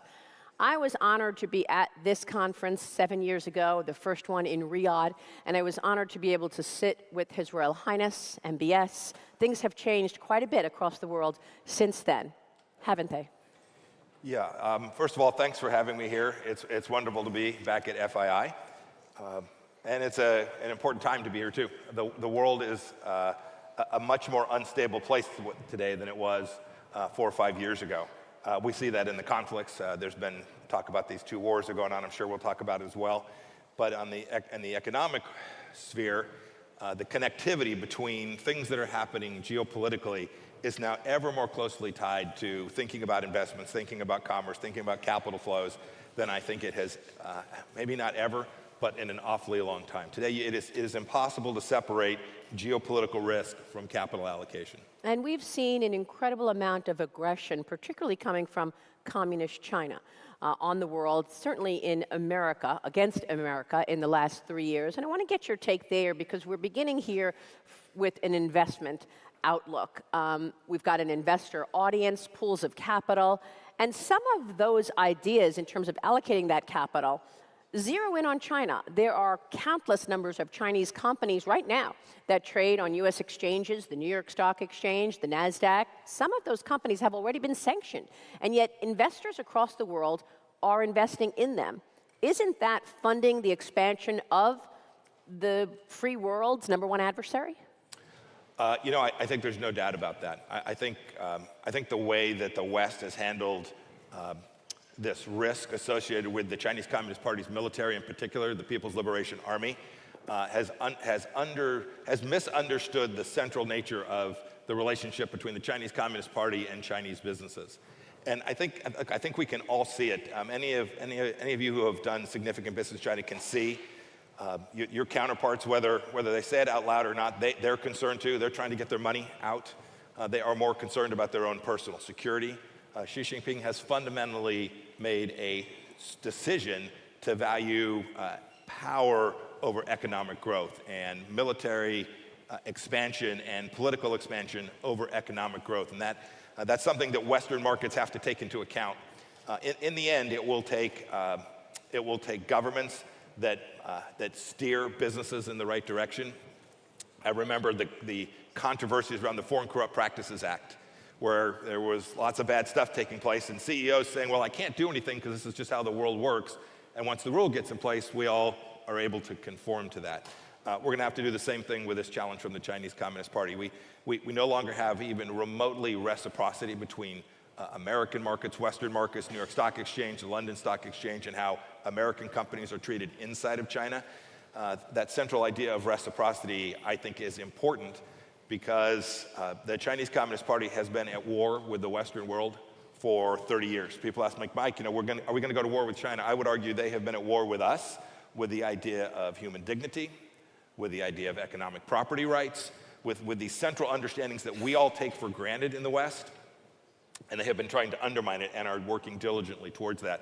And if we adopt the model that we did for the last 50 or 60 years, we will have our children and grandchildren living in a very different place. I get it. China's economy has all kinds of challenges. They are not 10 feet tall. This problem is absolutely solvable. But we should not underestimate Xi Jinping in particular and his resolve to have us live in a world that looks more like their world than the world that I think everyone in this room wants to live in. And I'd like you to really assess the threat specifically about what's going on there. I know you've been traveling the world. You're just back from the Middle East, and I want to hear about that, and I know our audience does. But let's stay on China for a moment, because putting COVID aside, leaking out of a lab, likely, there was a cover-up in terms of how severe COVID was. There was surveillance balloons flying above U.S. military installations, intellectual property theft, fentanyl coming through the border. Now there's an increasing number of Chinese nationals coming into America through the open border. What's going on? How would you assess the threat of communist China today? When I think about it as a former American official, I always thought about all of the challenges that China presents, militarizing ports around the world, their Belt and Road Initiative, not the commercial aspects of it, but the political aspects of it. The challenges in the Taiwan Strait, these were all things that we spent time on. But I must say, the thing that disturbs me the most is that the Chinese Communist Party is inside the gates, inside the United States of America. And it is true for European countries. It is true for Middle Eastern countries as well. They are diligently working to shape the information space for the next generation and doing so incredibly effectively. We were talking about this earlier. When I was a Secretary of State, we shut down what I believe was the largest spy operation ever in America. It was being run out of the Chinese consulate in Houston, Texas. They were stealing secrets from, those of you in the energy world know, from the woodlands down to the ports of Houston, that entire energy corridor. We were talking earlier about the University of Texas. They were stealing secrets from the University of Texas medical system at a scale that was absolutely epic. And we'd known about it for a long time and just didn't do anything. And in the end, I convinced my former boss that it was the right thing to do to take that risk down for American businesses and for American families. They are operating inside of our country. They take advantage of our freedoms, and I wouldn't want to change a thing about that, but we have to take seriously the fact that today the information space and the work that they're doing, going to school board meetings, I mean, this is crazy stuff, impacting governors, state legislators. They've got people running for city council. I I mean, this is serious at-scale activity inside of our own country, and it's true in other nations as well. So what do you want to say to the investors of the world in terms of investing in some of these companies that are so closely tied to the leadership of Communist China? I don't think there's much difference. Once you're a Chinese company, you're forced to give up your information, right? And I think you've mentioned in the past, it's not about talking about those companies making keychains and beach balls, et cetera. It's much bigger than that. Yeah. No, look, there's lots of things that are, I'm a free trade guy. There's lots of things where I think we should trade. But when it comes to things that really matter, critical infrastructure, things that will protect your kids when they're serving in the military, those are things that we have to use great caution about. I'll give one other thought in terms of as you think about investing. You know, two thoughts actually. One is I hear some nations say, look, that's your fight, America. You guys are, I don't want to pick sides as between China and the United States. I think that fundamentally misunderstands the problem set. This is not about picking sides between the United States and China. This is about picking sides between two economic models, right? These are vastly different models for how we talk about impact on humanity. These are drastically different models for how we're going to impact humanity. If anybody thinks that the Chinese Communist Party is going to abide by any environmental commitment they have ever made, I want to see you afterwards because I'll make some money trading against you. They're just not going to do it. The second thing I think we should think about in terms of capital allocation is this. You know, there are members of the American political class that talk about decoupling, how we're going to just decouple these economies. In the earlier panel, there was talk about onshoring and friendshoring and all of that. Fine. I think every company should think about their supply chain and how to balance risk. I think that's important. But the risk of decoupling doesn't come from the West. The person who will deliver decoupling is Xi Jinping. The person who's actually going to disconnect, once he has an economy and his technology and his institutions, his academic institutions, at a level where he believes he has a sustainable model, it will be Xi Jinping that makes the decision to disconnect. He'll steal the American stuff, he'll steal the Western property, and then he will decouple these two economies. And that is really bad for the global economy. Which is why there is a rising worry about the number of Chinese nationals coming through the border into America. Let's do a final point on this China conversation, then I want to move on to the Middle East. What is that about in your view, and is this a prelude to the potential invasion of Taiwan by the CCP? You know, I don't know if they're connected. I worry greatly about the fact that we don't have control of who's coming in and out of our country. I was in Kyiv. Right, when you talk about sovereignty and borders, and you're sitting in Kyiv and you're watching the news saying that we don't have control over our borders and our own sovereignty, when I was a CI director, I saw the things that were coming across our border. We managed to make it much better during our time, and now it is literally Katie bar the door, essentially wide open at America's southern border. And I've seen the reporting of now thousands and thousands of Chinese nationals coming across the border. I think everyone in this room knows no one travels from China without the Chinese government knowledge of where they're going, what they're going to do when they get there, who they're going to go see, and the capacity to track them wherever they may go. And so the fact that you now see these large numbers showing up there suggests to me there isn't that our FBI is going to be really busy figuring out how to monitor and maintain security for the United States and figuring out who these people are and how many of them are truly just economic migrants and how many of them were brought to the United States for some purpose that is much more nefarious than just someone wanting to live a better life. Do you expect China to invade Taiwan anytime soon? In the classic sense of the word invasion, I don't. I disagree with some of my former Republican colleagues. Is it a soft invasion like we saw in Hong Kong? By the way, it's taking place. No, it'll look like Hong Kong. I mean, if you ask, it's already happening. They fly every day. They're exhausting the Taiwanese Air Force by just flying sorties that they have to go counter.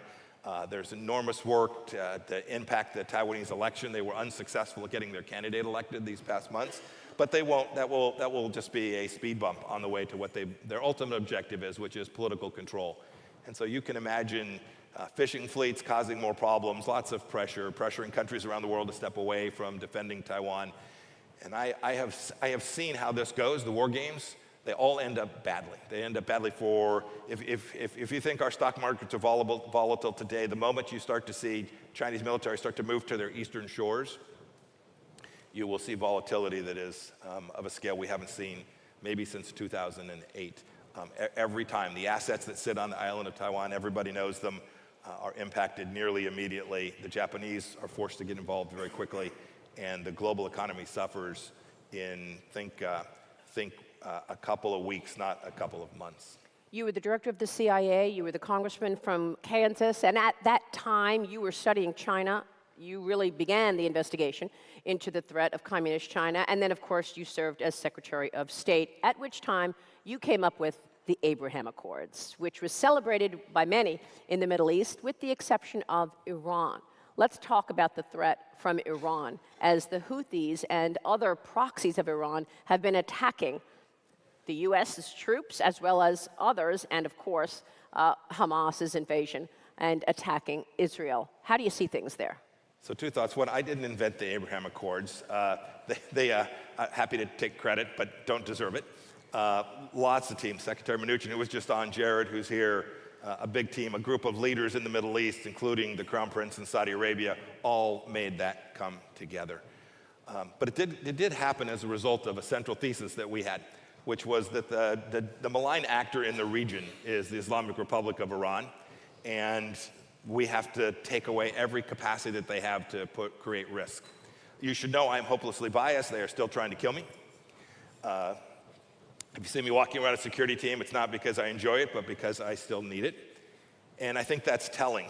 These are people who will stop at nothing to a group of people who are simply trying to live their lives, right? In the same way we are here in the United States, you can see the Islamic Republic's hand in what happened in Gaza, right? They supported, funded, essentially facilitated the capacity for Hamas to do the barbaric attacks that took place on October 7th. Today, without the Iranian support, you'd still have Maersk shipping through the Red Sea instead of having to move their transit some other way, because you've got missiles being launched into the Red Sea with relatively good accuracy. Nearly all the instability that takes place in the Middle East is a direct result of that regime in Iran. And the United States has to lead in deterring them. And we've lost that. We've lost that deterrence. We started to lose it in the Trump administration by 2019 when the Iranians flew ballistic missiles into Abqaiq, to a Saudi Aramco facility. The Saudis here will all remember that very well. The oil markets stayed relatively calm because Aramco did amazing work to keep the pipelines to the east open. But we were starting to lose deterrence as well, and we had to go get it back. And we did it with the strike on Soleimani, demonstrating that we would impose costs on the regime. And to the extent the Biden administration and the European leadership aren't prepared to impose costs on Iran or the IRGC, their external terror force, they are going to do, what's the best way to describe it? Everybody remember the old Southwest Airlines jingle? Feel free to move about the cabin. Like, the Iranians today feel free to move around the cabin. We permitted them for 3 years to fire rockets out of Yemen into southern Saudi Arabia, and we did nothing. And that was a precursor to what I think you're seeing today. So what would be the proper deterrence? You've talked a lot about deterrence and the lack of deterrence right now. How do you stop Iran? Oh, goodness. Look, the first thing you have to do is you have to be serious about taking their crude oil off the market. We had them down to something under 500,000 barrels a day being shipped illicitly. I think they're now shipping, someone in the room will know the number better than me, 3.5 to 4 million barrels a day. That's their wealth engine. That's the IRGC's wealth creation engine. To the extent they have more money, they'll fund Hezbollah, they'll fund the Houthis, they'll create all the chaos that we're seeing today. So that's step one. You've got to go back to a model that tries to deny their wealth. They had about $4 billion. The Iranian regime had about $4 billion of foreign exchange reserves on January 20th of 2021. And today they have somewhere between $25 and $30 billion worth of forex. They are flush. Their economy grew more quickly last year than did the American economy. I mean, that's bad policy, and we can impact it. And then second, you have to demonstrate your willingness to impose costs on the regime, not just on the proxies. If they kill 3 Americans, as they did, and your response is to go fire some missiles into Iraq, you're going to fuel this problem. If they launch an attack by Hamas into Israel, and within a handful of weeks you are telling the Israelis to slow things down, the Iranians will see that too. They'll see that absence of resolve. And so deterrence is really simple. You create a perception in the mind of your adversary that the cost is greater than the benefit. And it is not easy to do, and it is always temporary. But there are so many things that the United States and, frankly, the Gulf states and Europe can do to convince the Iranians not to behave in the way they're behaving. You simply have to have the resolve to get to the right outcome. It's not just about kinetic targeting. It's not like, Mike, what would the right target be to get that deterrence back? It's so much bigger than that. It is economic in the first instance. There are lots of tools that intelligence services have. There are many things one can do to convince the Iranians that it is not in their best interest to continue their terror campaign. Can Israel win this? Yeah, sure. In the sense of, will they establish a security belt that is sufficient for them? Absolutely. But I'll say this. It's not about Israel winning so much as it is about us. It's about those of us who believe in these fundamental ideas of nations who aren't terror regimes prevailing. We have to demonstrate that we're prepared to do victory, not just fight things to a draw. And so it will take all of us to begin to deliver that. And maybe this is the place to end this conversation in the Middle East. The Abraham Accords were a direct corollary to the fact that the United States and Israel were tied at the hip. We knew they were good security partners. We knew Iran was bad, and we knew that the Gulf states wanted to get to a place where their central foreign policy theme wasn't Israel bad. They knew that they were an important economic partner. They had understood that, and we ended up having the right leaders in place to be able to deliver 4 nations to sign peace agreements with Israel. And what that led to, most importantly, was more stability and more prosperity for the region. And that's the model one has to get back to, and that means identifying the problem, which is in fact coming from Tehran. And then there's Russia, which we know has been supported by China and Iran. A word on Russia and its attacks. Yeah, these aren't, we talk about them in silos. These are all deeply connected. The Russians are getting weapons from the Iranians. The Russians are selling crude oil into an energy-starved China. Xi Jinping and Vladimir Putin describe themselves as, what would my daughter-in-law say, BFFs? This is, by the way, this is not new in history. You can go back civilizational history. You can certainly go back to the pre-World War II era. Bad actors congregate around each other. In the end, the Russians have friends in North Korea, they have friends in China, they have friends in Venezuela, and they have friends in Iran. And frankly, everybody else is just a victim, right? So might do business with them because they feel compelled to. We have to make sure that all of us, whether it's the United States and Europe, all of the economies, the powerful economies of the Middle East, India, Southeast Asia, all of these places, tie our economies together with a construct that convinces China in particular, and Russia one day too, that they want to be part of that business model. They want to be part of that economic ecosystem which will deliver better outcomes for them. Whatever their goals are, political security for themselves as leaders or better lives for their own people, being part of that Western economic model is the right place to be. Just have to be serious about protecting it. So as we wrap up, from an investment standpoint, the pools of capital in the room today, what would you say are the leading threats to the free world today on a geopolitical angle? Goodness. I think we've gone through them. The thing we have to deliver is a prosperity model, a stability model of like-minded nations that are all going to have governments that are different. They're not all going to be democracies, but governments who have a shared understanding that trade is good, property rights matter, the rule of law is critical. This is how you get foreign direct investment, right? The first panel talked about you have to have welcoming places for capital. We need to demonstrate through our good work and the regulatory environments that we put in place that we are the right place to do the next generation of AI. And we are the right places to do, but to trade in currencies that are ours and not theirs. Those are the building blocks of geopolitical security. And if we get those right, we can have another 70 years that look like the post-World War II, which didn't have peace everywhere. But if you look at the growth of humanity across those 70 years, it delivered a really good outcome. We have to preserve that for the next 70 years, that our children, grandchildren won't live in an economic model that looks like tyranny in the absence of freedom. It is entirely possible to do. How are the investors of the world able to participate in that positive outcome? You know, this falls, the world does move fast. Some of these things that we've been talking about, we were a lot of the conversation about AI, I know there'll be more. Some of these things actually precede the state. They precede governments. That is, they move, and they move really fast. I am not optimistic about regulating some of these technologies. I actually think let 1,000 flowers bloom. We have a set of rules to punish people who break the law. To try and contain such a thing that will create enormous productivity and flourishing is an enormous mistake. And so as investors, as you think about, hey, how are you going to decide where it is one ought to apply capital, you should apply it against a model that will get you the highest politically adjusted IRR. And I think that's now more important than ever. Leave to governments doing politics, but make no mistake that politics will come find you as well. Geopolitics will come find you as well.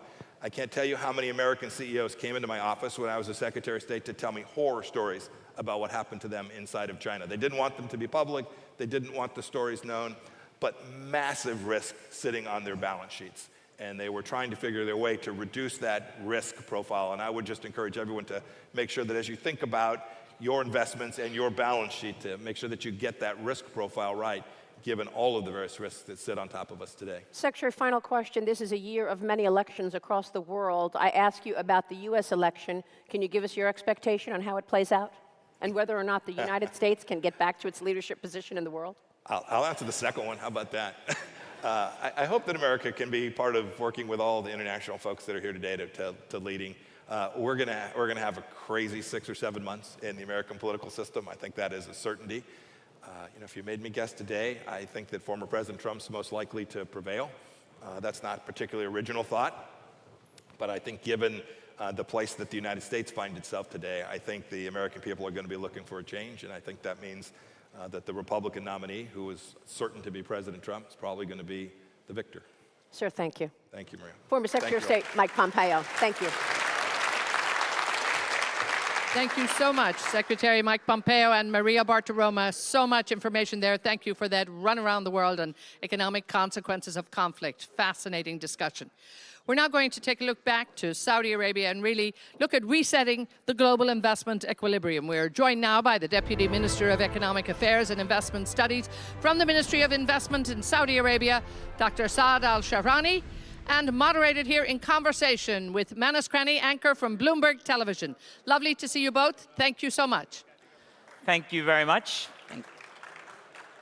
Dr. Saad, good to have you here.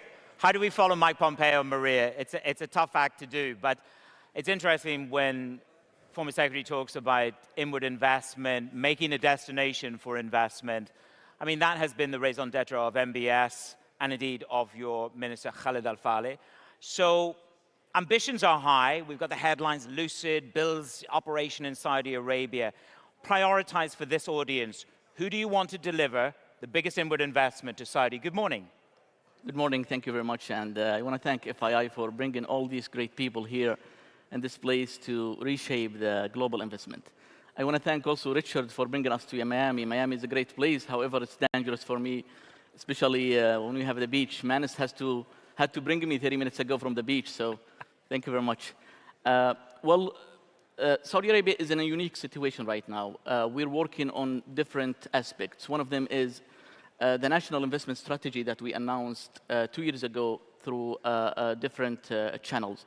One of them is how to maximize and accelerate the investment in Saudi Arabia to have a better economic growth.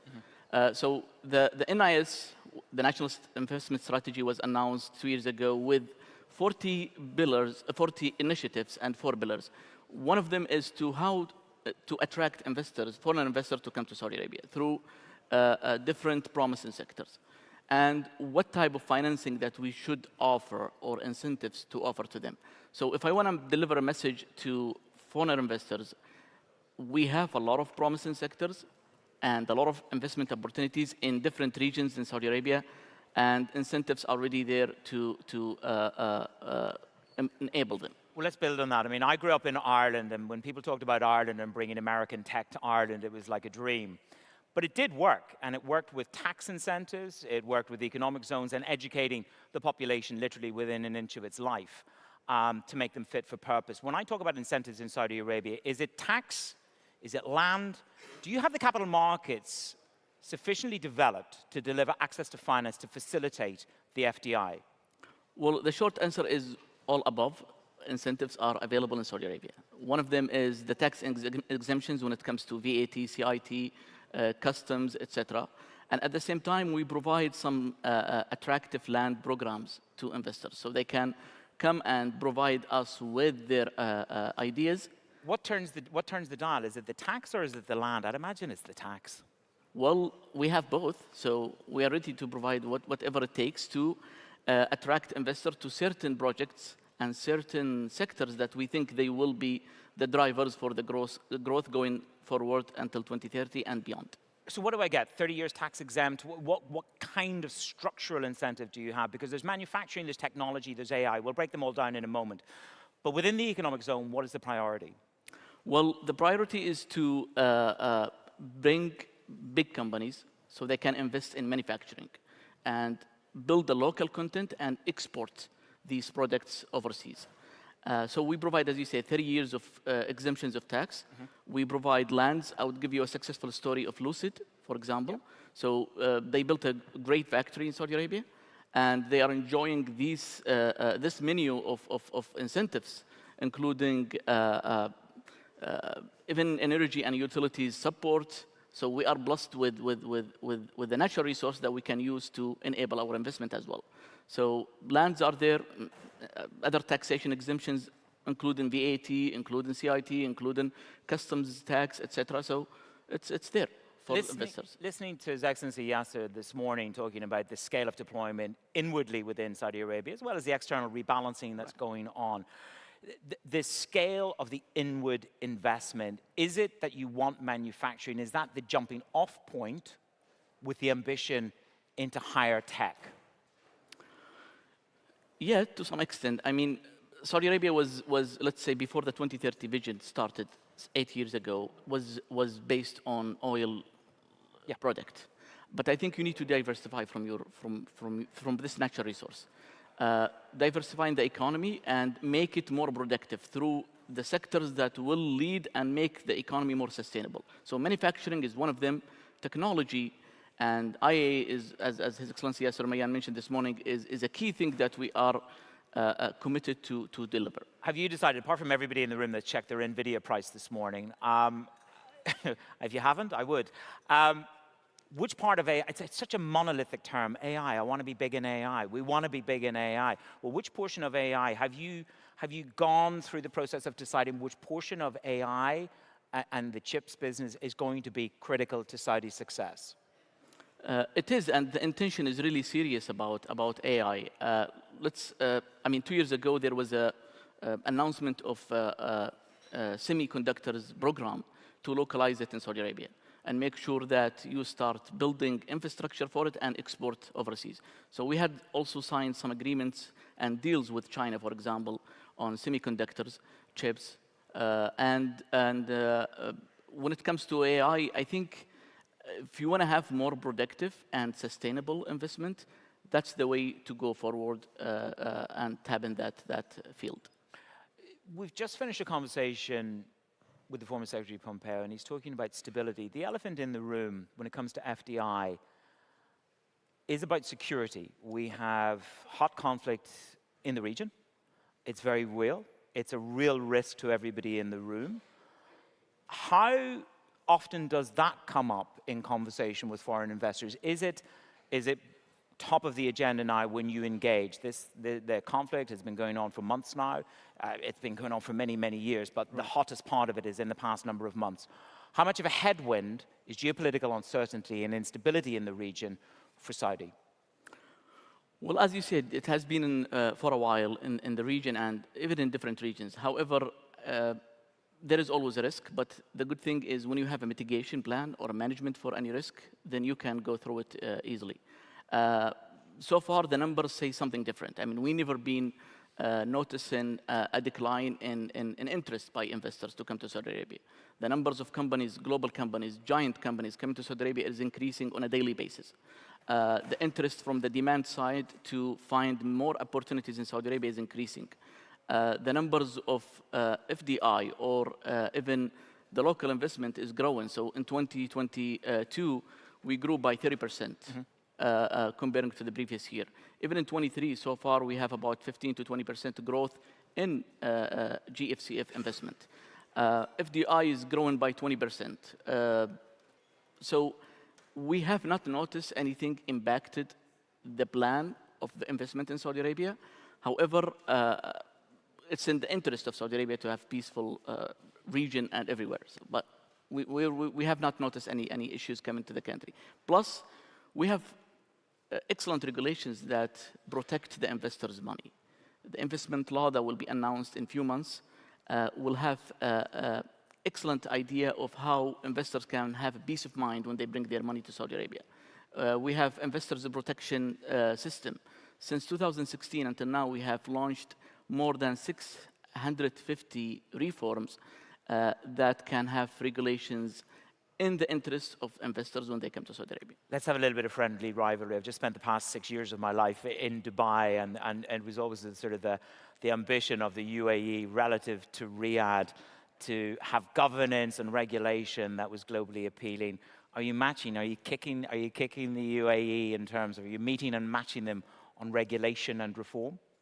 No, not really. I mean, okay, let's say Saudi Arabia was a sleeping giant as a country, and it has a lot of plus natural resources, a lot of good things in the economy.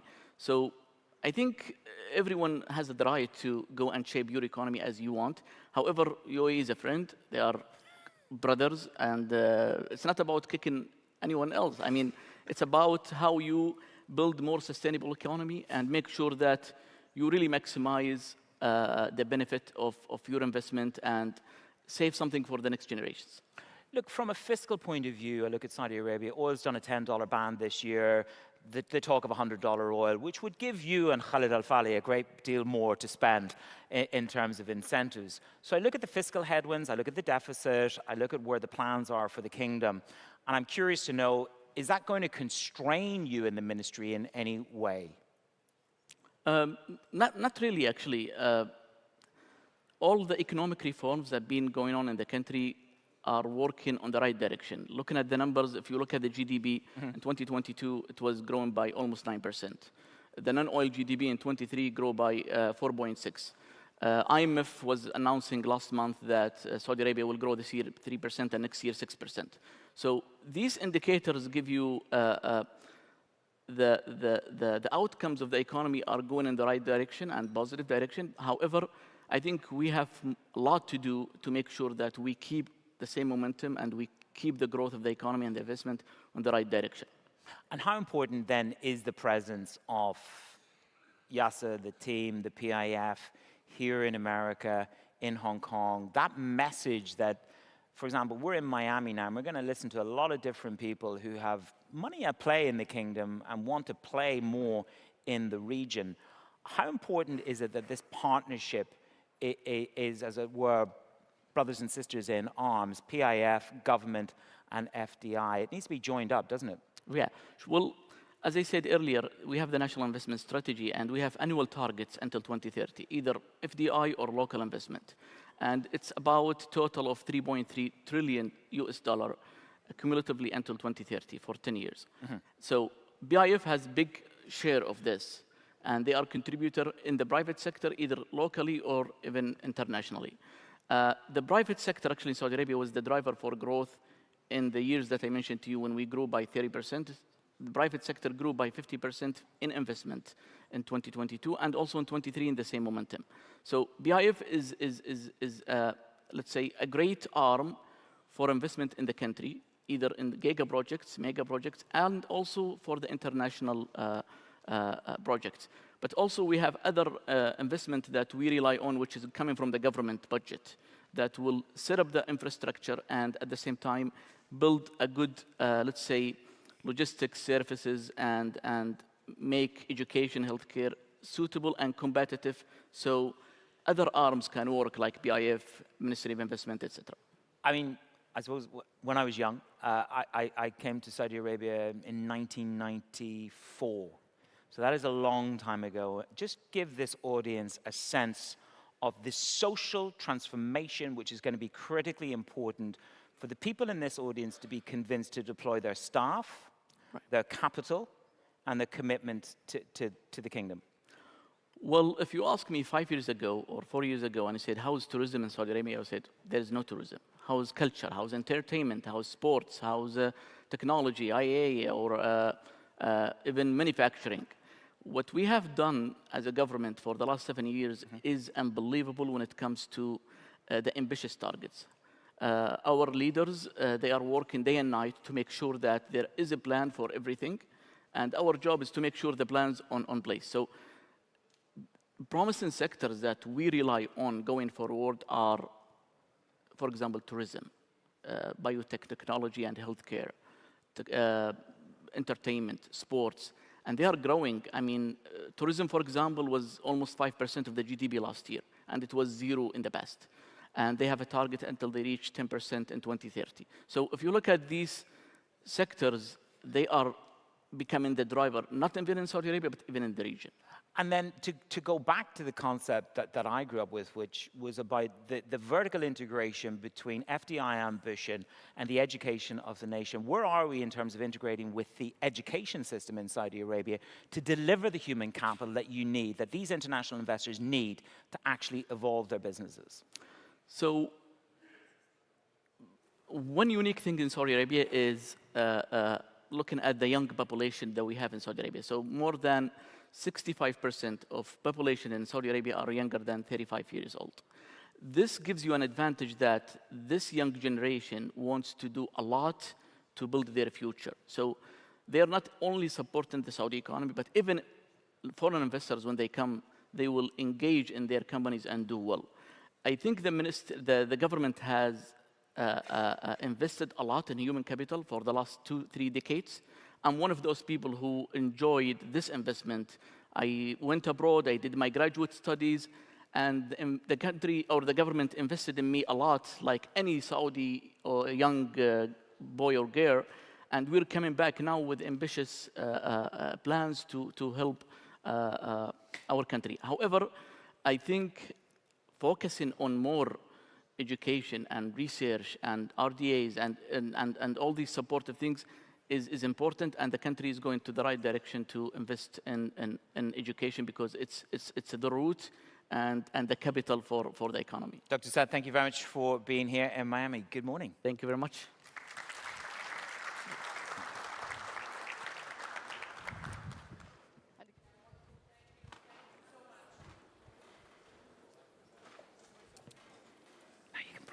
A big thank you there to Manas Krani. Thank you so much. It was great to have that viewpoint from the Ministry of Industry. We're now going to be looking at what's driving growth in alternative asset classes. Biana Goldorio is going to join us from CNN, but please, her panel. Scott Goodwin is with us, the co-founder and managing partner from Diameter. Rishi Kapoor, the CEO of InvestCorp.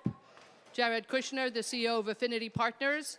Greg Lemkow, the co-CEO of BDT and MSD Partners, and Nal Mustafa, CEO of GFH Partners. So please welcome to the stage our great panel, moderated again by Biana Goldrodriga, the anchor and senior global affairs analyst with CNN.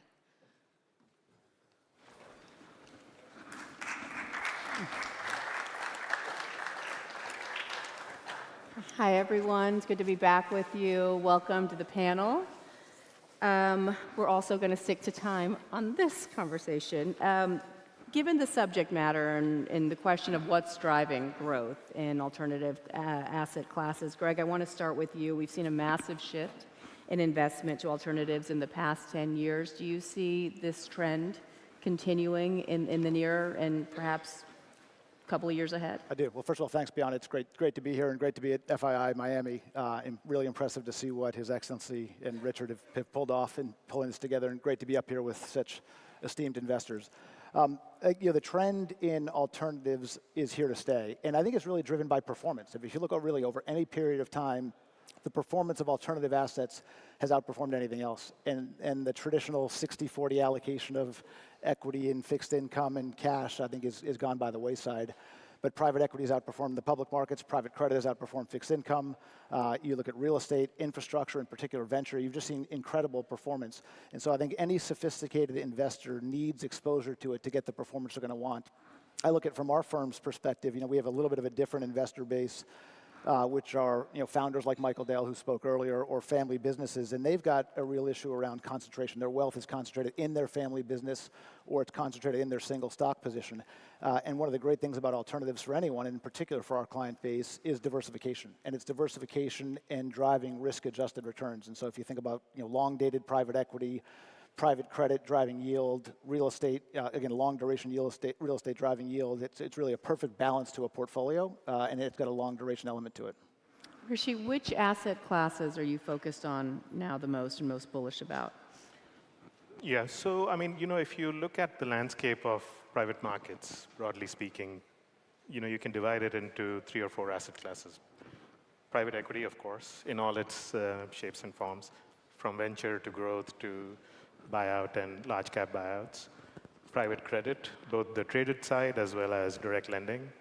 Real assets, which for me means both real estate investing as well as infrastructure, and then liquid alts. Now, liquid alts was hedge funds and the likes of that. Liquid alts is basically a package, right? It's a wrapper around what is still predominantly public markets investing.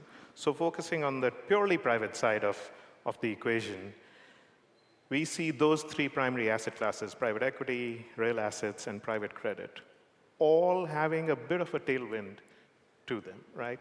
And Greg referred to the fact that performance has proven itself. There is an alpha to be captured. But more importantly, the other thing that's happened over the course of the last decade is that perceived illiquidity within private markets investing has dissipated quite a lot. It's dissipated because there are new innovative structures in terms of offering access to private markets investing for retail investors, high net worth investors, et cetera. But most importantly, the maturation of the secondary markets has come into play. And what people thought they were compromising on or giving up on through investing in private assets in terms of liquidity is no longer as acute a concern as it used to be. So performance, liquidity, and the fact that you're getting that diversification at a lower risk profile, so your efficient frontier is that much higher, has all driven the increased allocation towards private markets, particularly private credit, real assets, and private equity. And now I know your focus a lot is on real estate. A lot of different views on the future of real estate and where things stand right now and its stability and what we can expect to see. Your take? Conversations this morning about the fact that we constantly hear about the real estate and commercial real estate being the source of potential problems, and particularly in the US and Europe. But then underneath the surface, the media or the coverage is not focusing on a lot of sectors that are actually performing well. So we were talking about student housing, medical office, logistics, data centers, as Mr. Schwartz was talking about earlier. All of them are performing really well, and the U.S. is, as an economy, is continuing to deliver long-term trends that are supportive of all these sectors. So in a way, and probably I'm biased because this is our business, we continue to see opportunity. We continue to see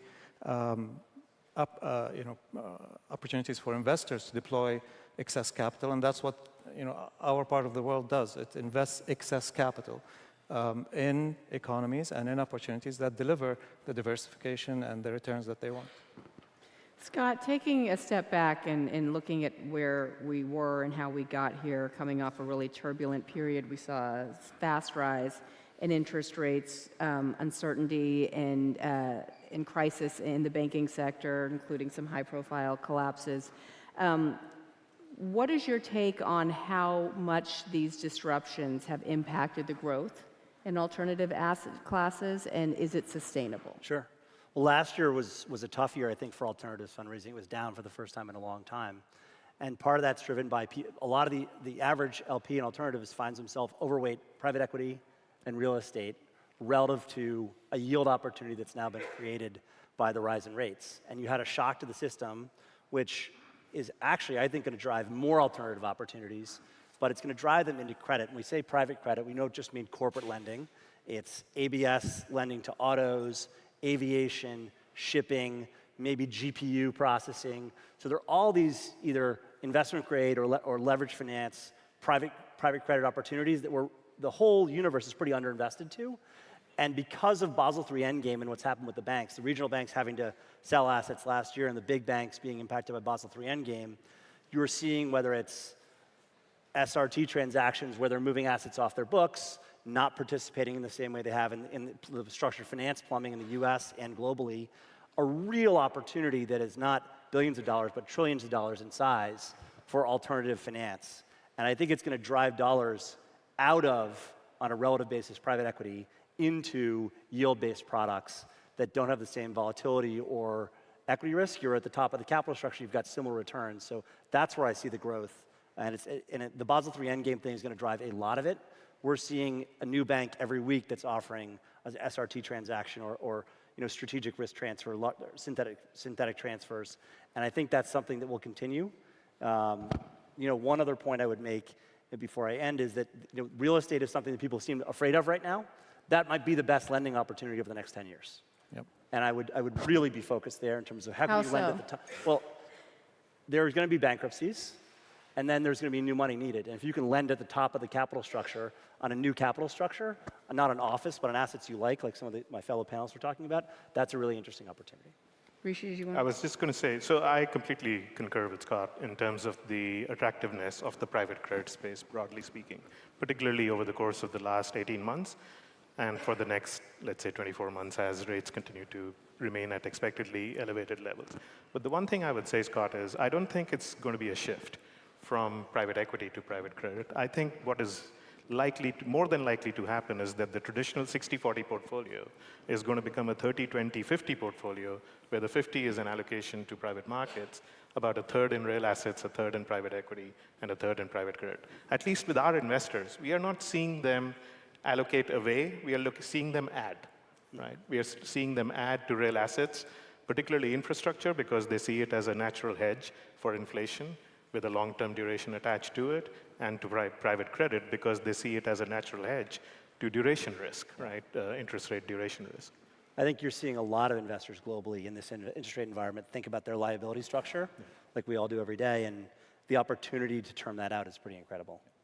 Jared, let me bring you in and factor in the geopolitical tensions, two hot wars going on in the world right now, and how you view, given your background and your travels, that impacting potential areas of growth, and how you balance what you're telling investors in terms of the concerns that these wars only seem to be escalating and prolonged.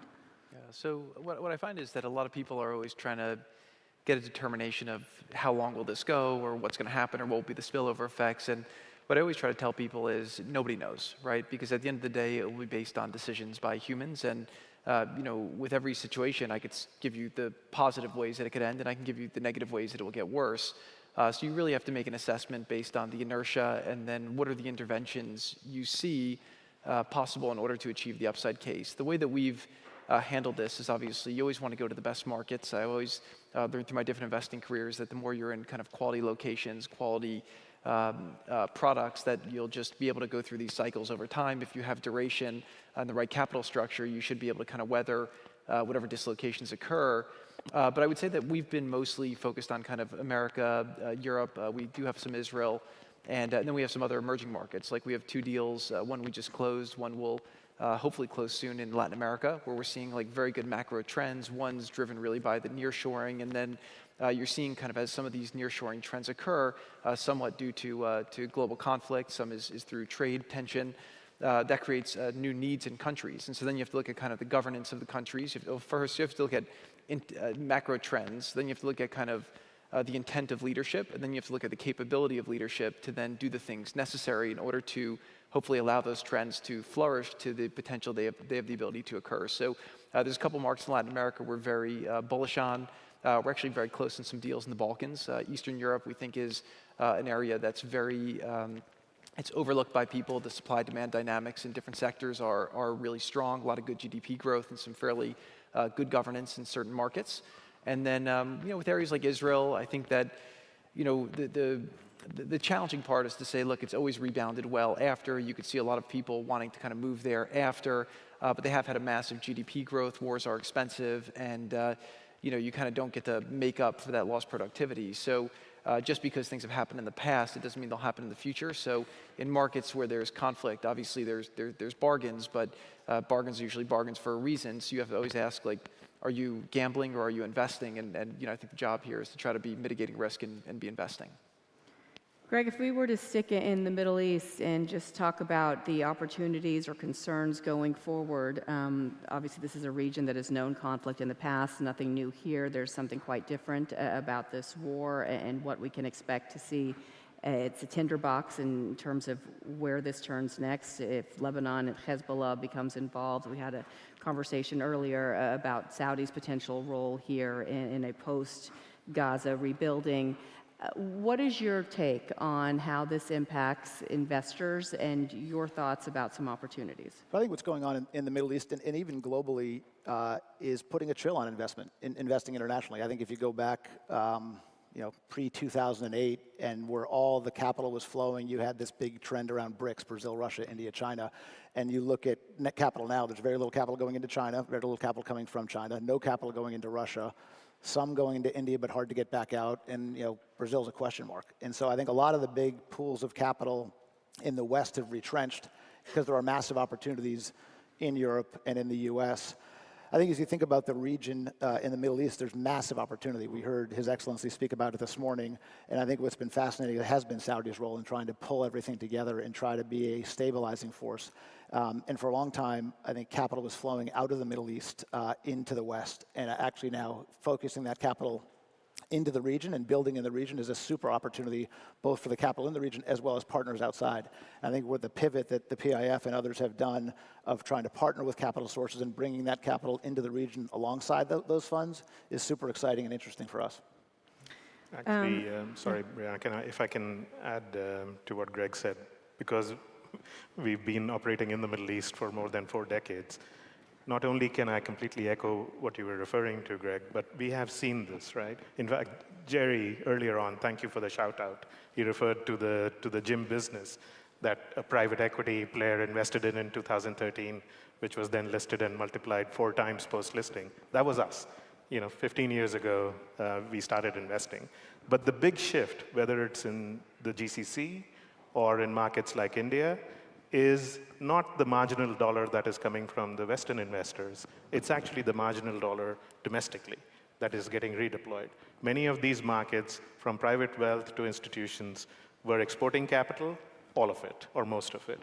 And now they are keeping a pretty sizable chunk of that capital for internal deployment into advancing their economies, but equally advancing their private markets and the broader capital market ecosystem. Now? And just to continue on that thought, I think the difference that we're seeing in the GCC over the last perhaps 5 years, and obviously the bulk of it driven by Saudi, is the fact that previously investors wished to export capital because they didn't see the opportunity. And whenever the opportunity presented itself, it was of a size that was not A, institutional, or B, of attraction. Now what we're seeing is a magnitude of investments across, and I can only talk about real estate, but across all segments. I mean, you're talking about tourism, education, healthcare, logistics, data centers, and in every one of those, there is a magnitude of opportunity that's attracting institutional capital. So the ultra-high net worth families, the high net worth investors, the institutions are deploying in a manner that we haven't seen before. And if I could say, that actually creates a lot of opportunity. One of the investments we made was actually in UAE. We invested in the leading online classifieds business there, and we saw that basically as correlated to the velocity and then the volume of the real estate market long term. And what we've seen is the business is growing, for 40% a year, top line revenue.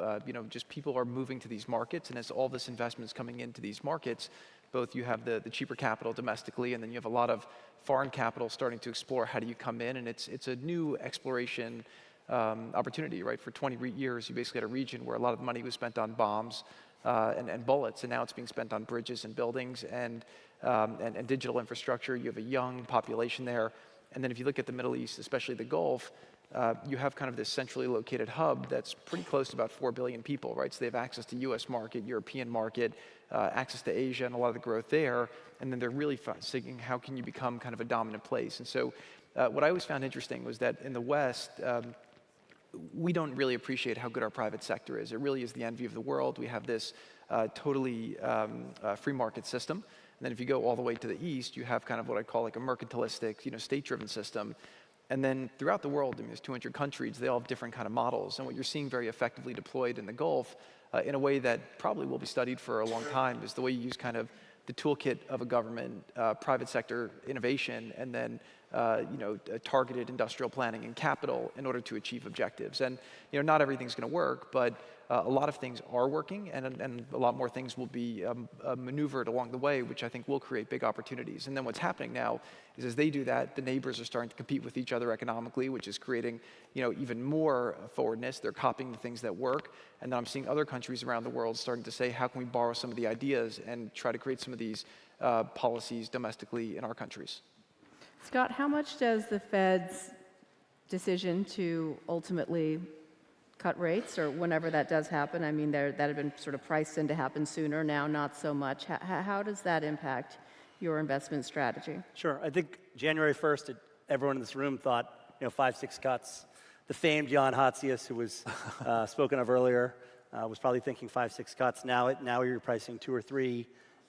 For us, you're in a yield environment where the shorter duration product, whether it's structured credit or investment grade, is the most attractive part of the curve, because you're probably going to benefit from those cuts at some point this year. I don't know when, but whether it's 3 or 5 cuts, I'm going to benefit from those.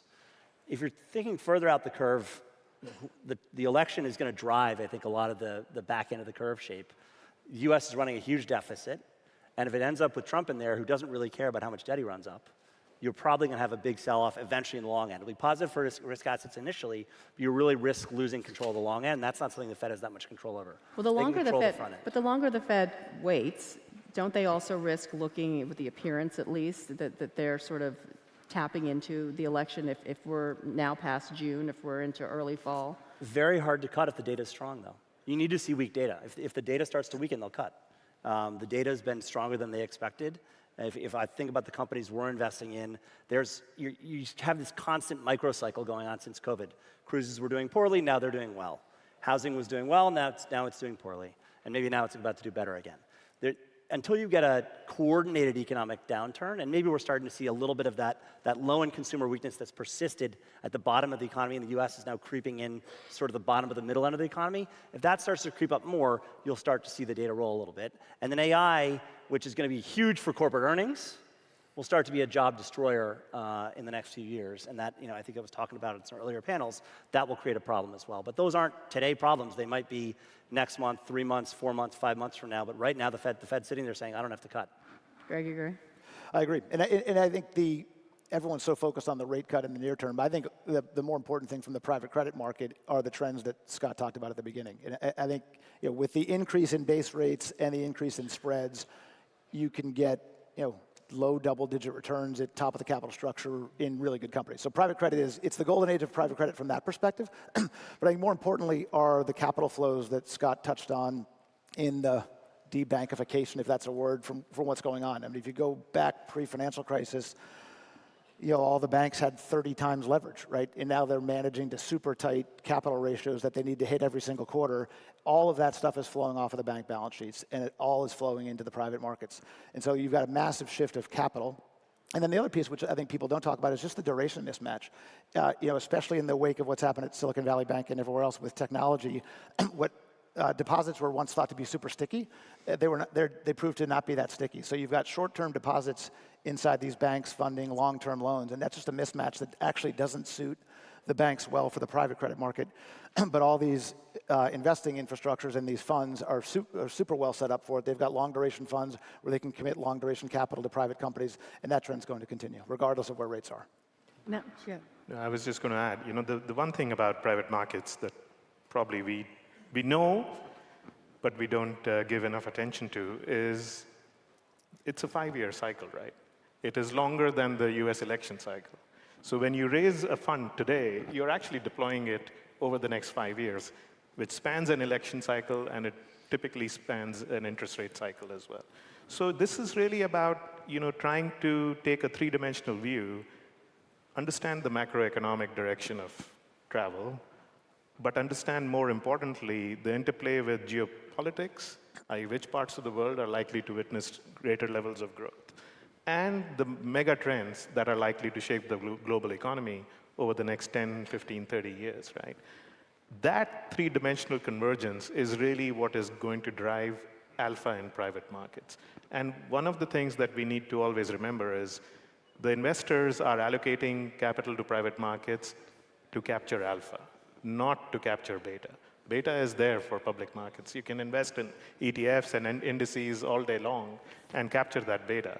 The whole idea behind private markets is that surplus return, not just over the public market equivalents, but also in terms of good asset selection, right, down to the micro level.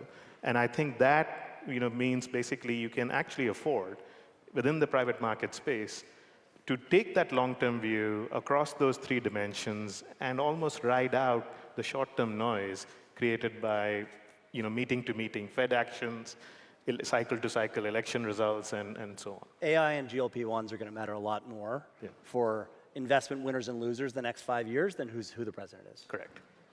I want to get back to who the president is in a minute. But Niall, I do want to ask you about regional banks. Obviously, we haven't touched on them much. They haven't been in the headlines. That doesn't necessarily mean that they're in great health. Are they out of the woods in your view? Sorry, I didn't get regional banks, stability. Regional banks? Well, look, from what we are seeing in what we do, regional banks have contracted quite a bit. We're not seeing any kind of appetite for lending. And hence, it has opened the door for this private credit, which is coming in and trying to effectively plug the hole that has been generated. I think the Fed, from what they've done, they've managed to stem the negative tide of other regional banks facing issues.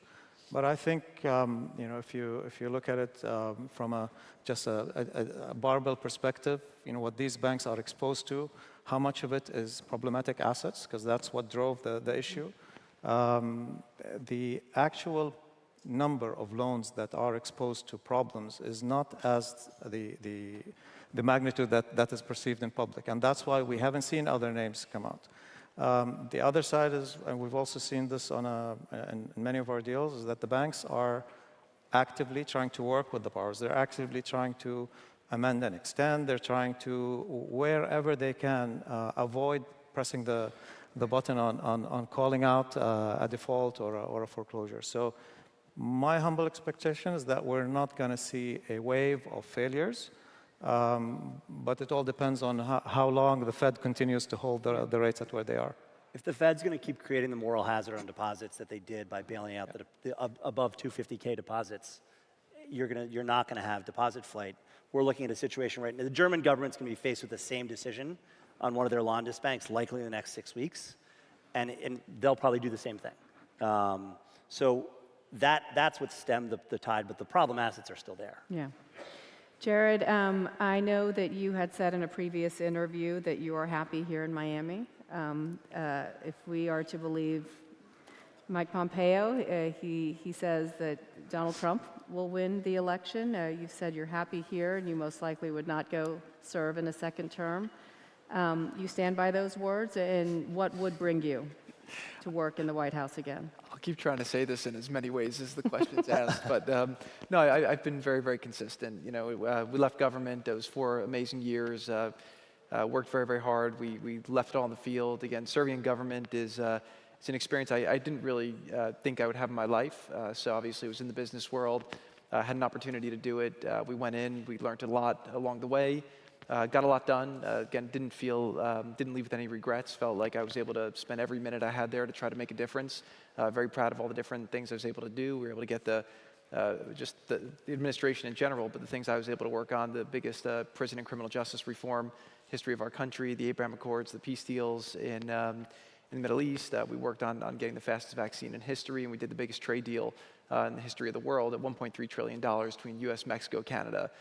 Each of those things, and then there's numerous other things we were doing every day. So it was very, very intense. We have 3 young children. We moved down here. Obviously, when we left Washington, the intent was to start our lives, the next chapter of our lives. Again, we were not planning to take that break, and that's what really we've been doing, and we're enjoying it, and it's been great. You were extremely instrumental in advising on policy during the campaign and throughout his first term. We talk about the instability and uncertainty in the world right now, specifically with regards to Ukraine and Israel and the war there in Gaza. There is a $90 billion supplemental that's being on hold right now.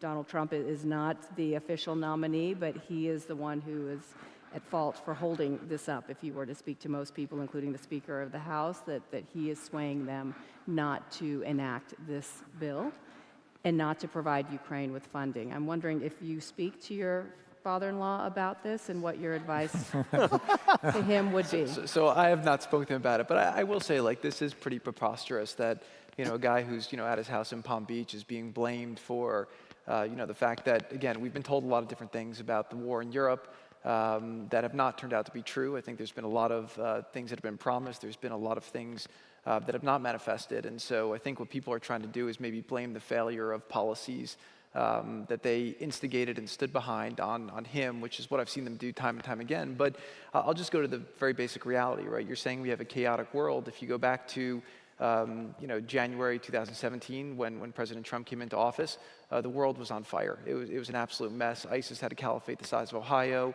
Syria had a civil war where 500,000 people civilians were killed. There were no marches on college campuses, by the way. Yemen was destabilized. Libya was destabilized. All of America's allies in the Middle East felt betrayed based on the deal that you did with Iran, where they were flush with cash and then on a pathway to a nuclear weapon. They were using that cash to fund Hamas, Hezbollah, the Houthis. China was rising. People were saying they were doing Made in China 2025. They were going to overtake America. And it was pretty bleak. Trump comes in and turns a lot of it around, right? He calls out, China's unfair trade practices. We redid a lot of our trade negotiations. Go from a place where the Middle East's on fire. We end with 6 peace deals in the last 6 months, very close to a deal with Saudi. The last deal we got done was a deal between Qatar, Saudi Arabia, UAE, Bahrain, Egypt, which really opened up the opportunity for Saudi to then join the Abraham Accords and complete that peacefulness. Do you envision that happening now, given October 7th? Yeah, I do believe it will happen. And one other thing on there is, and Russia, we had no problems with Russia. You go back to Bush, Russia went to Georgia. You go back to Obama, Russia to Crimea. You go into Trump. When we had COVID, Russia was the second country after the UAE that sent a plane load of supplies to America. So what I would say is that under President Trump's leadership, we had a peaceful world. People feared America. They respected America. We kept them on their toes.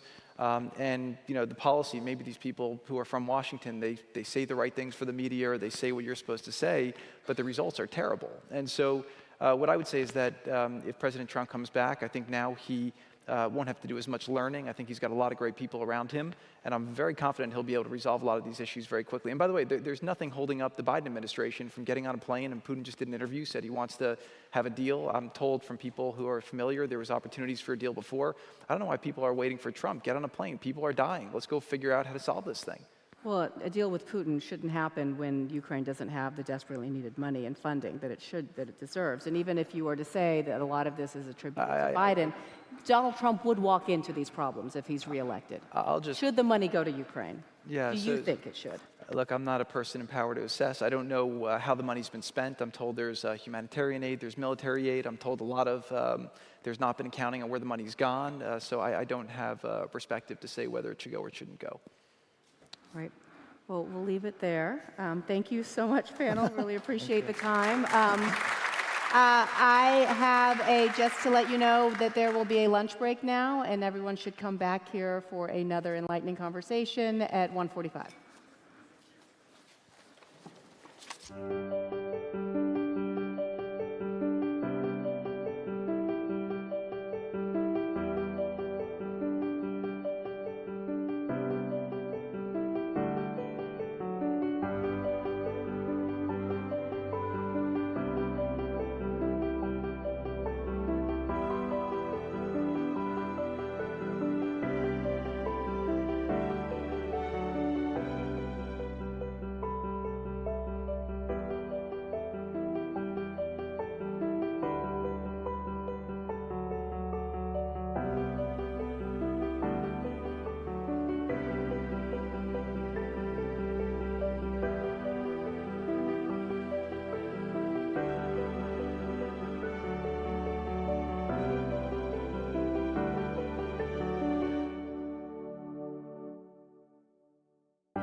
From the dawn of our movement, the Future Investment Initiative has been relentless in pioneering breakthroughs across new frontiers. And right now, we're on a path to break through another one together.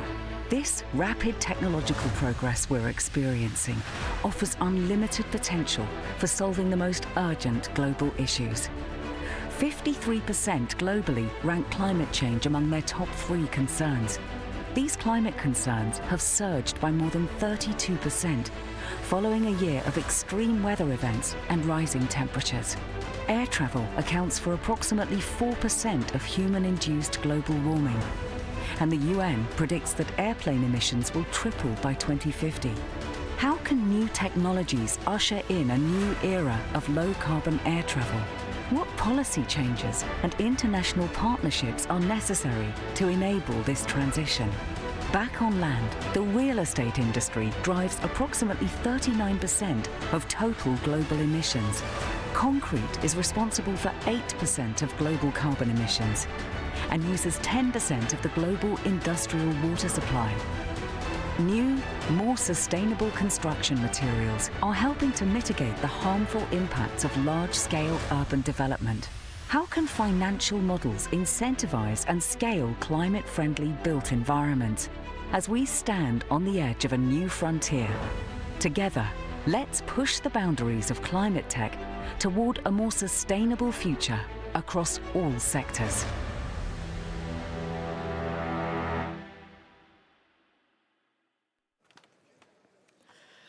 Good afternoon, distinguished guests, ladies and gentlemen. Welcome back. It's great to see you all here. And as I said, we have a very, very busy afternoon. Now, before we get started on our program for the afternoon, I see a lot of people here who are members of FII. And I just want to say a little bit about our membership and our very exclusive club that I think many of you want to join us. That's what we certainly hope. So throughout the day and a half that's left, you will maybe have the opportunity to talk to many of the members. And I think it'd be worth having a look downstairs and just see what's going on. We have a booth down there. Talk to them and see what's happening and join. We have more than 2,000 members of FII already, so there's all sorts of great opportunities for you to come and join us and be part of this wonderful movement that's really changing and impacting humanity. Now, this afternoon, we have a little bit of a mini session coming up now on climate tech. And this, I'm sure you'll find extremely interesting, and we're really looking forward to what we're going to be covering here. We're going to be looking at buildings. You know, it impacts every one of us from the minute we're born until, well, wherever we're heading after that. But, you know, buildings impact every one of us, and we're going to be looking at construction and looking at sustainable cement and looking at better ways to actually build. And, of course, also looking at smart cities and how they actually can and will impact our lives, hopefully for the better, and will help us all live a happier and a better life. All of that is part and parcel. To start this off, we have 2 great speakers. So let me just get right down to business here, and please give a very warm afternoon welcome to the founder and the CEO of Beta. Kyle Clark is with us. Very much. Appreciate it. All right. Well, welcome, and thanks for sticking around for probably the most important discussion of this entire conference, at least in my opinion. My name is Kyle Clark, and I'm the founder and CEO of Beta Technologies. As I was listening through the conversations this morning, we've heard a few different references to how aviation is going green, how transportation is going to go green, and I actually was really motivated by what I heard, but I was also a little bit confused and disappointed. There was a comment about 2050, 2035 before we see any movement, a 25-year development cycle on a new airplane, and I was just sitting in the back of the room thinking, yeah, that's what it's going to be with that attitude. But there's a way to do it faster. And I'm just going to give you a little trajectory that we've subscribed to get green energy and or electric aviation at a meaningful scale into the world. The aircraft you see on the screen is the ALIA 250 aircraft. But rewinding way back about 22 years ago, Beta started as my senior thesis project at Harvard. And it actually won the Thesis of the Year in 2004, but I couldn't get anybody to invest in the business. So I started pursuing other endeavors in electrification, grew the businesses, sold them, grew the businesses, sold them. And finally in 2017, I met Martine Rothblatt, who said, I believe in what you're doing, let's go do this, but I want to offer a quarter-turn adjustment. And her insight was quite profound. She said, you're focused on the wrong market. You want to move people? Let's move the most critical cargo, organs and tissues, pharmaceuticals, transplant organs. And then she said, but right now it's a technical issue. People don't believe electric aviation is real. So we went out, and instead of telling people it's real and convincing them of the numbers, we designed, built, and flew a 4,000-pound electric aircraft. It was the largest aircraft in the world. Then the next thing came up and says, electric aviation doesn't go far enough. There's range anxiety. There's batteries are heavy. We kept hearing that. And we said, okay, well, we could try to convince people, or we can go and design and build and fly an aircraft. So we went out and designed, built, and flew an aircraft, and we were over the moon when we hit 100 miles. Then we hit 250 miles, which at the time we started the program was a theoretical intersection of empty weight fraction, slipperiness, lift over drag ratio, propulsive efficiency, and the dreaded battery energy density. When you did the math on the 4 of those, we were hitting 250 miles. Well, we hit that, we realized in the 2 years it took us to get there, batteries had gotten a lot better. So then we said, well, what can we actually get? And we went out and we set another world record and flew 336 nautical miles with that airplane on batteries alone. Now, 336 nautical miles is just under 400 statute miles. Now, back to Martine's insight. The idea that we had to start with the right mission, not moving people, we wanted to move cargo. We went to UPS and said, hey, what's your mission? Well, they've got all these regional feeder fleets. The average range of one of those feeder fleets is 115 nautical miles. So now we have commercial closure, we've got the technical solution, and we ran headlong into what I'm going to tell you is the biggest issue in introducing clean aviation. It's regulatory and it's economic. It's not technological. So now we face the regulatory environment, and the question we ask, what is the clearest path to regulatory acceptance of an electric airplane? And I'm going to rewind for 1 second. We hear about aviation. If we don't do anything about aviation, by the way, it will be the #1 producer of carbon emissions in transportation by 2035. That's just around the corner. Why is that? Because we got micromobility that's already gone electric. We've got cars that are going electric. Locomotives went hybrid electric long ago. They're very efficient. We got marine that's gone electric over short haul. And aviation's operating this cognitive dissonance saying, no, we can't do that. Turns out we can. And if we don't do anything about it, then it will indeed. We saw that first slide, which as I was walking out, said that aviation will grow 3 times by 2050. We have to do something about this. Now, where's the right place to start? So we believe that the right place to start is actually in cargo and logistics. And by the way, this is a great metric here. All of Germany versus aviation, for example. Germany is a big country. So let's start with short-haul stuff, because we can do a meaningful chunk. That's a Cessna Caravan. By the way, everything I show you here is real photographs. We actually just flew the airplane from Florida back to Vermont. Vermont's way up above New York there. Last week, flew through the Hudson Corridor. Unfortunately, the video's not going to play today, but it's a spectacular video of me circling around the Statue of Liberty and shooting up the Hudson. In the National Airspace System, in Class Bravo airspace, at the convenience of the air traffic controller. This isn't a technological issue. We have to go to the FAA, convince them we have a safe and reliable entry to market. We hear this term air taxis, eVTOLs, synonymously. That's not the right place to start. We have to start with cargo and logistics. And this is of our 600-unit backlog right now, a quarter of them are going to UPS. Amazon is our second biggest investor. The theme is coming together. Now we've got the regulatory path of going into cargo first, which is a lower bar than urban air mobility carrying passengers. The financing is coming together. And the reason I put this slide up here is to tell you that every one of the legs that we flew, by the way, the test team's in that plane, and myself or another test pilot is in that plane. We would charge the thing up, fly 200-odd miles, and it would cost us $14 to recharge the electric airplane and $700 to refuel the Caravan.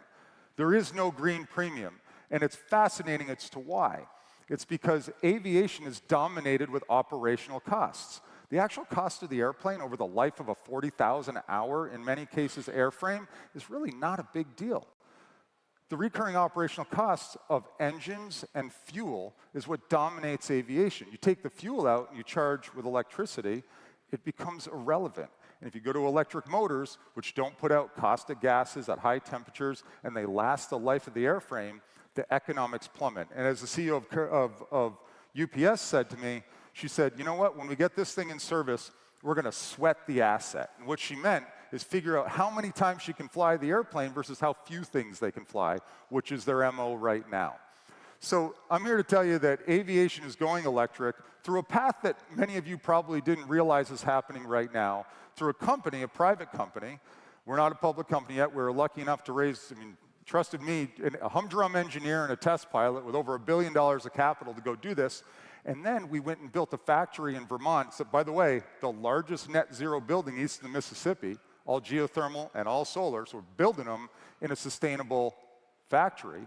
We're running them with electricity. And when those batteries are done operating in the sky, they go on the grid and they provide buffering and arbitrage for renewables. It's a full cycle thing.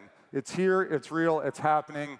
And the question was asked to me before coming up here is, can we get to zero in aviation? The short answer is not right away, but there's a huge chunk of commercial operations that we can address today.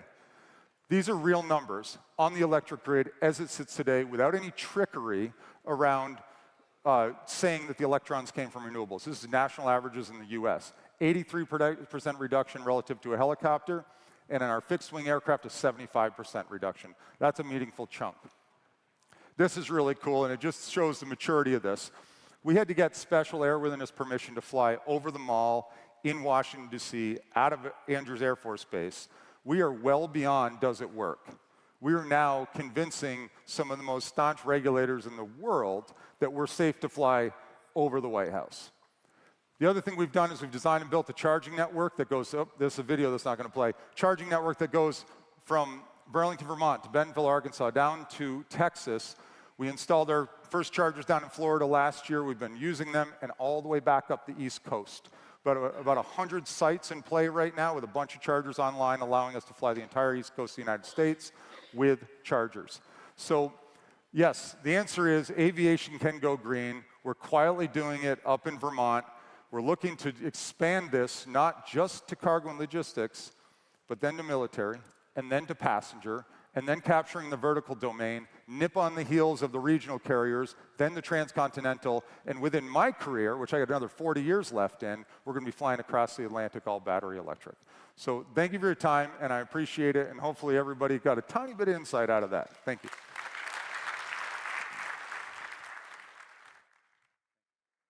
Thank you so much, Kyle. And there we have Jet Zero. Aviation ambition without a doubt. So there's so much going on in this space. And again, it's actually happening, which is so, so exciting. We're now going to move to sea gliders. How about that? So if you aren't comfortable up in one plane, we've got another form of transportation for you. The co-founder and CEO of Regent joins us now. Billy Thalheimer is with us.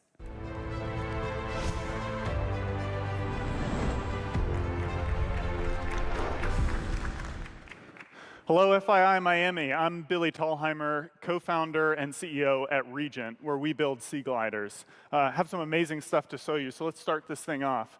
We started Regent because we were trying to solve a problem in regional mobility, where you're at the airport longer than you're on the airplane, or you're stuck in traffic no matter when you leave. So we said, we're going to focus on one part of that. We're going to focus on the seaports, on the coastal transportation.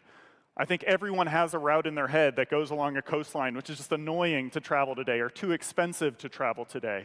And when you look at places like Miami or even all around the world, you'll see that maritime transportation hasn't changed much in the past century. We're still using these horrible hydrocarbon fuel-burning ferries. We're moving slow. We're polluting. It's expensive. It's not comfortable.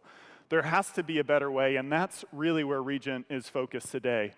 Our founding team came from that electric aviation space that Kyle and Beta and many other companies are working in today. We said, how can we use that brand new technology in electric propulsion and bring it to the maritime domain, where we're taking advantage of ground effect, these aerodynamic efficiencies to give us longer range like birds flying over the water, and we're going to give our designs wave tolerance by using the latest in maritime technology. We'll use hydrofoils to give us wave tolerance, coupling them together to make this amazing electric, affordable, high-speed regional coastal mobility machine. So Regent started about 3 years ago with this concept. We're going to build a sea glider, a hydrofoiling, all-electric machine, a hybrid of boats and planes that is going to skim low over the water on this cushion of air for very efficient, very affordable transportation. So we started to build one. We wanted to prove that we could operate in all of our modes, that we could hydrofoil in this wave-tolerant condition and then fly at high speeds so we can move around at 180 miles an hour, about 300 kilometers an hour. And so what you're seeing here is also real footage, no CGI in this. We have proven this technology with our prototype vehicle. You can imagine going through the harbors on those hydrofoils, taking off, and then flying on that cushion of air at airplane speeds onto your destination. Importantly, this craft is incredibly easy to control. It's regulated by the Coast Guard and international maritime regulators. You only need a boat captain's license to operate it, and that's because the only controls you have are boat controls, left and right, fast and slow. You don't fly a sea glider. You don't have thousands of hours of training necessary to operate a sea glider. You drive a sea glider. So the next step for us was to say, if this is going to operate all around the world in all conditions, we need to show that it can operate in any weather conditions. And so over the past year, we've put this thing through all sorts of paces, all sorts of weather, and shown high wave tolerance. Now, in our third year, Regent is moving on to our full-scale prototype. So our first sea glider product is called the Viceroy. That is a 12-passenger vehicle. So we're talking about high throughput from day one, incredibly affordable costs. And this is the prototype that the Regent team is building right now. You can see the scale that we're talking about here, the comfort of walking on board and having headroom and giant windows the size of cars. And there's an immense amount of technical work, obviously, that goes on behind this. We're taking the best of aerodynamics engineers that come from space companies, that come from the Boeings and Airbuses of the world, and combining those with the best in maritime technology, the America's Cup, Sail GP, sort of the F1 of the maritime world. So we're working on all the enabling technologies, and not just based on the vehicle. We're building a vehicle that operates at very high speeds in the water environment. So we're also working on the sensor systems to ensure safety, because safety is a critical part of this process. Flying at these high speeds and low altitudes, we're going to make sure that our captains, at Sea Glider captains, even though they're just operating left, right, fast, and slow, are going to have high situational awareness, be able to see everything on the water.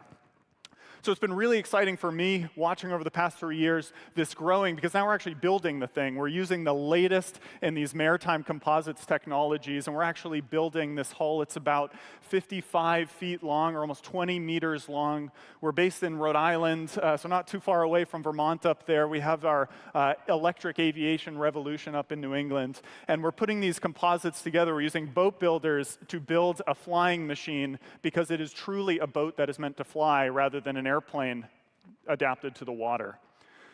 Now, Regent's first vehicle, you're looking here at this Viceroy vehicle. Again, it's a multi-mission machine, so we're starting with commercial transportation that can start in sort of your economy configuration, and we certainly have customers interested in that, investors like Japan Airlines and Hawaiian Airlines. But we're also looking at VIP configurations. We're looking at cargo configurations. We're looking at maritime patrol, medevac, and even military configurations for this craft.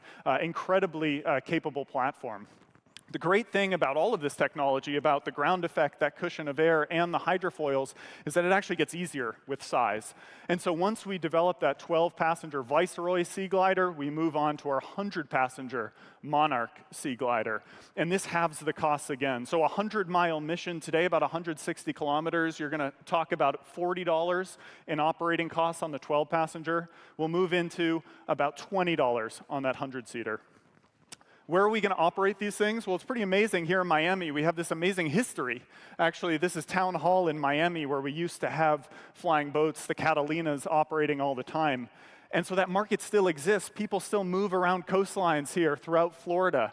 And so we're going to bring that back, and we're already in conversations with the city and the county level to identify places at Port Miami and then grow our operations, interfacing with multimodal transportation here over time.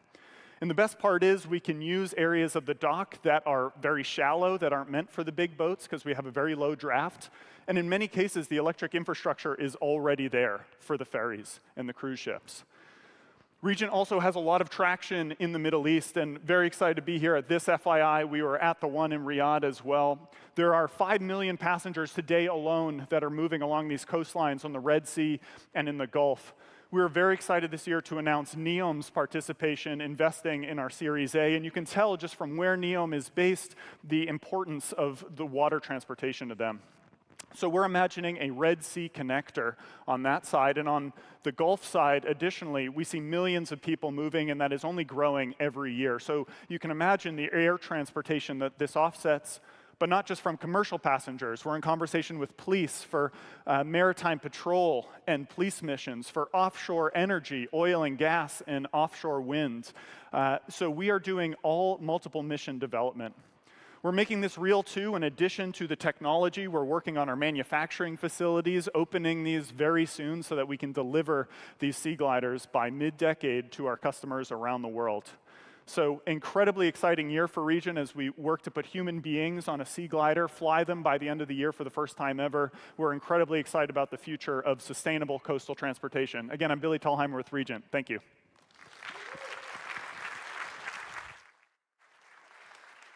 Billy, thank you so much.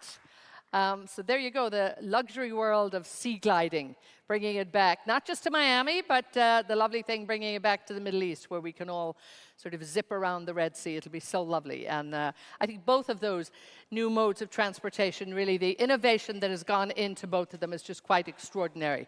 So once again, I just want to thank both of our speakers there, Kyle Clark and Billy Tallheimer. Just tremendous initiatives, and good luck and continued success. The next time we're going to be hearing from you, we'll probably be arriving by your plane or the sea glider or whatever. Let's move on to this and come back down to earth just a little bit, because we're going to be talking about construction now and really looking at next-gen construction. Can it actually save the planet? I have two great speakers joining me here, the co-founder and CEO of Partana Global. Rick Fox is with me, and the group CEO of Russian, David Grover. So, gentlemen, thank you so much.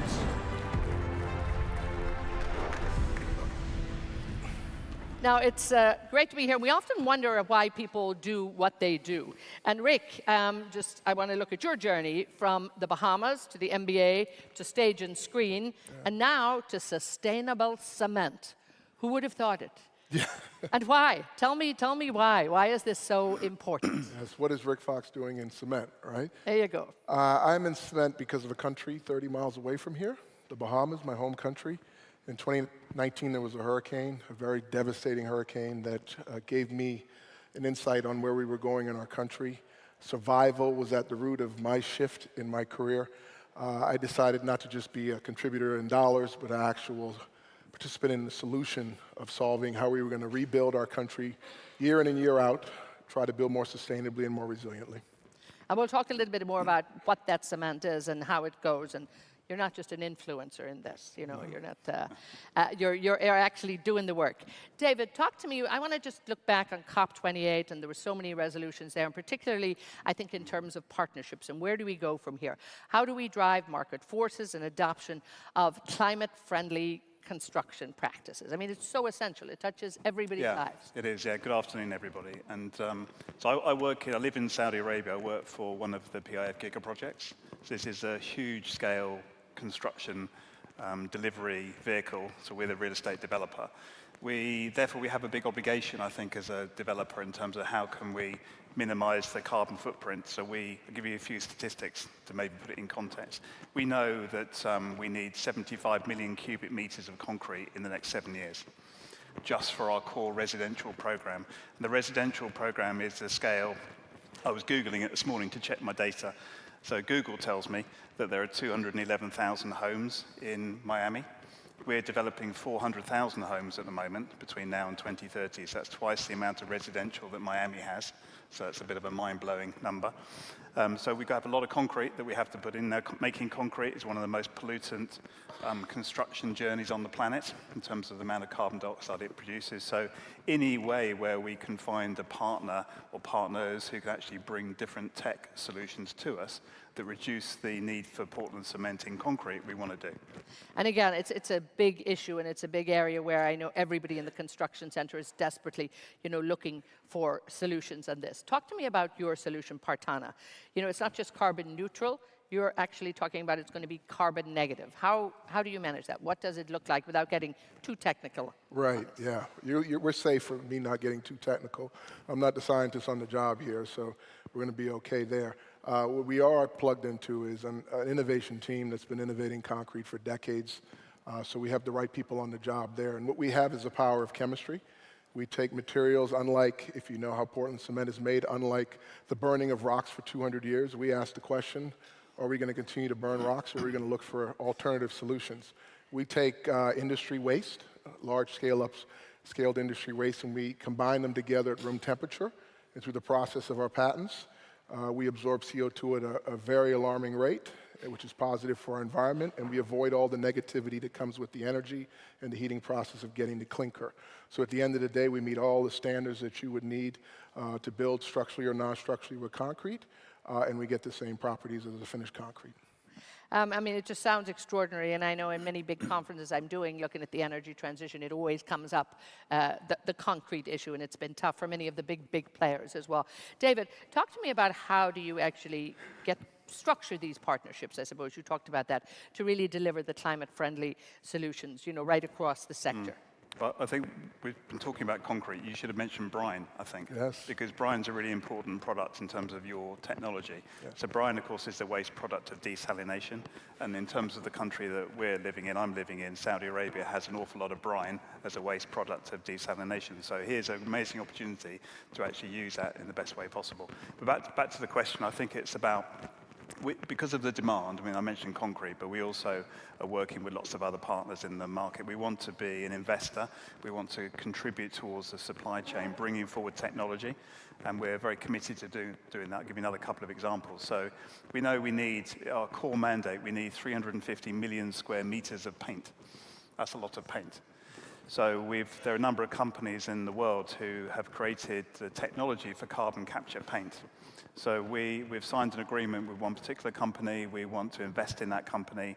We think it's a huge positive step forward. I mean, just to give you an example, a typical home or typical villa is equivalent, if you paint it with this product, is the same as having 12 major oak trees around that property in terms of the absorption of carbon dioxide. That's really exciting. So we're looking at technology partners all the time, because the construction industry, I mean, I was watching behind stage in terms of airplanes and boats, and it's superbly exciting. Construction is really dull by comparison, and real estate's dull by comparison. And it's a bit of a dinosaur industry as well. We're a bit slow globally in terms of actually bringing in technology, bringing in best practice, bringing in AI that we've been talking about this morning. So I think the obligation we have as a major player in the Saudi Vision 2030 is that we need to make sure that we step up, because if we don't, who is going to? And I think it's a real obligation we have as a company to be seen as a leading light globally, not just within Saudi, but actually as a global player. And you have a great opportunity to do it when we look back on those numbers you're talking about. I mean, this is scale. But Rick, let's look at what you're going to do in terms of scale. I mean, this is an innovative product. It needs a lot of investment because you want to scale this up. So talk to me a little bit about, I suppose, the relationship between Roshan and yourself, and I'll have you both maybe talk about this. Well, I think it starts with the right shared values. Being in the Kingdom of Saudi Arabia, starting on the front line in the Bahamas, where the Prime Minister took leadership and really called me home to actually be a part of the solution. At that point in time, I knew it could be a solution for an island nation. What I've been fortunate to discover is spending time the last year and a half in the Kingdom and meeting gentlemen like David and Roshan. The example of values in the choices that they make to change the way we build in the world for good is not just talk, it's actual action. Mm-hmm. And the scale with which they're building provides the opportunity to attract the right partners and investment that understand this is for the long haul. We're going to go on a journey here, and we're not going to be for everybody to begin with, but we're going to be the right teammate and the right partner for those that care about changing the world. Now, we might have a few minutes. For the afternoon, I really want to try and get you involved. And later in many of the sessions, in the tech session, I'm going to be down there with you. So if you have any questions, please let me know, because I've only got them for a few more minutes. And construction, as we said, touches everybody's lives.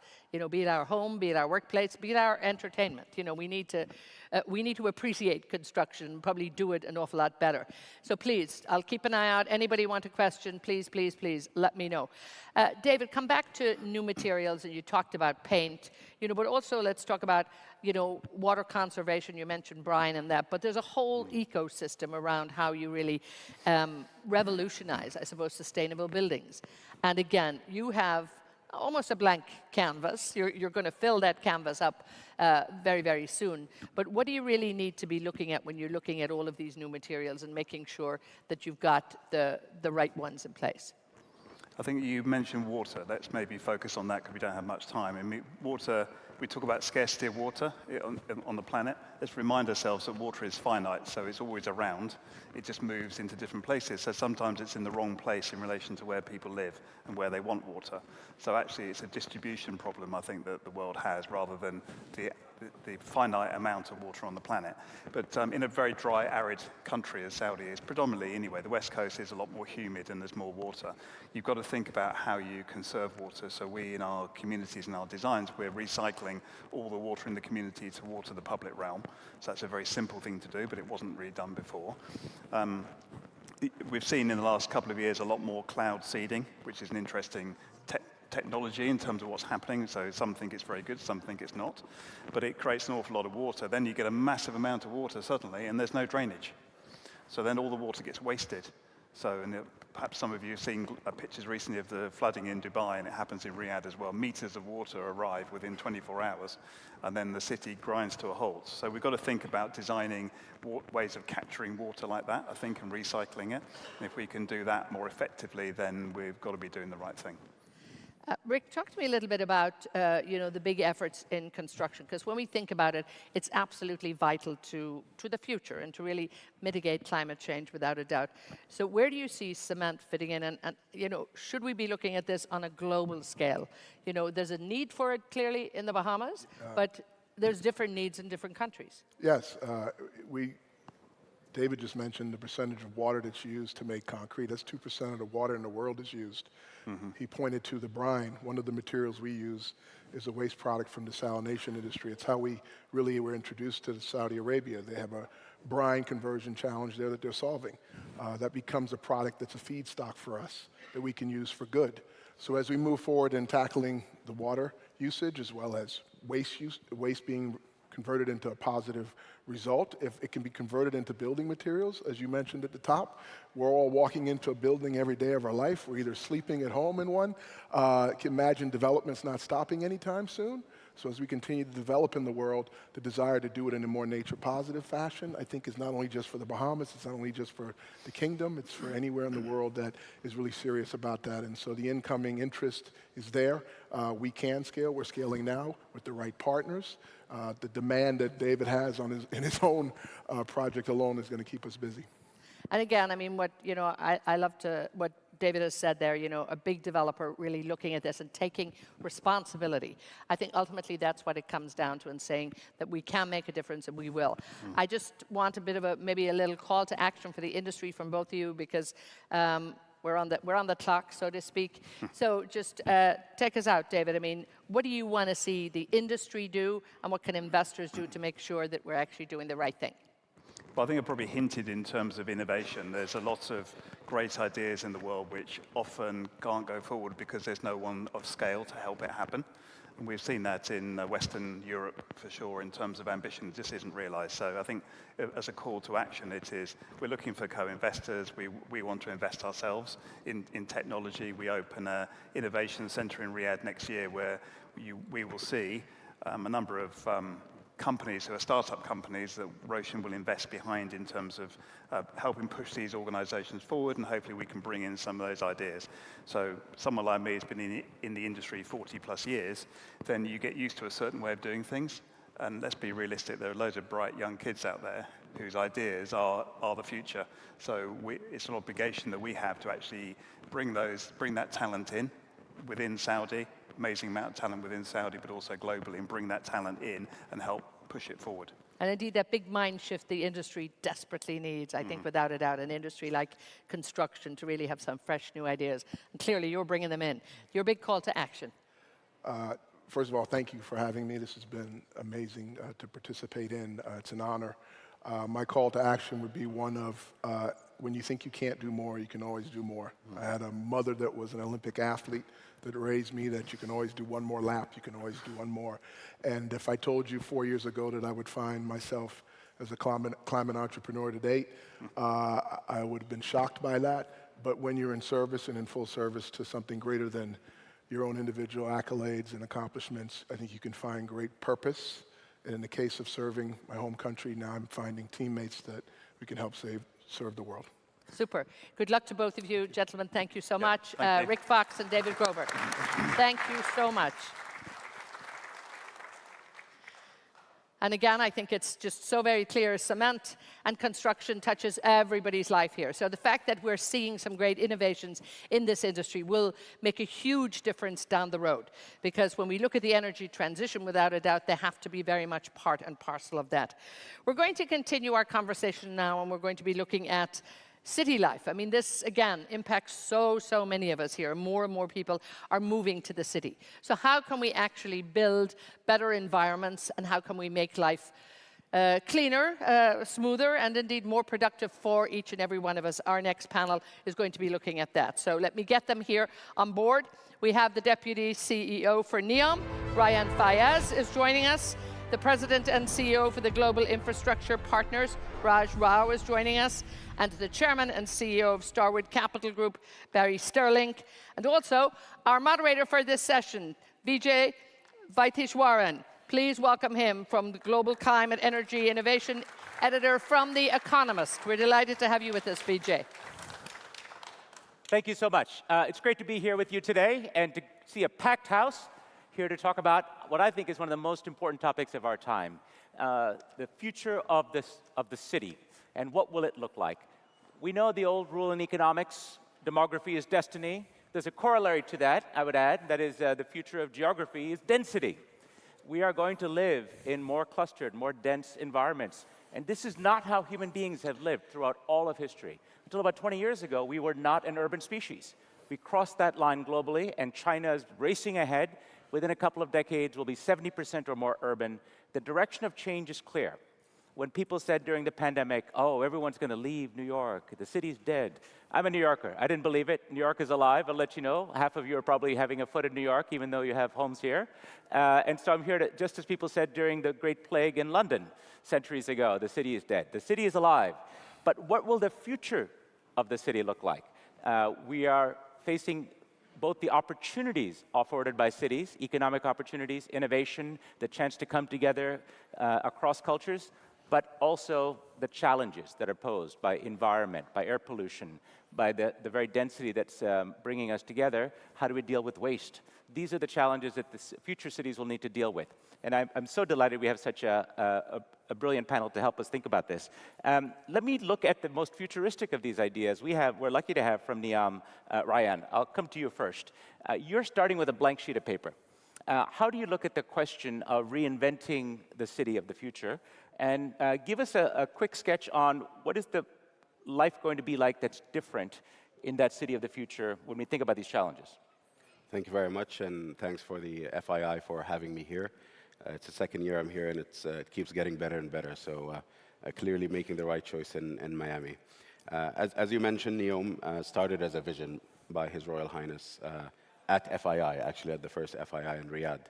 And that vision was to create the city of the future. We went through multi-years of strategy setting, of defining how that city would look like. And we're now at a point where the master plan is ready and master plan is visible to the world. And there's strong certainty as well as visibility as how it's gonna look.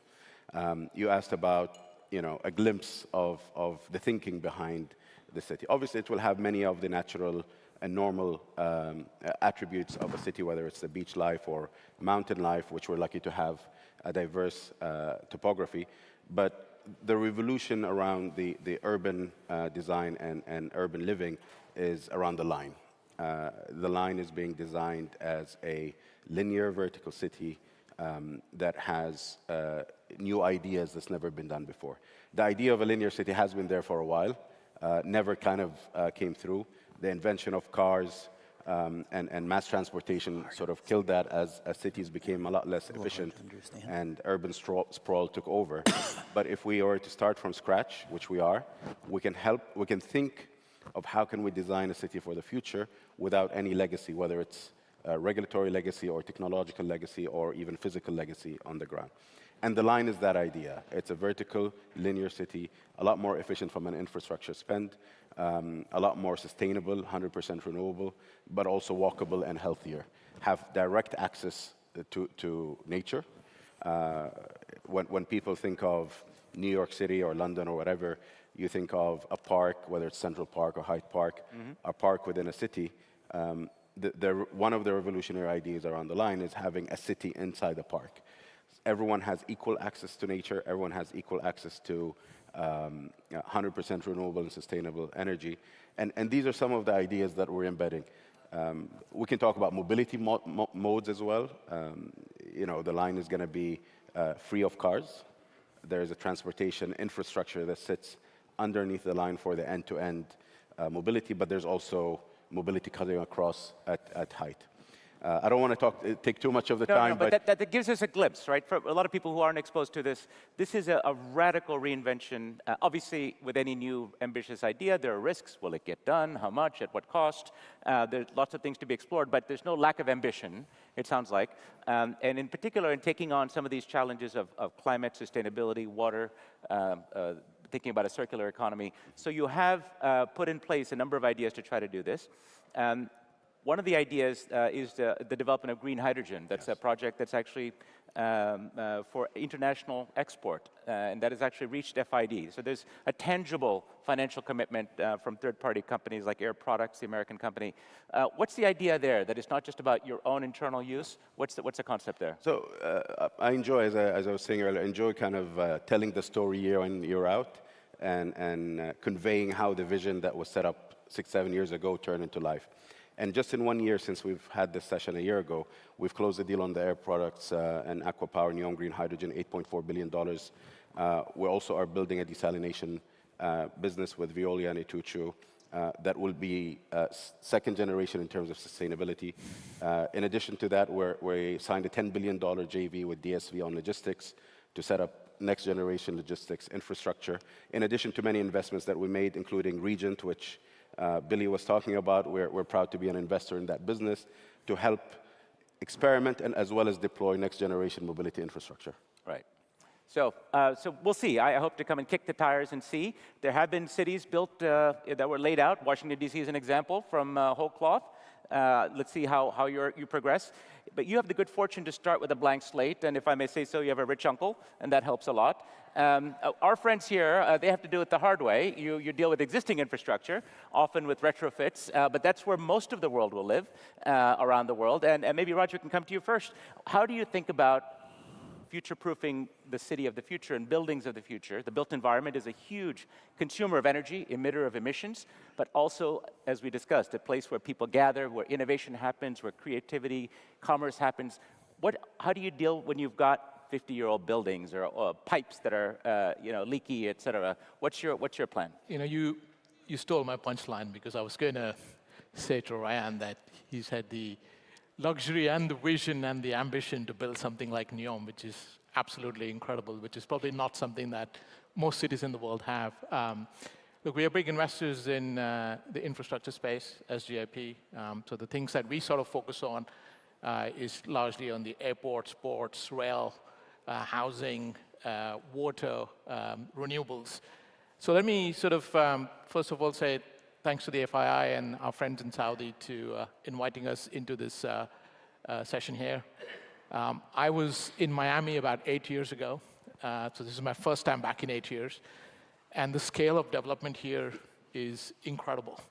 Right? So as you think about cities and cities develop, more and more people are getting attracted to join the cities. So if you think about the numbers, 56% of the world population lives in cities today. If you wind the clock forward by another 15, 20 years, that'll be 66 or 75% of the population living in cities. I think there are some statistics that about 2.5 billion more people will move into the cities at some point. So what you really need to do is to make cities resilient. That's the starting point, the existing cities. And people come to the cities to have a better standard of living. People come to the city to have better quality of life. So I start with, if you want to come into a big city, where do you get in? How do you get in? You get into an airport. So airport is a gateway into the city. And the better the quality of the airport, the better the connectivity of the airlines, the better the commercial product, the more the investment into the city. So look at the hub that has been built up in the Middle East. Yeah. And I know this how the ambitions in terms of making that into a big hub, a lot of capital is going to go into that space. So I think first point is making that the gateway of people coming in. The second thing, you touched upon this, is quality of life, quality of living. I think I heard David speak in the earlier panel about water, right? Super important, super critical. People say that it is, people assumed it was for free, but it's not for free anymore. So you've got to repurpose existing infrastructure to make that more resilient. We are currently, through one of our portfolio companies, building a big site, or a wastewater treatment plant in Nice, in France. We own a company called Suez, which is a leading water and waste company. They're building a wastewater facilities. They're going to take sewage waste from sort of 26 different localities in and around Nice, process it to the highest standards with latest technology, to get it to a point where the microplastics in the water is 90% less than what it is everywhere else that you can see, and that becomes portable. So we've had waste treatment previously, but you're upgrading the technology that's involved to the point where it's drinkable and clean. And because water is definitely a scarce resource. Sure. And if you think about all the existing infrastructure in water, was all built 50, 60, 70 years ago. Right. A large part of that is getting wasted today from leaks. Right. So you've got to fix that leak first, and then you got to improve the technology. So you fix the hole in the leaky bucket before you put more water in the bucket, so to speak. Okay, so that's some important ideas. And I have to offer a correction. I said you're the only one with a rich uncle. We should note, you've recently been acquired by BlackRock, so maybe there's a rich uncle here, too, that can help you do some of these things. We haven't yet closed the transaction. The deal is closing, presumably, sometime soon. Let's turn to you, Barry. Well, how do you think about this challenge? You got a lot of assets, but you also, somewhere on the horizon, there's climate risk. Is it making its way onto your books yet, or is it a distant concern? How do you think about this? Thank you for having me. It's nice to be here in my hometown. Welcome. After 8 years of loneliness, you should have invested here. You would have made a lot of money. If you want to see the cities of the future, you should go to Saudi, because Diriyah Gate, is a perfect actual combination. I'm friends with Jerry Inzarello for decades, and whether it's content of museums, theaters, wide roads, hotels, affordable housing, all well-planned and laid out, it's an incredible advantage to have the opportunity to plan a city and learn from thousands of years of not doing it so well. But my focus is really on existing cities and what's going to happen to them in the future. And I think, first of all, what city are we in? But if you take a typical old city, let's take New York, today one of the big questions are the office buildings in these cities and what's going to happen to them. And you're seeing the first wave in the United States. It's quite different around the world, but in the United States, we have not returned to work in the way we did. They have in Europe and Asia and in the Middle East. The buildings, I was in California on Monday, and I was in some state offices, and they're in there 2 days a week. You're seeing the pain in the U.S. office markets really from the lack of return to work and what it means for demand for office, but you haven't seen the impact of AI, which you're going to hear about in a second, which is the dismantling of industries that are tenants in these office buildings. And the AI is coming after the white-collar jobs, whether it's the bank, the insurance company, the analysts, the advertising agency, the law firm. And I have a feeling we're going to see hundreds of millions of square feet of excess office space around the world, that some of which won't have another use. It will have to be taken down and repurposed. So there's going to be a great opportunity. How you're going to do that in the States is probably tax credits from the federal government and the state, because it doesn't make sense right now economically to convert or tear down a building. And I don't think we've seen the impact of AI. Recently, a law firm in New York renewed a 700,000 square foot lease. But I think it's coming, as you'll hear from everyone today and tomorrow. So we think, and then you look at cars, and I think about electric cars, self-driving cars, getting cars off the road, reducing density, because as these cities get more and more crowded, you got to make the cars, not everyone coming to the city is going to be able to have a car. So whether it's mass transportation or Miami built a tram that is actually, when it was first built, wasn't used, and now it's very important to bring people around. And the city's planners, there's a big burden on them to think about density. There's an area here called Wynwood, which is on the other side of the tracks, and they let everyone build whatever they want, and it will be a nightmare to get around. The roads are one lane in each direction. Every time an Uber stops, you're going to spend 35 minutes getting to your house or going to your restaurant, and that's not going to work. So you'll see good planning and poor planning, and it's really upon the urban planners. And then, of course, what's built here and in Europe, the buildings in Europe are all green. They're going green. They're green we built the most sustainable building in Frankfurt. It's 90% leased in 6 months. The building next door is not, and it hasn't had a single lease. So there's a move of tenants and investment to the greener buildings, and then how do you retrofit the existing buildings that you have? It's both operating them more efficiently with new prop tech technologies. It's actually, as you know, we're 70% of the emissions in cities comes from the buildings. And the US is catching up. Institutions will lead the way, not the buyers, and capital will drive capital to cleaning up these buildings. Or you build state-of-the-art buildings and they attract tenants and get the higher rents, and so capital will move to that. So, I think whether you operate it well, you can mandate the use of green power, you can use the roofs for solar plants and equipment to generate power, feed it back to the grid, and it's going to be fun. It's going to be interesting. You're going to need some role for government in this. You're going to need help. Free market on solving the problems. redoing of these cities, you're going to need help. Yeah.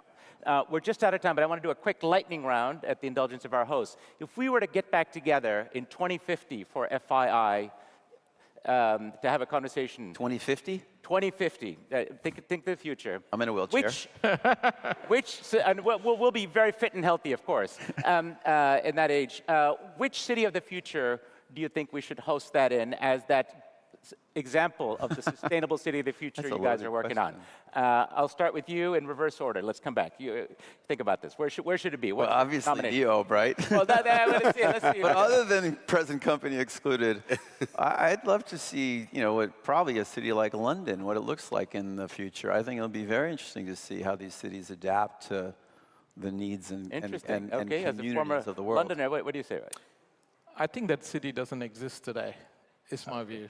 Because that's an easy out. No, it's not an easy out. I actually think for us to get to the point where what is happening in Neom today, where the sun shines, there's abundant power, there is cheap power, you get to the point that it is sustainable. Because what's going to matter to the generation that is coming, my daughter, for example, and the next generation, they all care about green. So the city that can capture that is the city where people are going to flock to, which is why the hopes for something like what he's building. Are you going to surprise But maybe it's not him. Maybe it's something else in the future. I'm not going to surprise you. No surprise. But my only request would be before 2050, hopefully. Before 2050, there we go. We'll have the FII there. Okay, so there's a man who picks one of the oldest cities on Earth, one that doesn't even exist, and the one who is hoping to build the city of the future. Please join me in giving a round of applause for our wonderful panelists. Thank you very much, gentlemen. Thank you. Vijay, thank you so much. Again, a wonderful discussion there, looking at the urban environment, living a better life. And our next session is probably going to add to that and talk about how do we live a healthier life. And we have a combination of hospitality and health in this coming up session to really examine what we need to do. So be you in London, be you in Neom, or be you in that other city that we've yet to determine, we want to live better, we want to live healthier. Joining us now in conversation, we have Sam Nazarian, the chairman and the CEO of SBE, and joined by Dr. Mehmed Oz, the professor emeritus from Columbia University. Really looking forward to this conversation, gentlemen, looking at better outcomes, what will transform the healthcare industry. Welcome. So if you look in your program, it says we're going to talk about how advanced technologies are going to dramatically disrupt healthcare, the entire industry.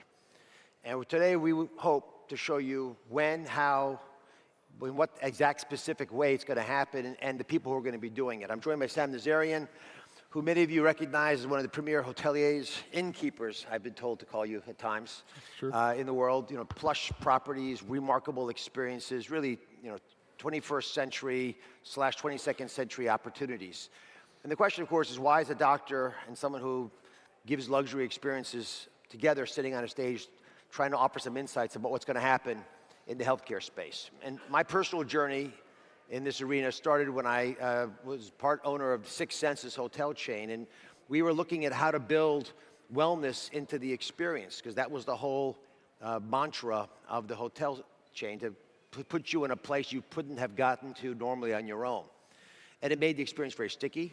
At the time, this is 7, 8 years ago, the technology around healthcare was still advancing, especially with regard to longevity.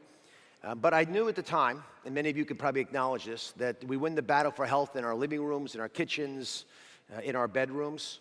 And there's no reason why that shouldn't also happen in hotel lobbies. And frankly, adjusting those behaviors while you're in a wonderful, luxurious hotel experience to get people to sleep differently, think about different foods they've never had before, and try exercising, be exposed to innovations that they never believed could exist. And so today we want to blow your mind with that a little bit. And Sam, maybe you can start us off. Give them 2 seconds about Delano and the other hotel chain, SLS, but more importantly, what is your vision of what you hope to do to change the way people think about longevity while they're staying in your facilities? Thank you, everybody. Well, I think taking a step back, as you said, 22 years ago, we had this idea of lifestyle. And, the word didn't exist really 22 years ago, but we wanted to inject content, energy, food and beverage, design into very, very cool buildings. We started that in Los Angeles, and we grew that from SLS Hotels that I launched in 2006 to the largest lifestyle company in the world. A lot of the hotels here, like Delano Shore Club, SLS Raleigh. But we were selling experiences. We were selling food and beverage. We were exposing people to great design and integration and energy and fun. And by 2019, personally for myself, I was not that consumer anymore. I was more a luxury consumer. So I started to go find hotels around the world, specifically in Europe, where I could go and reset, reboot, lose weight, deal with my orthopedics, talk about hormone therapy, do the things that I've been hearing about, not from my own doctor, but from unbelievable people like yourselves. You and Tony and really the pioneers of that conversation. So when we went through that process, what we realized with our new brand that we wanted to disrupt, which is a new category in luxury, what would be important to a luxury consumer, and that set us off on the journey. And in the last 5 years, we've been able to really bring some of the best minds in prevention, diagnostic, longevity, hormone therapy, and really the tactical aspects of what give people the ability of knowing the best things about themselves, real time, in a luxury environment. And that's really what the estate is. It's really a state of mind, but it's bringing these best, amazing ideas. People like yourselves who've been talking about this for the last 20 years. Tony Robbins is a partner in our business. Mark Anthony is a partner in our business.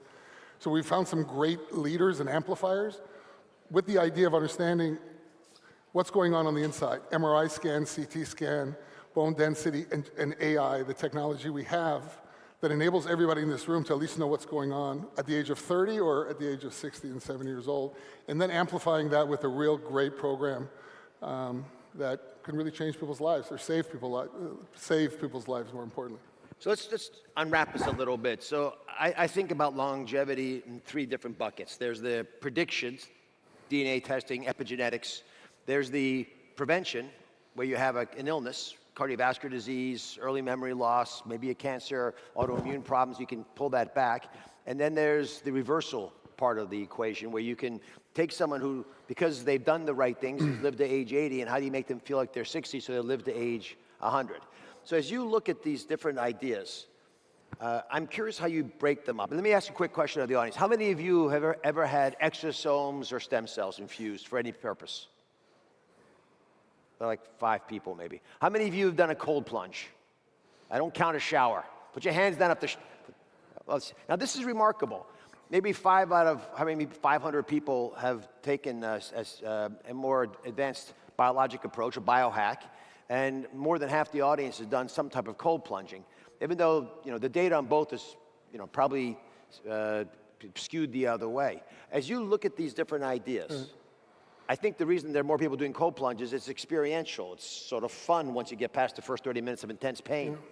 Wim Hof breathing. So how do you decide how to make that a joyful experience? Well, you know, 10 years ago, if you said, go do a cold plunge, you asked your doctor, he thought you were crazy. I mean, institutional medicine has changed so much in certain things like this, but still has so much to go. And me as a layman, you were the face of this, and our partners as well, is right now, the number one thing I would ask is how many people have done a full body MRI scan, right? How many?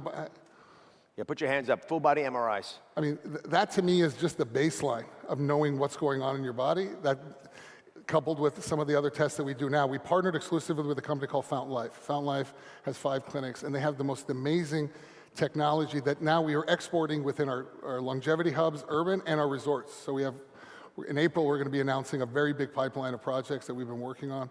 But it's really, it's almost irresponsible. Somebody said that earlier today about not knowing, even if you're 30 years old, to get a baseline, or if you're a little bit older, to see what is going on with the technology that exists today. You mentioned exosomes, you mentioned stem cells, you know, hormone therapy, testosterone, at any age, specifically around the ability of understanding. Our Chief Medical Officer, Dr. Helen Messier, she is really focusing on women's health, because women's health is really underrepresented within the world of health today. And I mean, I was joking with him in the back. It's like I'm playing basketball with Michael Jordan. So I'm going to stop talking about the components. But the one thing we're doing at the estate is we're actually building scale for these ideas. We're building adoption, awareness that these things do exist. Personally, I share with you, I went and I got my MRI scan done about 6 months ago, actually 4 months ago, and they found a 7.5 millimeter aneurysm in my brain. I had that removed a month later. Not just, hey, this is what you got, good luck. They walked me through the process, the best neurosurgeons, and they removed it, and I never have to see a doctor again. But, that alone, by every account, saved my life. It would have ruptured in 2 years. 6% of the people in this room have an aneurysm in their brain, right? And that's just math, right? 2% can find the problem before it happens, which ultimately our mission is to start getting decision makers to understand this model through luxury, through unbelievable partnerships with Fortune 100 companies, with life insurance companies, and then ultimately get to a point where we're scanning people. For every 5, we want to give one away for free, and then ultimately make it a benefit of every scan that's paid, we give away for free. To start understanding to most countries in the world, healthcare is the biggest issue. 24% of the GDP of the US last year was spent in healthcare. That's one every $4. But it's disease care rather than healthcare. And knowing what goes on in your body before it happens is the best way, I think, just common sense. And obviously we're stepping on your shoulders, Doc, and really just giving it scale from a customer experience. Going to Johns Hopkins, going to Mayo, going to certain clinics, they're not fun, right? So you don't do it, right? So building an environment around luxury, listen, we built hotels all around the world. And when you think about luxury hotels and also operators like us, it's an obligation almost to provide this service or exposure to these ideas, whether you take them or not. But I think we talked about the biggest issue we have right now is institutional medicine saying it doesn't work or don't do it, don't waste your time. But the Braille test, CT scan, MRI, and then when we do find what's going on, then we provide the telehealth components that Fountain Life has been so amazing at, and we're leveraging their platform. So you raise the issue of access. By the way, I want one of the free MRIs if I have a choice. Who wants a free MRI? Right, we all want the free ones. But the reality, of course, is that so much of what we're trying to identify isn't readily accessible. And there's 2 reasons. One is the cost, which we'll come to, and the other is knowledge-based. So you mentioned hormone replacement therapy. Yeah. And if you go to an average academic center and talk to an OBGYN specialist, they're not going to think much of hormone replacement therapy. It'll generally get poo-pooed because of historical data showing that some types of these hormones could cause problems in older women. But it really isn't relevant to the bioidentical hormones that are used widely with great success for perimenopausal women in America. Yet that's still a battle. So what is your game plan to deal with the local physicians who are taking care of your clients when they come to the hotel and they get an MRI scan and identify some problem that the doctor doesn't think needs to be treated or didn't think needed to be looked at, or more classically hormones, and the battle about whether you should be getting peptides or hormones or not? Listen, I think to us, again, I'm talking about this on behalf of our clinical team and our medical team, the first thing we want to do is expose people that these things exist, right? The layman doesn't know these things exist. And if they know it exists, then they'll try it. If they try it based off of machines from GE and Siemens, right now it's, AI is getting so predictive of knowing what you're going to get. What does your genealogy look like? When you go to the doctor now, you sit down with your doctor and they say, how you feeling? Let's go through your blood work, right? And they give you these kind of benchmarks. Everybody's different, right? I mean, everybody's different. I'm different, you're different. How is our sleep? How are the things that are really driving us to be healthier? And I said, I'm not the epitome of health up here, but if you looked at me a year ago, I was 40 pounds heavier. I had an aneurysm in my brain that was a ticking time bomb. And my testosterone level was 300. And I just had a knee replacement that I, in theory, shouldn't have had because I could have done it with exosomes. And these are the things that a layman can bring to an industry who needs scale. And to us, identifying great chefs and putting them in 20 locations, that's telling a story.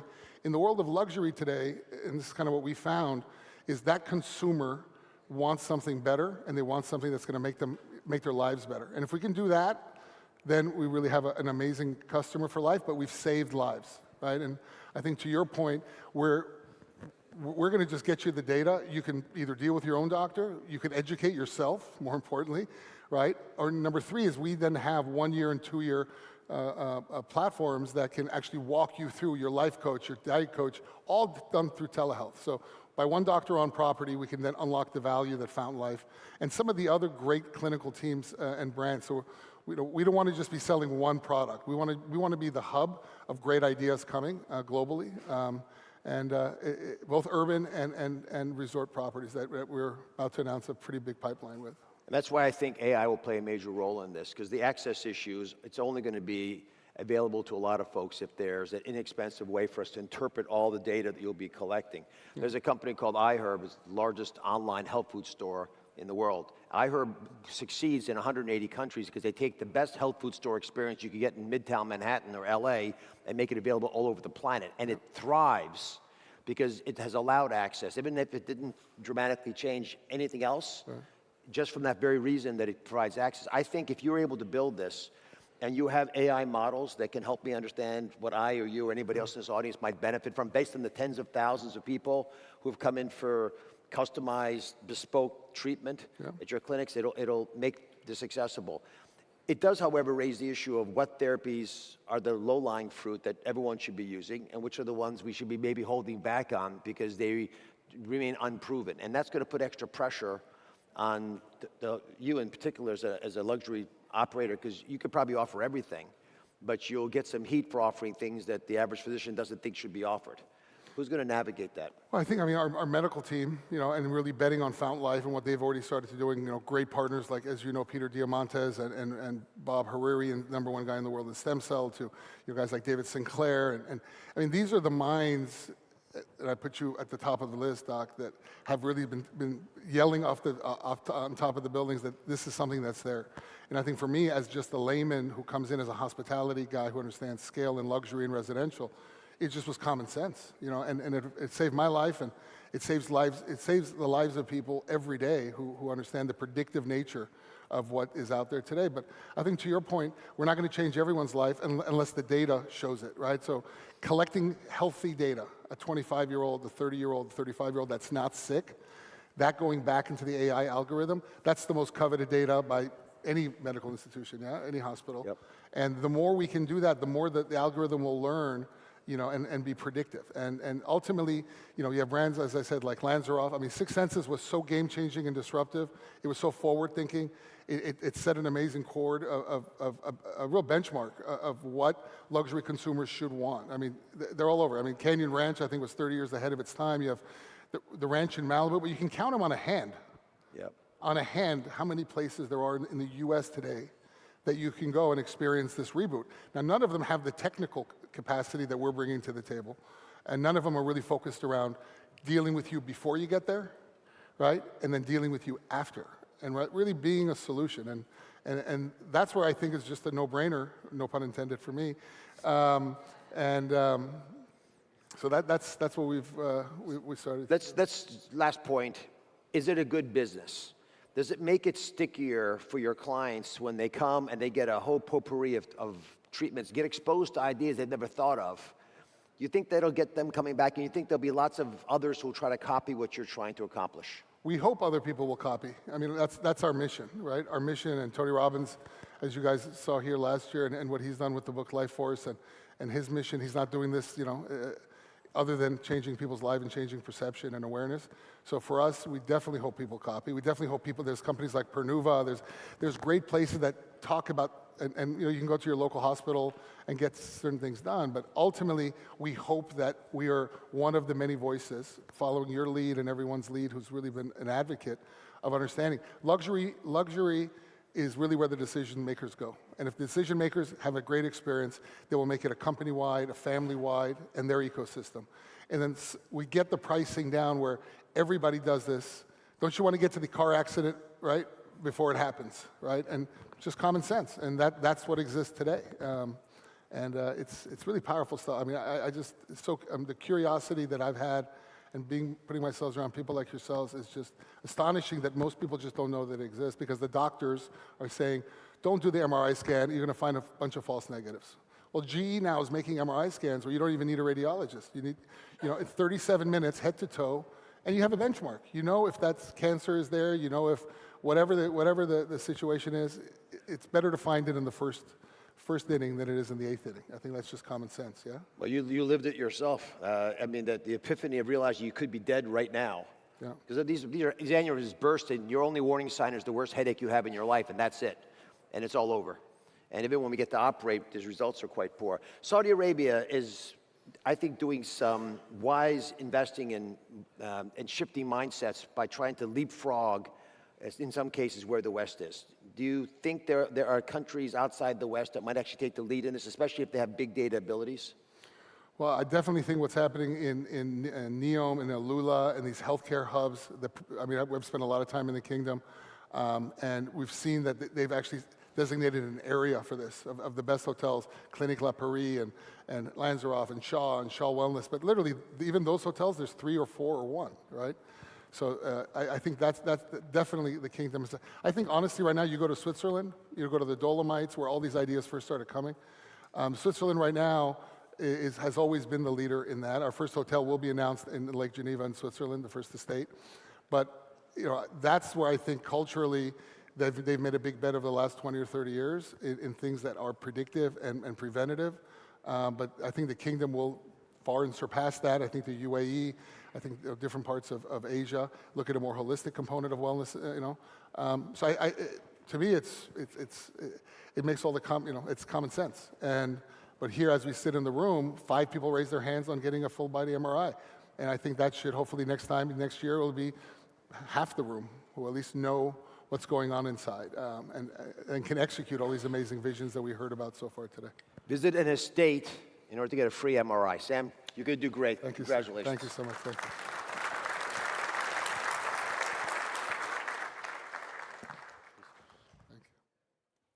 And Dr. Mehmed Oz, thank you so much, and Sam Nazarian, really just such a wonderful conversation there, and really making us all wake up a little bit and just think how healthy we are. We're all hoping to live better lives, but living healthier lives, it's within our power, and maybe we're not doing enough and not doing enough quick enough. So I think we've got a lot to dwell on there, consider what do we need to do to make sure that actually our next step is one in the right direction, and never mind revolutionizing the healthcare industry, it's about revolutionizing our own healthcare, perhaps. But gentlemen, thank you so much. That was really, really a fascinating, interesting conversation, looking at the different models that are there, looking at the technology that is available at the moment, and again, hopefully making sure that it will be available for more people, because ultimately that's what has to happen. We've got to get the insurance companies in on this one when we tell them we want a full MRI body scan, just to check, just to be sure.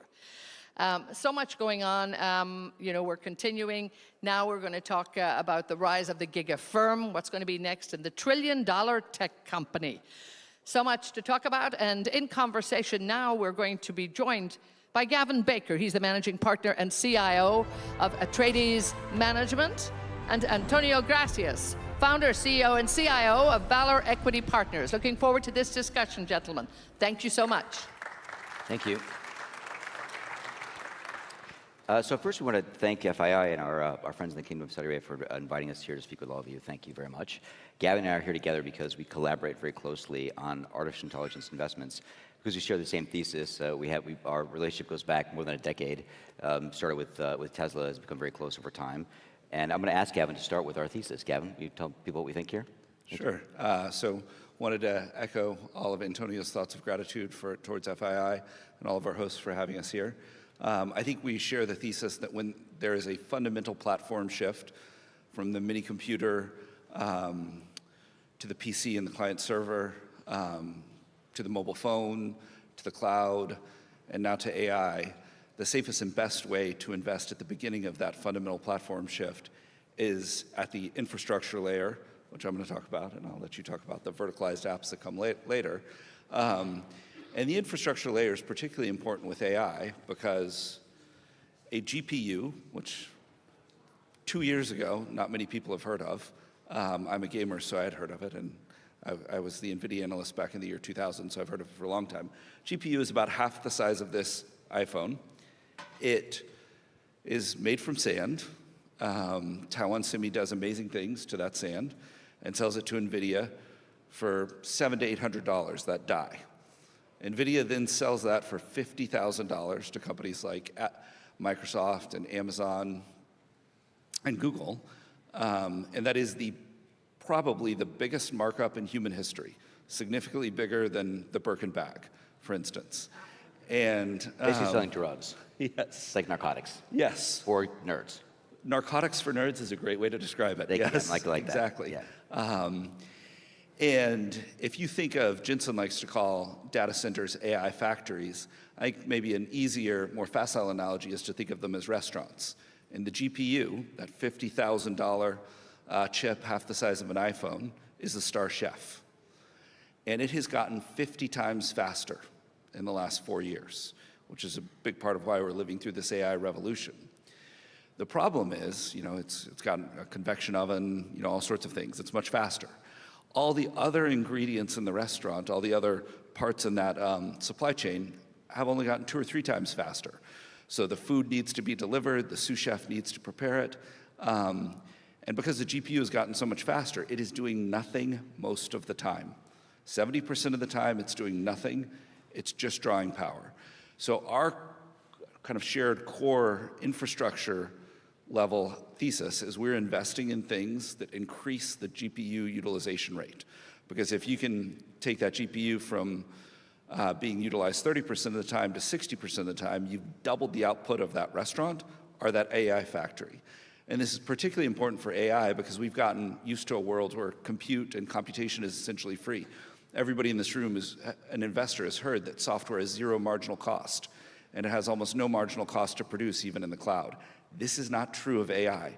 Every time you ask ChatGPT or Grok a question, a lot of compute is happening, and it's extremely expensive. And the bottleneck is about to shift from GPU availability to power availability. It is possible that we will face a global power shortage in the next few years because of AI's ever-increasing demands for power. And a great way to deal with that is right now that GPU is consuming full power 100% of the time, doing nothing 70% of the time. And if you can drive the utilization up, that's going to be great. And so we have a lot of shared investments in kind of storage, networking, and memory technologies that improve the utilization rate of those GPUs. Antonio, maybe you want to talk about the other part of our... I mean, Gavin's background in semis has been super useful to us, and we have a long background in artificial intelligence, dates back to DeepMind. I'm going to go quickly because we're going to run out of time otherwise. Okay. So our thesis is informs what we do and what we don't do. So we are investing in what we call verticalized applications. These are applications that have very definitive data moats and reinforcement learning that either exist because the software is being used in a way that reinforces the data, or there's a piece of hardware or robotics that reinforces that learning as well. We think that the only valuable assets in the entire stack are going to ultimately be that have margin that can be that can create, we'll call it a data moat that creates large margin going downstream, is the data and the reinforcement learning. Those are the most important parts. The models will basically compete to zero, and because the models are free. So to Gavin's point, the data center is a commodity. Energy, might be a shortage for a while, but it's also a commodity. The models are free. In that entire supply chain, all we really see from end to end that has real value is going to be in the data moat and the reinforcement learning. We're investing in companies in that space. And so this is about $1 trillion companies, though, Gavin. So people want to know what we think, what you think about a $1 trillion company. I'll do a public. Since you're in the public business, why don't you do a couple of privates, and we can trade back and forth. Sure. Well, based on the framework you just outlined, I do think if you're a foundation model company and you are not attached to a major internet platform for distribution and reinforcement learning, and you don't have proprietary data, your value is going to asymptote to zero very quickly. But if you're a foundation model company attached to a giant internet platform with proprietary data, I think you're going to be immensely valuable. There are only a few of these. There's Google, but it's already a multi-trillion-dollar company. There's Microsoft and OpenAI, multi-trillion-dollar plus 90 billion. And Meta has chosen to make their AI available for free, open source. The only one left is xAI. And I submit to you with, I think it's a reasonably high confidence hypothesis that the sum of xAI and X will be worth more than $1 trillion because it has some of the most valuable proprietary data in the world for training these models and a lot of distribution to help them learn. As far as a public company? I agree with you, Gavin, by the way. Yes. Public company, at the risk of being accused of bias, and I have a large position in this company, so I'll say that up front. I think Tesla will be the next public company you see past $1 trillion enterprise value for artificial intelligence as an AI company, not as an EV company, or a mobility company, but as an AI company, because people underestimate the impact of FSD version 12. When you use this product, you will see it drives like a human, and that will blow you away. And then at some point, you've seen videos of Optimus, and I think people sort of they undervalue or don't believe quite what's happening with Optimus when they see the videos, but I've actually seen the robot itself operate. It is extraordinary. And imagine when you have the most complex thing a human does is drive a car. So we have a model at Tesla that knows how to drive a car and does that well like a human. You have a robot that operates like a human. You put those things together, you get a humanoid-style robot that then you can deploy in a factory and get reinforcement learning. So that lock-in between data moat, which is unassailable, by the way, Tesla's unassailable data moat in humans driving a car, plus the lock-in of a robot working in a factory, doing all the things we do in a factory, right? What's the torque on the bolt? How do I not run into Gavin while I'm walking by him? Where's the bathroom? Whatever robots do, right? Those things are going to inform our training data by reinforcement learning of the robot itself. That will blow people away. And I think you'll see that, I don't know exactly when, but let's say in the next year or two, this will become more obvious, and it will accelerate the company. People will really see it as an AI company, which is what it is. That's my view. AI and robotics. Yes, and robotics. Yes. Yeah. Great. So the future of AI. What do you think happens next? Well, I listened to this discussion this morning about regulation with interest, and I think this is a very, very dangerous topic. What we want as humans is a world where there are many, many different AIs.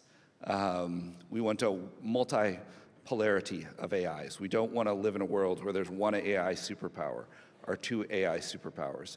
So I do think in addition to those kind of, those three, the Grok, xAI, Google, OpenAI, Microsoft, it's great that Meta has open sourced their models. It's great that Mixtral exists. It's great that Google just open sourced a model.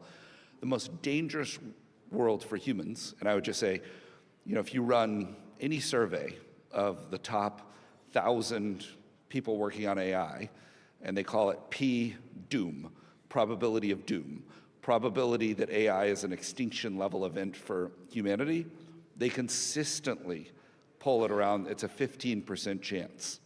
So that's pretty high. Now there's an 85% chance it's amazing, but the most important thing to lower the odds of the 15% and improve the odds of the 85% being awesome are that we have many, many AIs, which increases the odds that at least some of them are friendly to us as humans. And I would say, I do think in terms of kind of the impact of AI, to build on some of Antonio's comments about Tesla's Optimus robot and robotics in general, there has been a lot of focus on the impact of AI on knowledge work and white-collar work. I think when we see AI, an LLM dropped into a very functional humanoid robot, there may be an immense impact on blue-collar work, manual labor, and this may, it may seem very funny to historians that anyone was worried about inflation in front of this kind of tidal wave of kind of deflation. I also think having embodied AIs in a robot may be very important to them progressing, becoming sentient, becoming conscious. There's a lot of thought that it is hard for an intelligence to become conscious without being embodied. But Antonio, what are your thoughts? I mean, I agree with you with a lower probability set, I hope, on extinction level event. I have these red socks, and if you notice, these are my Star Trek socks, okay? Because I believe in a Star Trek future as opposed to Terminator future. And I think we are here to determine that that happens. Events like this are very important because we're having these dialogues. This morning, Michael Dell mentioned this, which is the models we build as humans will be imbued with the values of their creators. And, I started my career, wanted to be a development economist, particularly in Latin America, and worked at Goldman Sachs in that area. And it's these questions about global south and global north that we have here at FI, I think are very important. This is a period of time where this particular technology can enable the rest of us, the people that are living in the global south, to equalize, I think, their living standard in a way that doesn't destroy the planet, because productivity will fundamentally change. It also is a time when LLMs, that are the powerful models you're talking about, they will be created in individual languages. So every country represented here, whether it's Arabic, if you're speaking Spanish, whatever language, we're in Miami, so I'll say Spanish, but Spanish and Arabic, the two languages here, the models we train in those languages with respect for your cultures, with respect for the local cultures, local values, and if those models are rational, they should cooperate. Like in Star Trek, they should actually cooperate. If they cooperate and they respect local cultures, local languages, then I think we end up in a Star Trek future. We end up in a place where humans are better off as a group in total, and the parts of the world that have been left behind, they can access technology. It's very easy. These models are basically free, and you can train them in local languages, right? Falcon in Arabic is a good example of this. This is why I think it's mostly going to be benign. I think people are overvaluing the possibility of a very negative future, and Gavin is right. The key to a positive future is multi-model, I call it multipolarity, so that each country and each individual group can train their models in their ways with their values to protect them, and also to cooperate with other models that may be trained with other values. And if they're told to cooperate, the machines will cooperate, so they're told to do. And the ultimate multipolarity is where each human has its own AI that is trained on our own personality, on our own values, and is definitionally friendly to us. And I do think AI may eventually be mediated through brain-computer interfaces, and we may co-evolve rather than having kind of, AIs embodied in robots is probably a first step, and that's a good step, I think, on balance for the world. But I think a future where we co-evolve as a species with AIs and we all have our own personal, individual AI, that would be an awesome future, and that would be the ultimate Star Trek future. We're going for Star Trek. We're going for Star Trek. All right, Gavin, thank you. Thanks, guys. Thanks, everybody. Thanks, brother.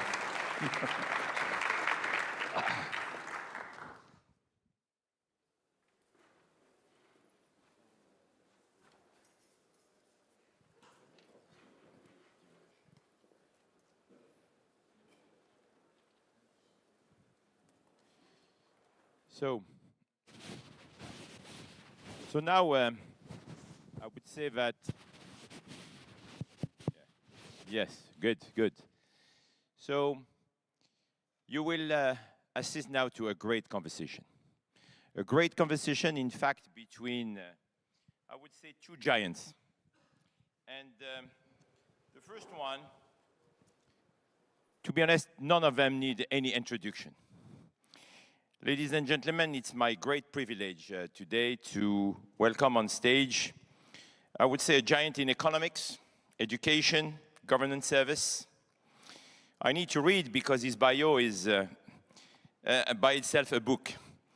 He is a man who has a remarkable career, who not just influenced the big discussion or decision in Washington, D.C., but also made a great impact on education. And you know that at the FI Institute, education is absolutely one of our key pillars. He has been the Secretary of the Treasury, the head of the National Economic Council, the chief economist at the World Bank, roots in MIT, Harvard, where he quickly became one of the youngest professors to get tenure. His work has been celebrated with awards like the National Science Foundation's Alan Waterman Award, the John Bates Clark Medal for his innovative work in economics, So please, we need to welcome on stage also a man who was the Charles Eliot University professor and president emeritus of Harvard University, Dr. Larry Summers. But he will be in conversation, and this is a great surprise also, with another giant who I had the privilege to meet, and by the way, he was my client in 1997, when he was the CEO of Novell, before becoming, a few years later, the man who really transformed one of the biggest companies in the world today. At that time, it was called Google, and he ran it. As you know, the rest is history. And now he is drafting the future thanks to his, one of his new companies, Schmidt's Future. Please welcome on stage Larry Summers and Eric Schmidt. Thank you. Thank you. I think we both want to thank FII for this event. I think this is the third time or so, and it's incredibly successful here at Miami. Larry, you really are one of the great prognosticators, and you actually move markets. And I just saw that you actually may not think that interest rates are going to go down. Why? I said last week that I thought there was a 15% chance that the next Fed move would be upwards. I said that because, one, I think the economy is looking relatively strong, that if anything, there's a little bit of a sense of reacceleration in the goods-producing sector, that labor markets still appear relatively tight, and that interest rates haven't had the bite that most people expected they would have, as evidenced by semi-euphoric financial conditions. So strength in the economy, one. Two, increasing evidence that inflation may be less down for the count than many people supposed. Owner-occupied housing, so-called owner-equivalent rent, looks to be likely to rise 3 to 4% this year if you look at what's happened to single-family housing. So-called supercore inflation. Take weird stuff out, take food out, take energy out, take housing out, and you got something that's running well above 2 and faster for the last month than the last 3, faster for the last 3 than the last 6. So you've got economic strength and elements of financial euphoria, the possibility of inflation not really reaching target, and you got to say, like, what's the Fed going to do? And they're not going to raise rates now, they're not going to raise rates next month, but they're not going to cut rates. Right now, markets don't think that the first cut is going to come until June. It's a long time between now and June. A lot of things could happen, and one of those is that the economy could stay strong and that inflation could look relatively robust, and they could decide that the right thing to do was to cool things off. So I think that, in general, one of the mistakes that people make in markets is they think in terms of modes. They ask themselves what they think the most likely scenario is. And that's a useful thing to do, but I think it's a more useful thing to ask about tails.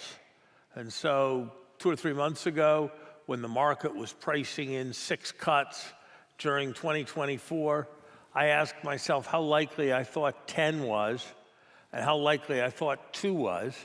And I could make a much more compelling narrative for 2, Eric, than I could for 10, and that led me to think that 6 was the wrong guess.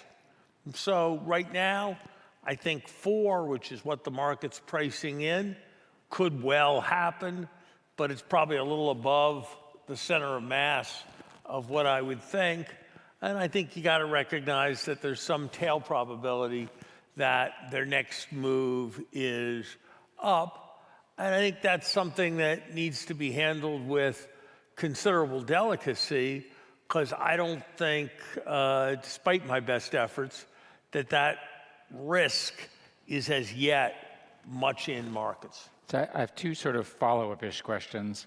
One is that there's conventional wisdom that during an election year, where this certainly is, that the government always produces a looser money strategy because everyone wins with looser money, which is completely counter to what you just said. So if powerful forces in the government, and you've lived through this for decades, push for that, how will that get resolved? Loose money, tight money, political stakes are enormous. You know, Eric, it's an interesting thing. Economists have studied this a lot.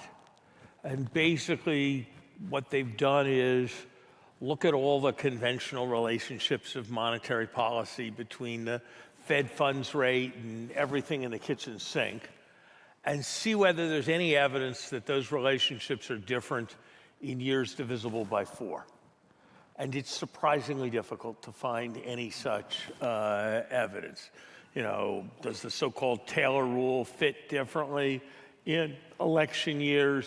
Are there more movements in the first half of the year relative to the second half of the year? Are rates lower?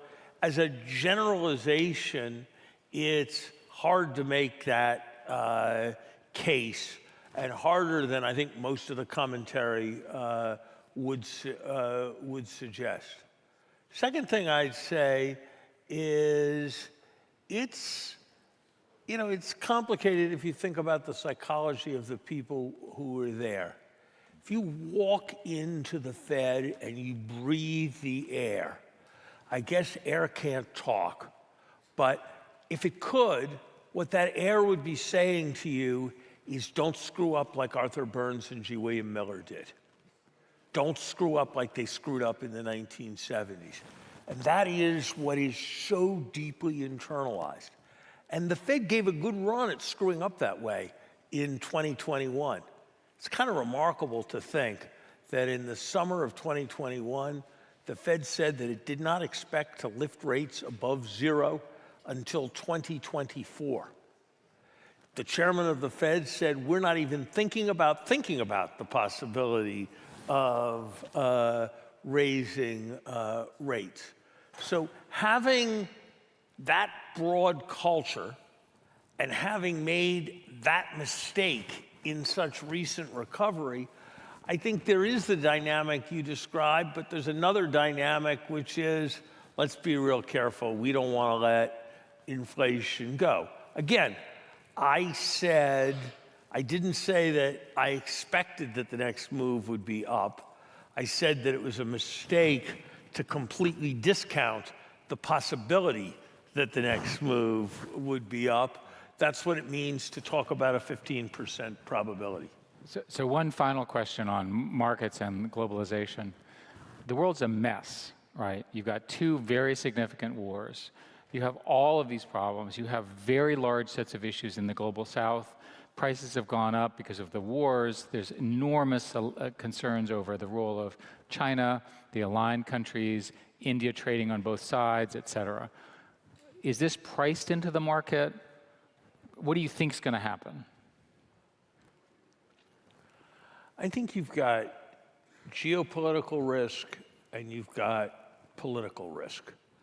I've been a Democrat all my life. I'm always happier when Democrats win elections. I was certainly fervently hoping that Barack Obama would beat Mitt Romney, that John Kerry would beat George W. Bush. But I never was adjusting my portfolio based on that, or replanning my life, or giving different advice to my children based on the results of an election. I think the risks in this moment are really very substantially greater. You know, one of the really surprising, and in many ways, I think most ways, hugely positive features of the last 25 years in markets that really doesn't get much attention is if you look at the value of US companies compared to the value of companies headquartered all over the rest of the world, it has soared in the last 25 years. We are more than half of the market value of all the world's stock markets.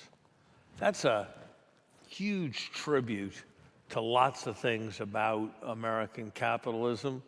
It's, I think, above all else, a reflection of the huge benefit from being the country where you can raise your first $100 million before you buy your first suit. But it has a lot of strengths that we have. And one of the strengths is the rule of law, the sense that the rule of law is enforced in ways that don't depend on who the parties are. And that's something we sort of take for granted. But I think it's something that could be called into question in the context of the next election. You know, one of the clearest lessons of economic history is that over a period of a decade, populism is almost always bad for economic performance. Whether it's right-wing populism or whether it's left-wing populism, populism damages economies, damaged economies damage markets, markets look forward. So I hope I'm wrong, but I think the risks of nationalist populist policy, both at home in terms of the rule of law, internationally in terms of protectionism and restrictions on flows of goods, flows of capital, flows of people, restrictions on the ability and willingness to engage in collective security arrangements. I think those are things that are very real risks. They're not my prediction, but they are very real risks, and they seem to me to be insufficiently priced in right now to assessments of where markets are going to go. It's not that what's priced into markets is implausible. It's just that there's much more room, to my mind, for it to be wrong on the high side than there is for it to be wrong in at least some important respects on the low side, is my sense. You know, Eric, you and I were both very close to the late Henry Kissinger. And Henry had many fascinating, complex, and nuanced beliefs. But I'm not sure any was more central than the idea of order and predictability as a prerequisite for anything else good to happen. And the sense that nothing good would ever come from anarchy, chaos, and complete unpredictability.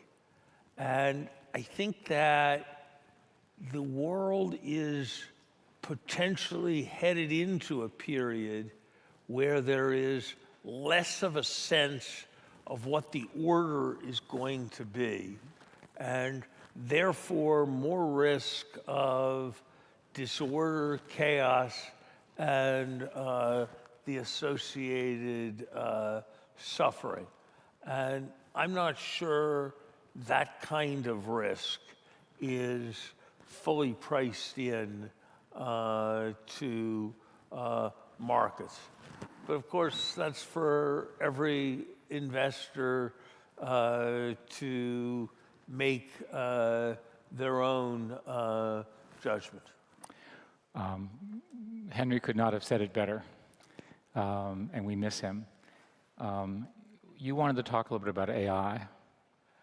Eric, you've written a book on it with Henry. It's been a professional preoccupation of yours for many years.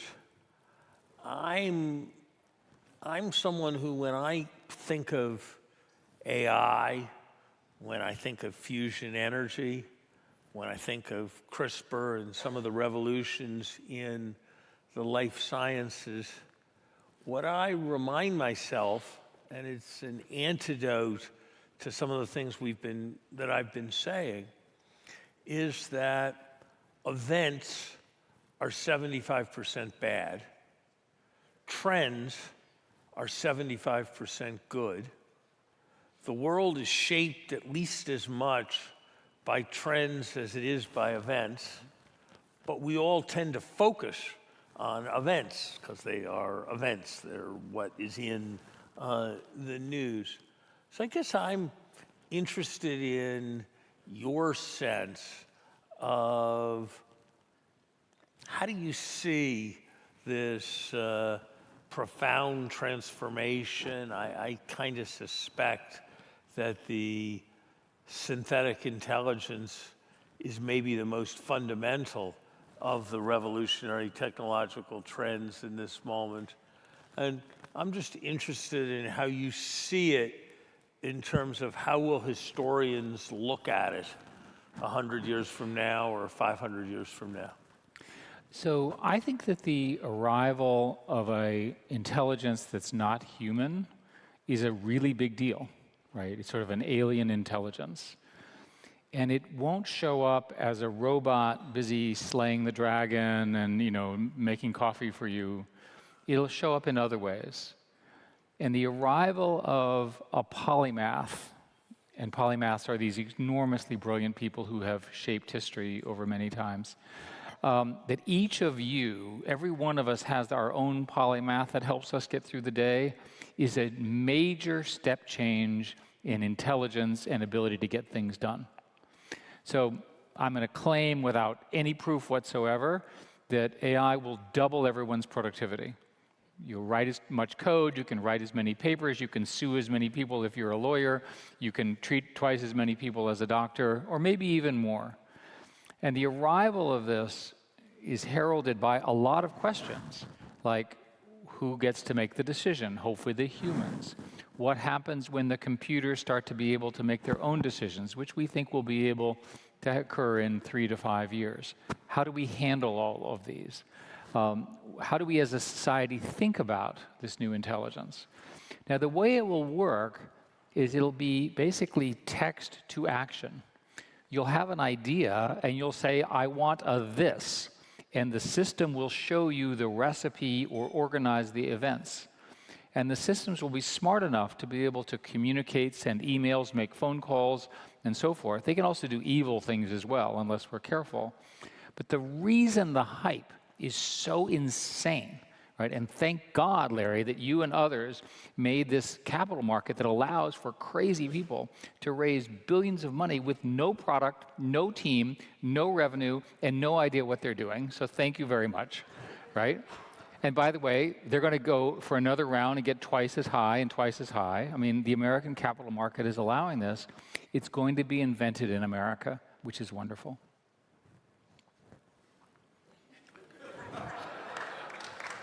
That was pretty good. That was pretty good.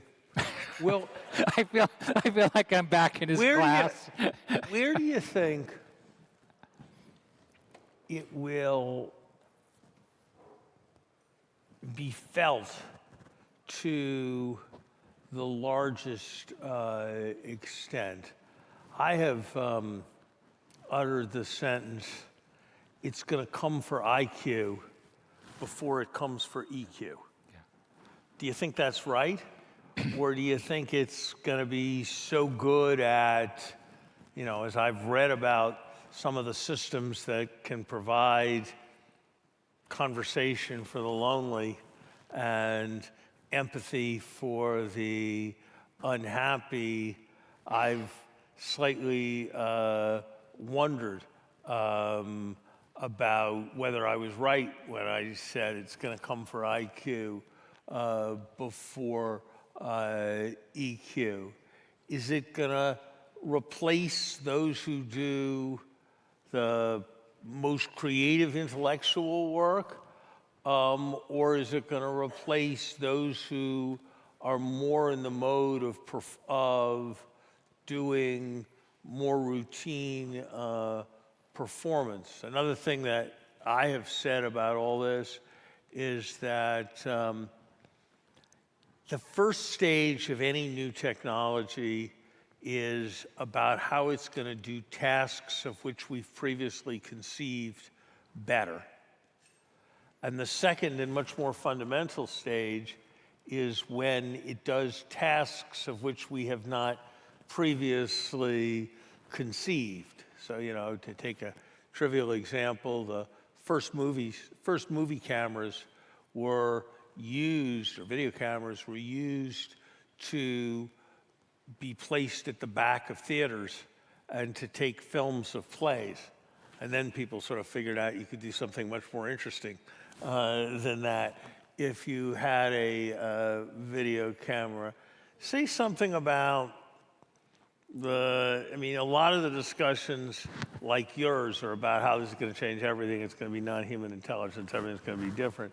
Say something about, and I'm not disagreeing with any of that, but say something about some of the places where it's going to be more different sooner and some of the places where it's going to be less different sooner.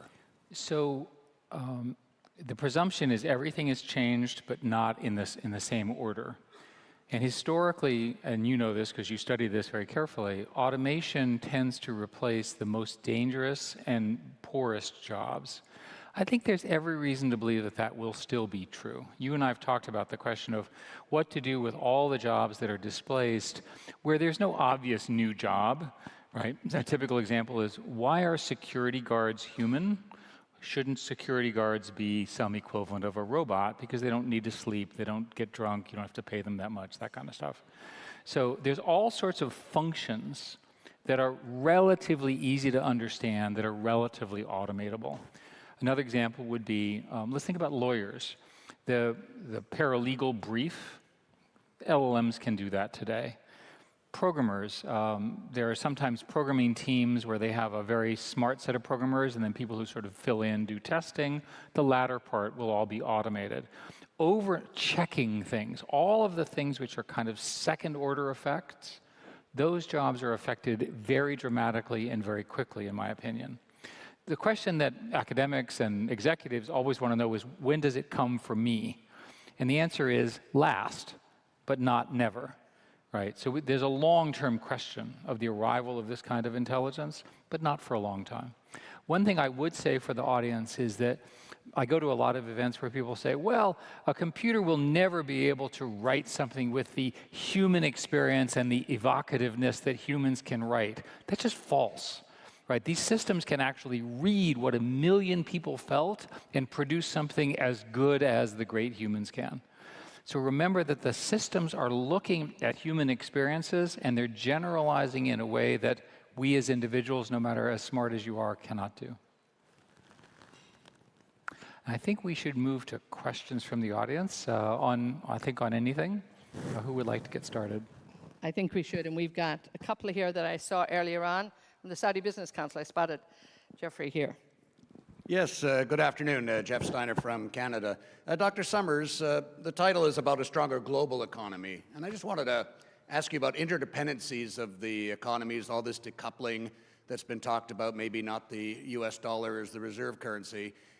Can the global economy grow if America's growing well but China isn't? Or does Chinese growth and European growth contribute to U.S. economic growth and global growth?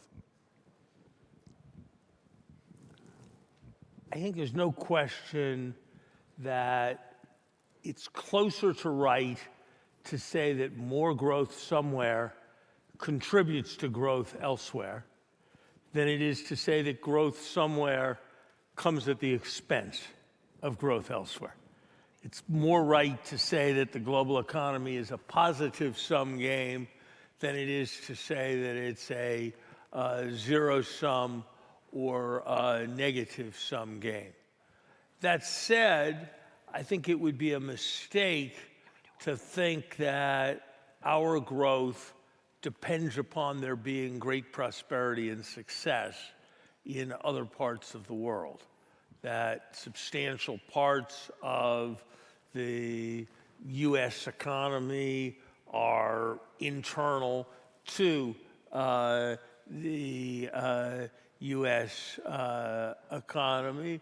And so while I think we will grow more successfully if China grows more rapidly, I think that if you asked me for an estimate of the partial elasticity of US growth with respect to Chinese growth, it would probably be in the high single digits of basis points. That is, if China's growth rate goes down by 1 percentage point, I'd expect US growth, other things equal, to perhaps decline by 0.08 of a percentage point. So the effect is there, but I don't think that the effect is immense. That would be less true when you were talking about small countries with very big neighbors. If you ask me what the impact of France's growth rate was on Monaco, I would obviously give a much larger number. But for a large economy like the United States, those effects are there, but I don't think the effects are immense.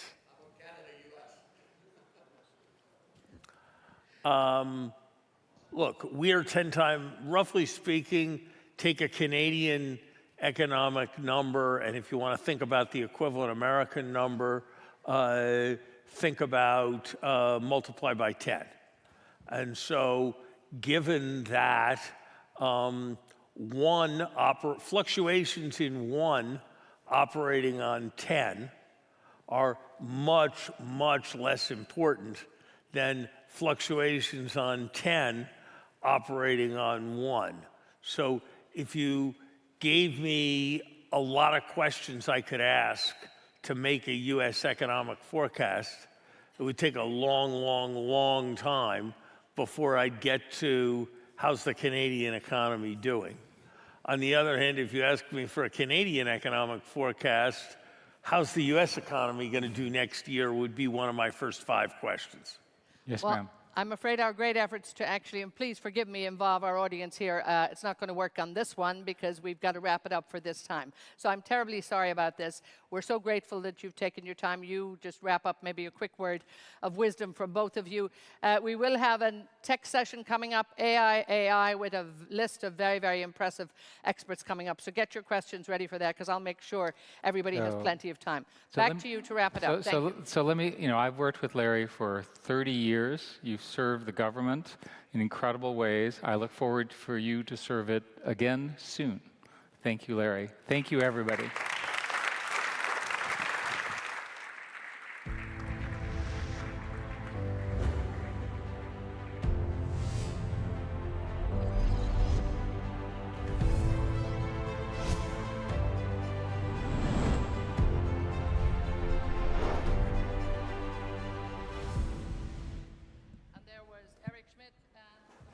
Summers. So thank you both so much. Another round of applause there. Really, really worth it. And now we're back to this wonderful, important session here, really looking at FII Priority Compass. Please welcome back to the stage Richard Atias, and he's going to be joined with Julie Sweet, the CEO of Accenture. Julie, well, I'm going to hand it back to Richard and leave you to get it all started for us, Richard. Thank you. So, where is my friend Julie? Ah, here you are. Hello. Great. Round of applause. Thanks.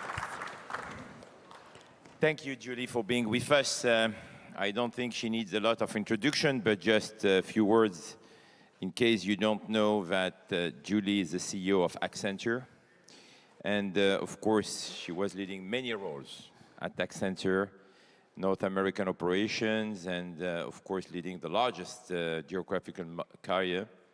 But you were also a decade as a partner at a law firm, Cravat, Swain and Moore.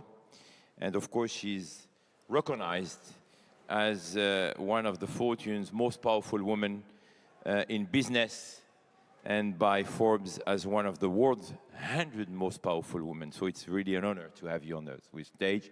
And it's becoming a tradition that we have a conversation, you and I. So thank you for your partnership, as His Excellency Yasser said this morning. Very happy to have you with us as a partner of the FI Institute.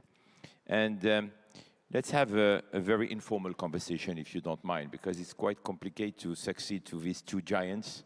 But I'm very privileged to have you. So I have a very personal question, if you don't mind. So how did an attorney career lead you to becoming the CEO of Accenture, which is this gigantic consulting firm with what, almost 500,000 staff? 730,000. Oh my God, it's growing every day. So yes. So first of all, I just want to say thank you for having me. It's always good to chat, and it's been a great day so far. Maybe just take you back for a moment to 2010. So I had been a partner at Cravath, Swain & Moore for 10 years. I'd been there for 17, straight out of law school. And I joined Accenture as the general counsel. And when I joined, I sent a note to my new executive assistant. And I said, can you make a file with this email? And I'll tell you all about my filing system. And I have 20 boxes of files that'll be arriving next week. This is my first week on the job. And she replied very politely, this is 2010, that they hadn't had physical manila folders for about 7 years, that there were only 3 filing drawers, but she'd be happy to help me. So this was my first inkling that I needed to change. And so I called up somebody who'd been introduced to me as from CIO. Not sure I actually knew what CIO was at the time. And I said, I want you to teach me tech. I want to become more tech-enabled. And initially, I said I wanted the legal department to actually lead, because at the time, things like video weren't being used. But then if you fast forward a year later, it was very clear to me that if I was to provide the most value at Accenture, I needed to really learn tech, not just be able to use it. And I made friends with then our head of our India technology business, and I asked him to teach me tech. And for 18 months, every 2 weeks, we would do a call. And he would sometimes give me homework assignments. And I started to learn tech, which, by the way, is a constant, right? I'm still learning tech.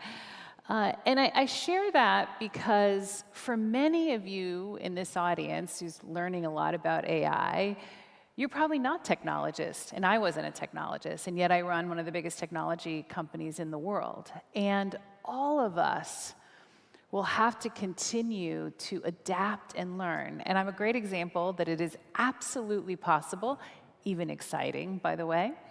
And it really goes to, I think, what's very important from your career and to help your companies to be successful is to both personally be learners and then also to enable your employees to be learners. So the last point I'll make is that I ask anybody at Accenture who has anybody reporting to them to make sure that at least once a month they are doing something during working hours where they and their team are learning. Because our skills have to constantly be improved, and there's so much change. And by the way, if you work for someone who thinks that much about your own learning and development, that also really, really develops a lot of loyalty to that leader. So it's been definitely all about learning, and I'm at a company, we spend $1.1 billion a year in training and development of our people. But let's stay 2 more minutes on your personal journey, if I may. What were the turning points or the decisions which were really key to propel you at the top of Accenture? Well, let me take you back to when I was 15. And my father painted cars for a living. He never graduated from high school. My mother graduated my freshman year in college, from college. When I was 15, I was trying to make money so I could go to college. So I started working when I was 14, when you could legally get a work permit. And I would do these speech contests, like for the Lions Club, where they would give you money if you won. So I was a sophomore in high school. My dad would take me, and he was not a member of any of these clubs. Car painters didn't join them. And I was in the semifinals, and I lost. And I lost to the daughter of the president of the Lions Club, and it was a Lions Club contest. So on my way home, I tell my father... Was it a fair contest? Well, on my way home, I was complaining to my father. Dad. And my father looks at me and he says, I believe you can do anything, but you're never going to be the daughter of the president of the Lions Club. And he said, so to win, you have to be so much better than everyone else that they can't not give it to you. And tonight, you weren't that much better. Now, I'm 56 years old, and I still remember that advice. And today, I translate that at my own company into what we have 8 leadership essentials that we promote, we nurture. And one says, lead with excellence, confidence, and humility. And if you were to say the one reason that I think I'm sitting here on this stage as the global CEO of Accenture is because of those 3 characteristics. Because when you have humility, right, when you can know when you're not that much better, when you know that you need to learn, you build great teams, you become a learner, and you never become complacent. And for the last 4 years at Accenture, we've been transforming, and we're transforming again as Gen AI is coming. And the only way you can transform is you have to be willing to say, I need to do something different. And so I go back a lot to that lesson from my father, and I try to remember it every day as I lead Accenture. Since this morning, we hear a lot about AI, and you just spoke a few seconds ago about AI. And you advise many government leaders about many AI strategies. As an attorney, how do you think can government ensure that AI is safe and fair without, I would say, stifling private innovation? Well, I think the first thing you have to do is regulation needs to be the outcome of a very strong public-private partnership, because most governments in the world do not have the access or the talent inside to know it. And so, and I think, for example, in the US, the executive order that was published a few months ago is a great example, because that executive order started with a partnership with the technology companies, agreeing to make sure certain things were going to be safe, and then a lot of dialogue. And when you read the executive order, it is definitely trying to balance innovation with safety. And I think that's one of the most important things that governments need to do, particularly because the technology is changing rapidly. And I think the good news is that everyone has agreed that some regulation is needed. And at the same time, the answer isn't all government regulation. If you look at the Munich Accord that was just announced at the Munich Security Conference last week among the technology companies, which were the technology companies agreeing to work together to be able to identify deep fakes in the upcoming elections. There are over 70 democratic elections around the world. And one of the great risks, right, is the use of Gen AI to create deep fakes. That is important as government regulation. It's responsible companies coming together in an agile fashion to solve the risks. But talking about risks, how do you see the primary risks of the, I would say, current and obvious growing divide between the global north and the global south? We spoke a lot about that. Precisely this huge digital divide happening now between North and South. Well, Richard, first I'd maybe flip the question is, think about how much AI can actually help the global south and the countries that need help through precision farming, through telemedicine and better health care, right? The list goes on of how AI can be a bridge to helping the global south. And I think, one of the things that's been great to see is Saudi Arabia, because the global south is not all equal, Saudi Arabia taking the lead in many places to think through, how can AI help and how can they be a leader? So I think it's really important to always stay focused on what are the opportunities with AI to solve the world's problems. But if you think about Africa, we still have a huge divide. Right.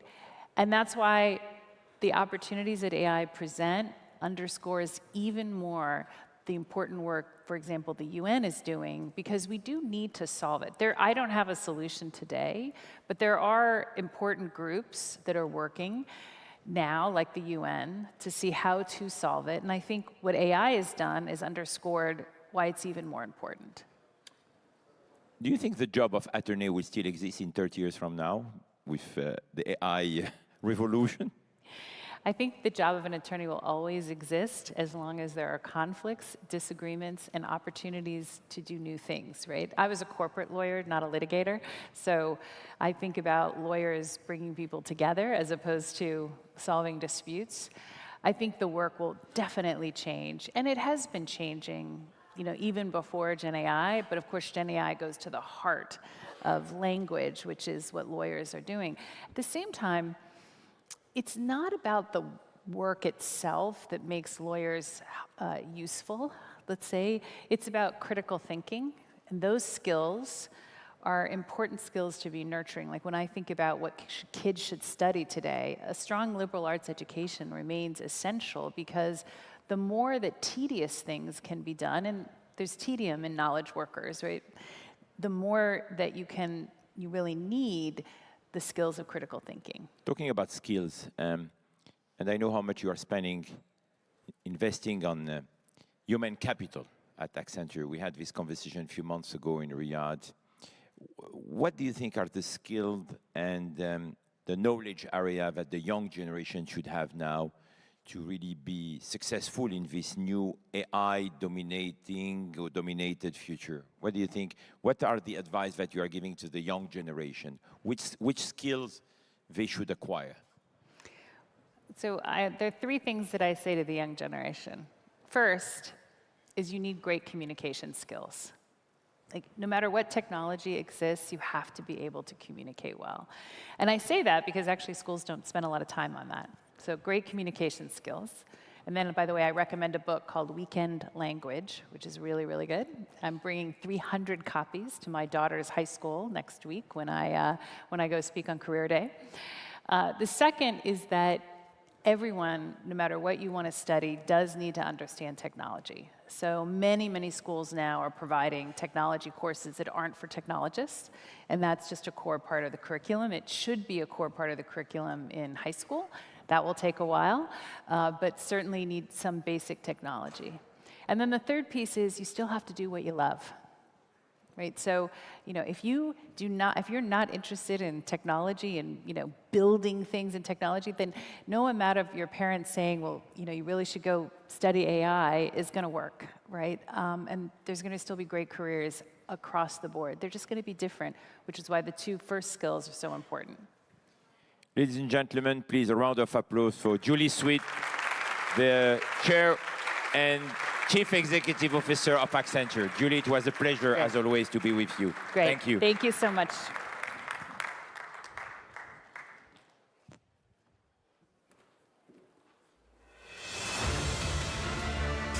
Many believe that artificial intelligence has brought us to the edge of a new frontier, and that AI will optimize every sector in ways we couldn't have imagined even a decade ago. How are AI-driven technologies advancing core businesses, even in long-established industries?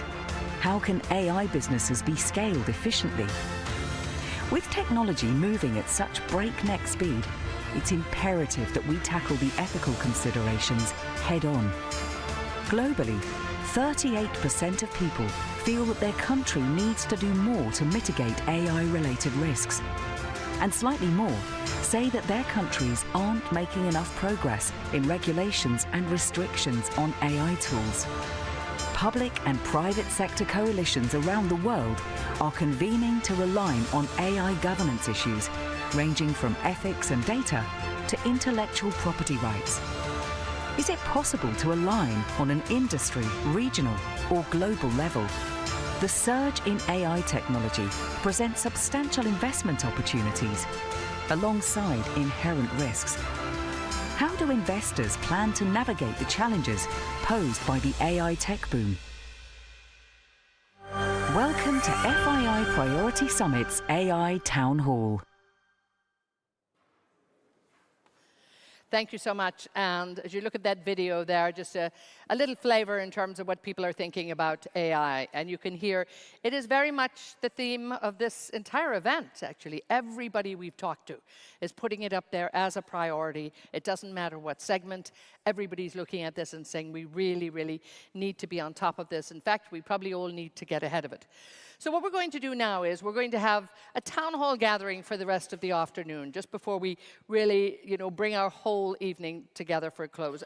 And we have some tremendous experts here that I really want you also to engage with. So please be listening and be ready for questions. This time I promise we will have plenty of time, and I'll be down there with you to make sure that we can get your opinions and just get your questions this time. Opinions we'll save you for the panel for next year, okay? So promise me, questions only, and very direct questions. I'll appreciate it.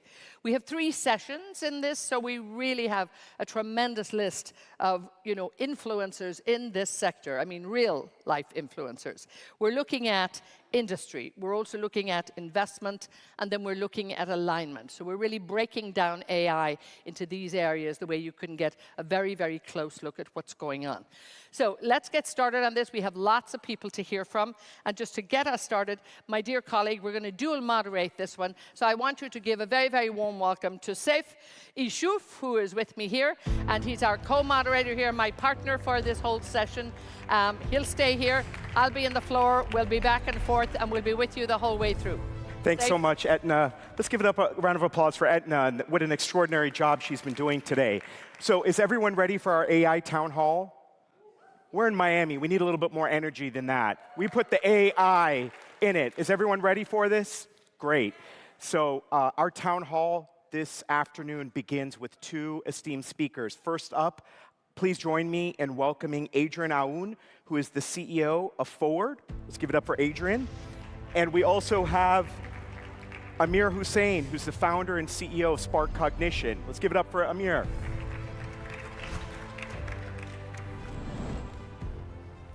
Welcome, gentlemen.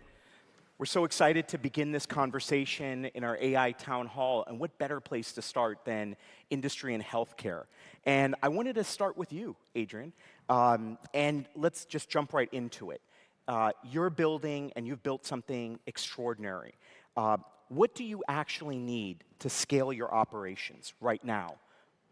Yeah, so what we're doing here at Forward is we're working on building a healthcare system that's based on AI rather than just based on doctors. When you think about going after that, there's usually 3 things that you have to incorporate in AI. You have to incorporate data, you have to incorporate algorithms, and you have to incorporate compute. Now, the reality is that compute these days, you can kind of buy it off the shelf. It's from NVIDIA, et cetera. And the algorithms, well, the good news is companies like Google have open sourced those algorithms, so roughly everybody's using the same math. But the data is the key part. If you truly want a world of AI healthcare, at some point you have to collect the data. Now, it's easy to think in healthcare, whatever, everybody's got data. There's people like Kaiser that have tons of data, but it's all the wrong data. Kaiser doesn't know what's happening to you right now. In fact, almost nobody does. And so what we started with at Forward is let's collect as much information as we can about somebody, and let's follow them over time so we can start to train algorithms to try little things here and there and just say, do these interventions actually work? And if they start to work, now we can start to get to a world where the AI is truly developing the science, not just giving suggestions of the past. I want to jump in on a topic before we bring Amir in and ask you, Adrian, how are you thinking about privacy and security in what you're building? Because we know in the United States there's HIPAA. Obviously, this is one of those areas, highly regulated. Share some insight with us on that. So the first thing I'm going to say, and I hope this doesn't end up in the journal, but the reality is that we all think our healthcare data is particularly valuable and it should be super private. Nobody gives a shit about your rash. I swear, really, hackers are trying to break into your bank accounts. They're not trying to break into your health records. And the reality is we give up our data every single day for stupid things like tagging photos on Facebook. Here you have an opportunity to give your data up to literally live a longer life. What could be more valuable than that? Well, thank you for sharing that. And Amir, you are not only a CEO and a founder, but also a published author on this very topic, going a long way back. And Spark Cognition, the company that you founded, I'd love for you to share a little bit of perspective, because you all are working with business partners in huge industries like oil and gas that play a critical role in the global economy. And I'm curious for you to share with our crowd today, what is Spark Cognition's underlying AI technology solving for or actually accelerating? And kind of follow on, why does it matter? Yeah, that's a great question. 10 years ago, when I started Spark Cognition, what I thought was that AI was being used a lot for consumer use cases, promoting a video on Netflix, getting more clicks on an ad. But what really interested me was making AI do useful things in the real world. And if you look at global infrastructure, there's roughly about $100 trillion worth of global infrastructure out there. Most of this cannot be ripped and replaced. It's just such a huge capital commitment that you cannot rip and replace it. But at the same time, we have so many pressures on this infrastructure. The population is increasing in many parts of the world. There's a knowledge gap. Many knowledgeable people that were maintaining, let's say, the US grid are leaving that line of work. So there's an increasing knowledge gap, which makes maintenance a problem. There's now cyber threats. There's all sorts of issues around having the same capital expense, but wanting to improve production.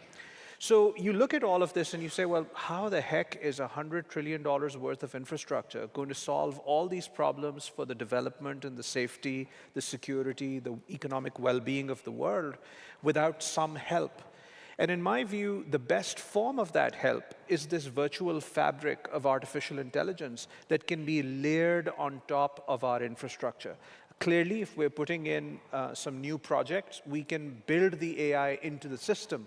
But there are ways also to just layer on AI on top of existing systems and improve their efficiency, predict failures before they happen, even optimize large asset bases, like, let's say, a wind farm or a solar farm, and get more from them.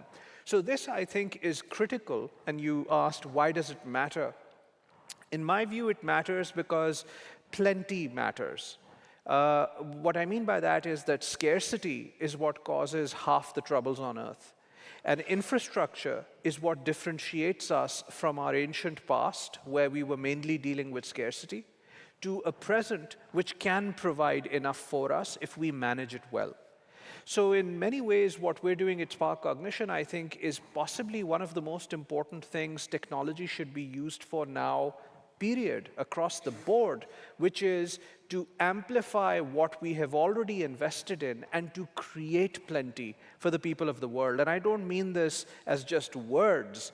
It's a power plant that can produce more electricity. It's an oil and gas infrastructure that can produce more without having environmental consequences. It's literally things like that. So I think it matters more than almost anything else I can think of.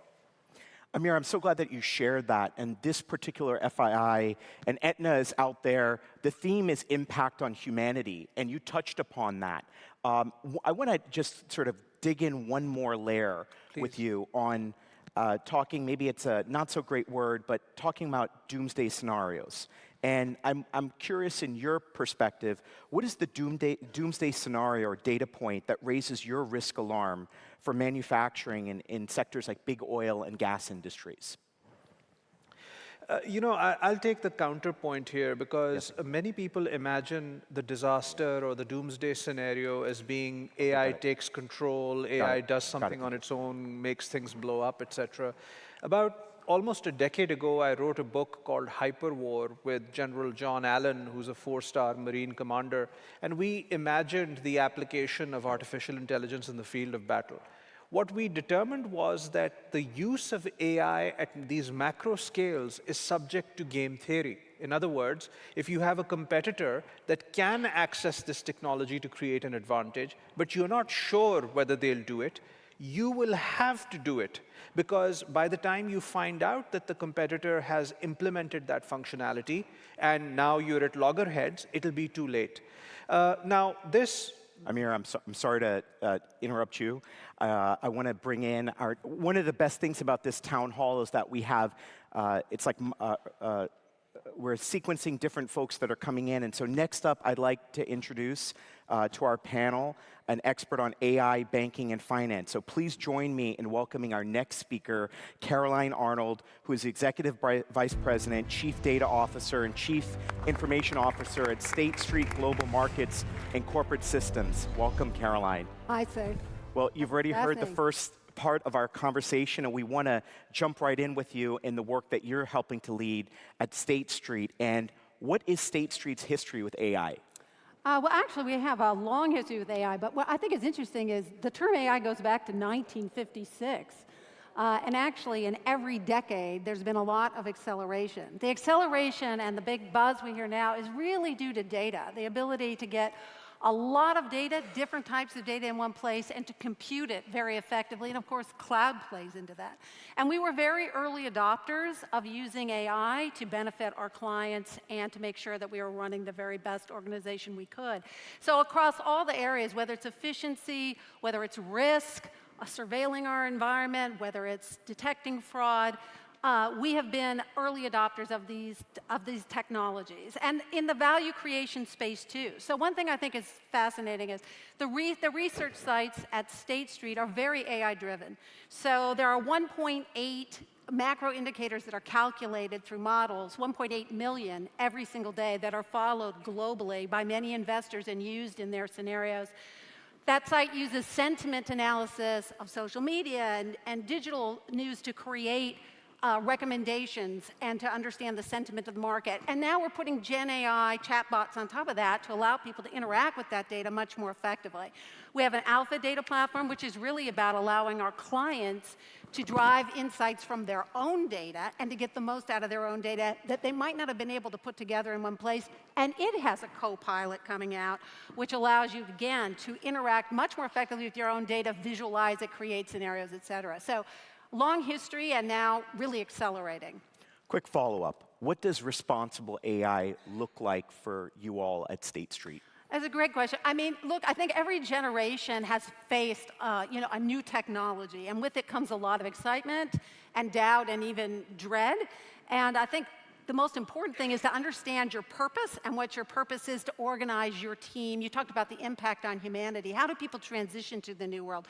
Through purpose. Our purpose is to create better outcomes for the world's investors and the people they serve. And we want to couch that in ethics, so everything is fair, and to avoid bias, to accountability, governance, and controls. The fact that we can explain what we do, that it's transparent, all these are very important pillars to us. And one thing that is true about being a global bank that is one of the systemically important banks is you already have sort of a superstructure for making sure you're doing things in the right way because of the regulatory burden. So we feel that in addition to the innovation, we are very well coupled with a trusted pair of hands for that. So we feel that comes together very well for us. I appreciate your mention of something like algorithmic bias. We heard earlier this morning from a leader like Steve Schwartzman talking about the concern factors. And in your work at State Street, I'd love for you to illuminate for us what work and how are you harnessing AI to better protect your clients? Yeah. So, I mean, I think, we have a very healthy risk function powered largely by, so we have risk, we have compliance, we have cyber. All of these functions consume very large amounts of data and use models and machine learning and other algorithms to see if they can spot outliers, anomalies, bad actors, Fraud. I think it gets increasingly difficult in a world with generated content, right? And I think that's where we really have to go. So how do we actually make sure that our environment can spot what will be all the new areas of fraud? I'm definitely working on that. But as I said, we have a superstructure already for protecting the environment, which is expanding all the time. A large part of it is cyber, and the same tools that allow us to create value, sadly, allow people to create new kinds of fraud and new kinds of deception that can be difficult for our clients and for any industry as a whole. I appreciate you sharing those insights. And we said that this is an active AI town hall. And these panelists are going to be staying right here with us as we welcome onto the stage an individual who's going to share with us some additional insights. So now, to catch us up on the speed of AI-powered tech, ushering in change for aerospace, we have Anthony Baker, who's the CEO of SatView, who's on a mission to capture the highest resolution thermal data from space for a safer and more sustainable Earth. This, you have to see it to believe it. Anthony. Thank you very much for the kind welcome and for the invite as a whole. I'm Anthony Baker, CEO and co-founder of SatView. And SatView is going to provide the highest resolution thermal imagery for a safer and more sustainable world. So we launched our first satellite last year on SpaceX. We have plans for 2 more next year, and then a constellation of satellites that will be able to come back to any place on Earth 1 or 2 hours, every 1 or 2 hours. So I'm going to tell you today how we use AI in the space sector, and also some vision of how we're going forward. So this picture you see here is of Yokoyama City, and it's in infrared, and it's at nighttime. So you wouldn't see this on Google Earth because it would be pitch black. But what you can see is industrial activity. We actually infer what's going on inside by looking at the outside thermal emissions. You can look at oil storage and refineries, power stations on their duty cycle, urban heat island effects, what's causing the city to be hotter than elsewhere. You've got emissions flowing into the ocean, which could be pollution, etc. So from one image, there's multiple applications. If we zoom in on one particular site here, this is the Yokoyama power station. If you look at Google Earth, you see 8 buildings there, which are where the turbines are stored. In thermal, you can see which ones are on and which ones are off. So why is that important? If this is coal-powered or gas-powered, you could have an estimate of the consumption of that fossil fuel. If you look at the outputs, you could do some arbitrage between what is the energy mix between sustainable and this fossil fuel outputs. Or if you want to count carbon, we know how much carbon each one of those turbines produces, and if we know the duty cycle, we can estimate and we can verify what the company might be reporting anywhere in the world. This could be in China, it could be anywhere else in the world. So here's another image. So we got on the left, we've got a Google image of Waris refinery in UAE, and on the right, you see it in thermal. What does this tell you? So on the sort of the left of the picture, you can see flares. In the middle, you can see industrial activity. So bits of the plant are on and off. And on the far right, you can see some pollution going into the oceans. Who's interested in this? Well, if this was on having downtime, and you wanted to know when it was coming back online, from what's being tested, we could tell you when this power station is going to be back online. From what's hot and what's cold, we can probably tell you what they're making this week. So this is a much earlier data insight and transparent across the world than's been previously available. And so this is the new must-have data set for industrial monitoring. AI, the problem with our unique data, which we have the IP for, is trying to match it to real-world images, because it's not obvious where the one-to-one connection is. So pixel by pixel, we have to match this with a known standard. AI can do that automatically in seconds, and all the data we collect globally can be integrated with AI. Here's another example. This is a solar farm. And in optical, you can barely make it out. But in infrared, you immediately can see there's a contrast on the panels. And this is the failed panels. So quite often with solar farms, they know in aggregate that the yield's down, but they don't know exactly which panels have failed and which ones are not. So we trained an AI algorithm on what a failed panel would look like. We didn't have to tell it what a farm looked like or what the sun reflection might look like. It automatically could produce a yield figure from the thermal image. And this technique can be applied to many, many different industries. If we looked at the built environment, we could tell you where in the world we're wasting energy, which buildings might need refurbishing, etc. So where's AI going? You can imagine an app or a chat box telling you everything you do, what's green and what's not, verified from space data with AI analytics. AI is already, in some ways, in space already. There's computers and GPUs in space, but that's going to intensify to make the insights faster in space. And then finally, if you have offsets, you have an industry which might be polluting, and you buy offsets, and it might be a forest. What terrifies you is that forest is on fire. So with our data, we can immediately see the course and the speed of the fire, alert the first responders. We can process this on board the satellite, so it goes straight down to the first responder's cell phone and tells them how to tackle it. And so we're going to see in the future more and more of these effects. And I think that the future is very bright in integrating AI to scale the problem, to make it translate space data, which is quite hard, into everyday applications that everyone can use at home and in business. So I'm happy to talk more about this and collaborate on solutions. Thank you. Thank you, Anthony.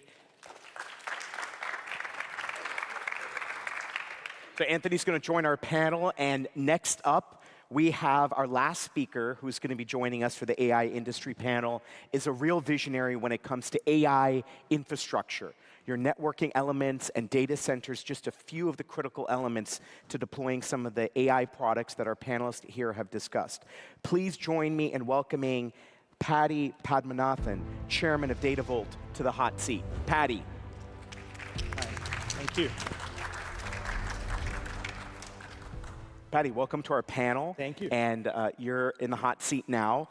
And the question for you, sir, is what unique AI-driven technologies is DataVolt using, and how does it work?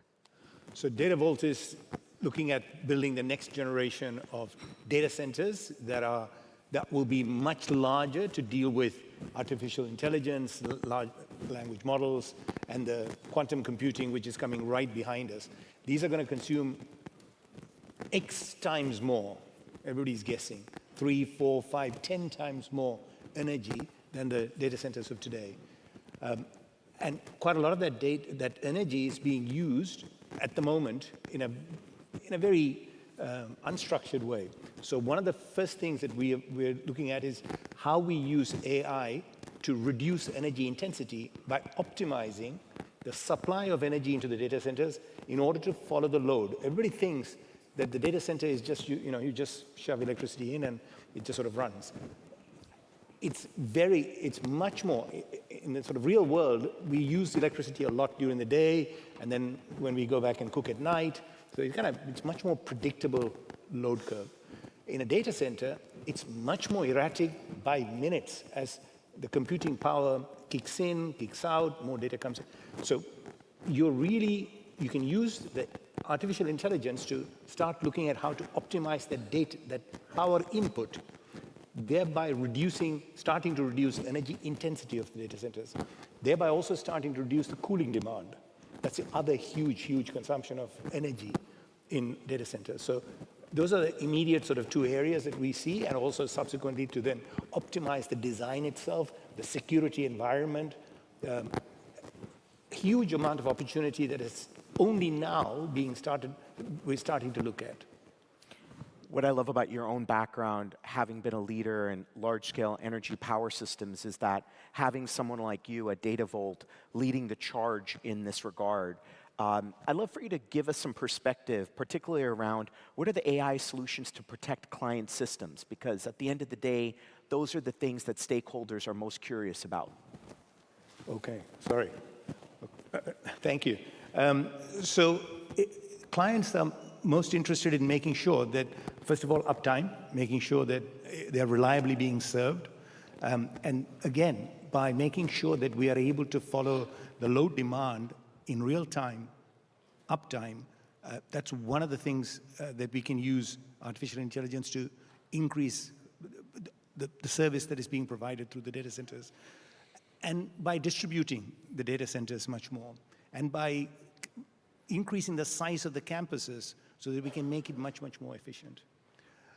Everybody talks about data centers. It's actually they are power centers. It's data together with, so far we have not thought about the power because we were able to just plug it into the utility because the power consumption was not that significant. Today, as the world is starting to use electricity for more and more things, industry is electrifying, transportation is electrifying, and at the same time now, we've increased the scale of the electricity demand through the data centers. Huge, huge challenge. I think you've got everybody now starting to say that, in fact, countries are starting to suspend the construction of new data centers. Singapore, Netherlands, because they can't cope with the power demand. They don't have the power supply. So it's all about power. So I know that there are a lot of questions that are bubbling in the audience, and Etna in a few minutes is going to be jumping to that. But this FII is all about impact in humanity. So I would be remiss if I didn't ask you the question, what progress have you made to date against industry benchmarks in resource consumption, environmental impact, emissions, et cetera? So coming from the company that I led for 18 years, Aquapower, where we started to put renewable energy reliably 24 hours a day, we have shown that in certain places where the resource is available, we are able to supply renewable energy very stably and to follow the load demand. So as we go into the data center, from get-go, the first at-scale data centers that we are looking at developing, we are starting to develop, 100% renewable energy. No sort of green, no sort of, yeah, they will be grid connected. That's because what the clients need for security.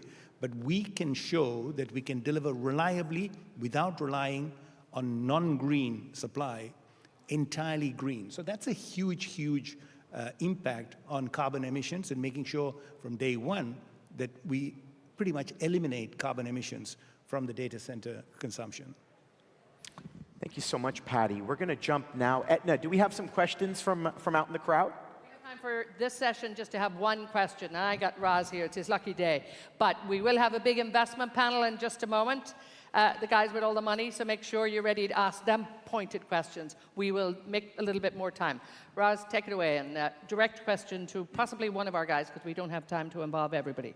Sure. Walk in there like that, like a rock star. Yes, hi. This is a question for Anthony at SatView. So you mentioned being able to detect, let's say, forest fire and things of that nature within an hour.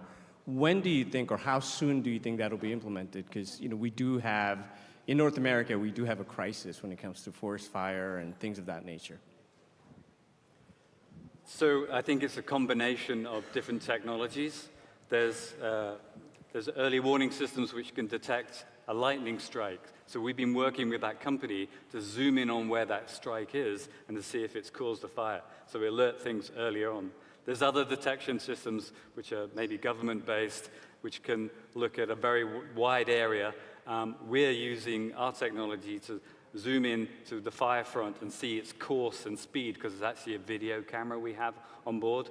And that is very helpful for the first responders to be able to position in the right place. They don't want to be standing in front of it. They want to be standing from the sides and dealing with it. So we're available. We'll have 2 satellites up operational next year. Yeah, we're working with all those partners this year to book the capacity.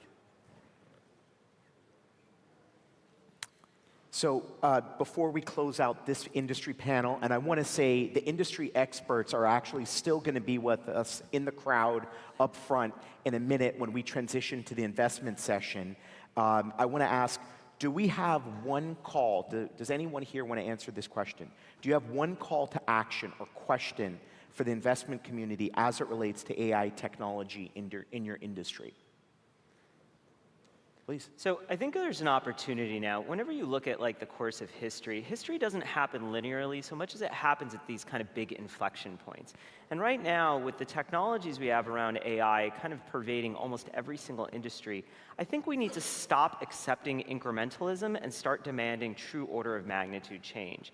I work in healthcare, and we sit there and we say, can we live 1 year longer? Can we live 2 years longer? But why aren't we asking, can we live 100 years longer or 1,000 years longer? I know that sounds ridiculous, but then again, think about where we were just 1,000 years ago or before that. And so I think that the thing I'd ask of the investment community is to just think bigger and demand more.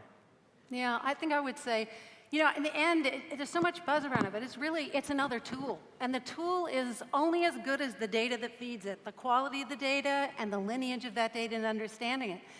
And that in the end, you know, it is really the people that put this technology to work, and it requires wisdom, it requires skills that don't exist in the tool itself. So wisdom, experience, purposefulness, even empathy, and experience is a way to get the most out of this technology, and that we should be partnering in a way that increases the trust that that technology is being used in the most prudent way for the very best outcomes for the most people.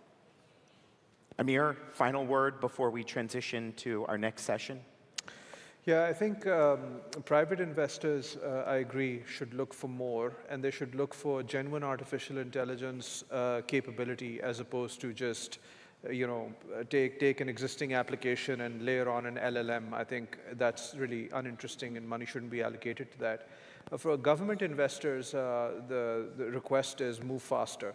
Our acquisition system is so broken, it's probably the largest national security threat to this country, more so than the Russians and the Chinese. So that would be my comment on the private and the public side. Thank you so much to our industry panel. Let's give them a big round of applause. They're not going anywhere right now. Your thing is Etna? so cool. I love your thing. To move just a little bit. I'd love to have you all on stage, but that's it. There you go. Be happy down here, because what I really would like for all of you to do too, I've got the investors on stage coming up now, so please, all of you, really be thinking, what do you want to hear from the investors? Saif, that was just so good. I think the insight that we got to there. So thank you all, and thank you for sharing what you said there. But a bigger national security threat than those other geopolitical issues. Yeah, we have to watch that one. I think be very careful about it. And again, I think I'll put to them, what about speed? What about wisdom, experience, empathy, trust? We're going to hopefully have that with our panel, and we'll get them out here very, very soon here. But I have 4 people coming out. And I'm a little short on seats. No, I think we're with Jack Hidari. Jack is first. See, I'm miles ahead of myself. So there's no excuse for you not to have questions ready for us. Okay, so you're still taking this one away, Saif. That's right. It's another part for you. That's right. So we're moving on into one more TED-style conversation. Please join us in welcoming Jack Hidari, CEO of Sandbox AQ, who will address how AI can and will transform your company's core business operations. Jack.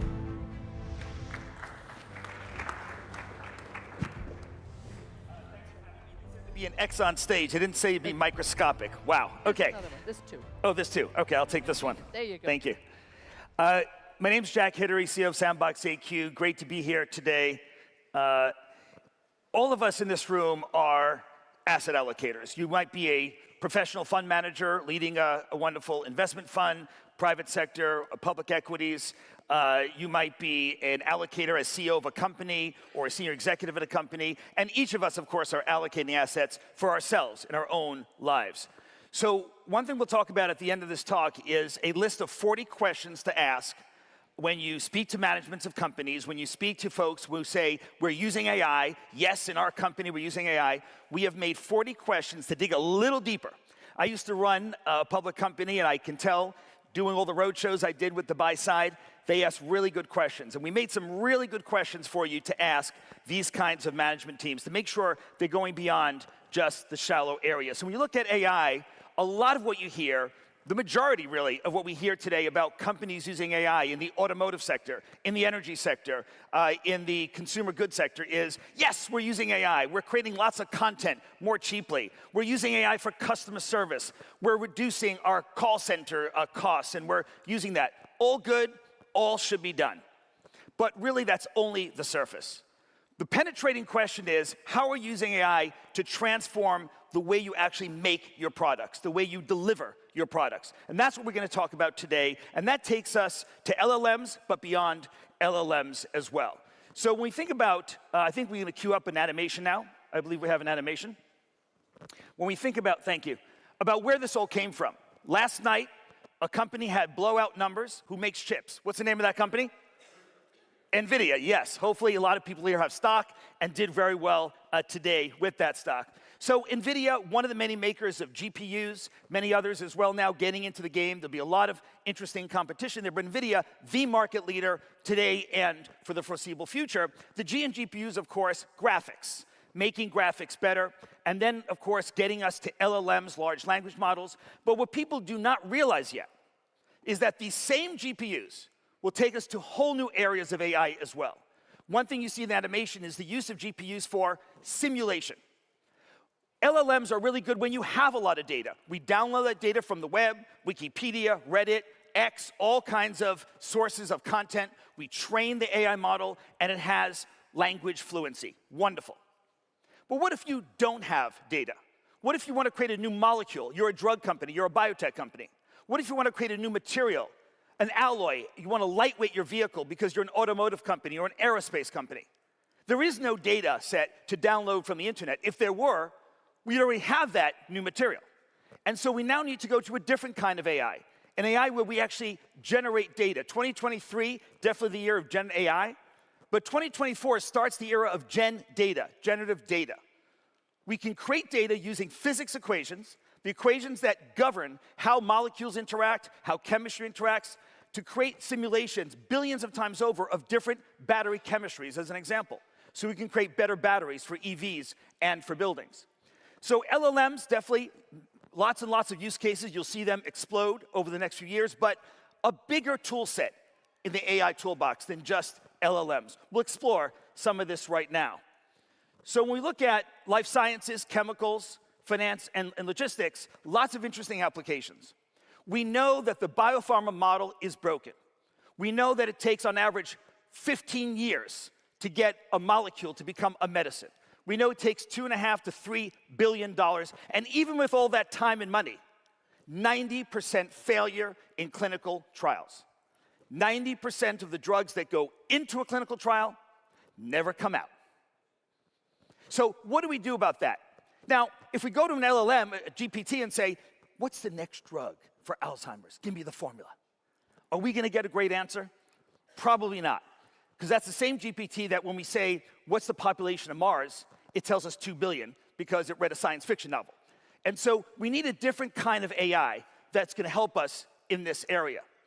And when we look at the pharma companies, and just from a financial analysis sense, looking at the bad golden triangle, that's not a good golden triangle, that's a bad one, where they're spending more on each new molecular entity, that's what an NME is, a new possible drug, than they are hoping to get in revenues for that NME. That's not a good place to be. Some, like Amgen and others, have moved to the right, but too many are spending more than allows for success in these areas. And that's why biopharma has become a very lumpy business, a hit-based business, one where most drugs fail, and the few that succeed, you have to charge so much to take care of all the losses. So in this particular case study, Stan Prusner, a Nobel Prize winner at UCSF, had an idea of a drug. And instead of taking the 13 to 15 years, instead of spending $2 billion, $3 billion, he used AI simulation software. Software that took his drug and ran it through millions and billions of simulations, each time changing the molecule slightly. Each time adding a carbon, taking away a methyl group, doing different things to it, and seeing what the binding would be, what the toxicity would be in a virtual human. And then, now that's going to clinic in under 1 year instead of 7, 8 years. And so, saving 7, 8 years, saving $2 billion, this is the transformational nature of AI simulation. We have to go beyond LLMs if we're going to hit huge TAM sectors like biopharma. Let's talk about the chemicals industry. Here again, we have challenges. Most of the industry is below the ROIC line that we want. How do we change this? When we look at chemistries, we haven't changed many of these catalysts in decades. And again, it's because we lack the simulation tools. When you think about simulation, think about it, for example, for Airbus and Boeing.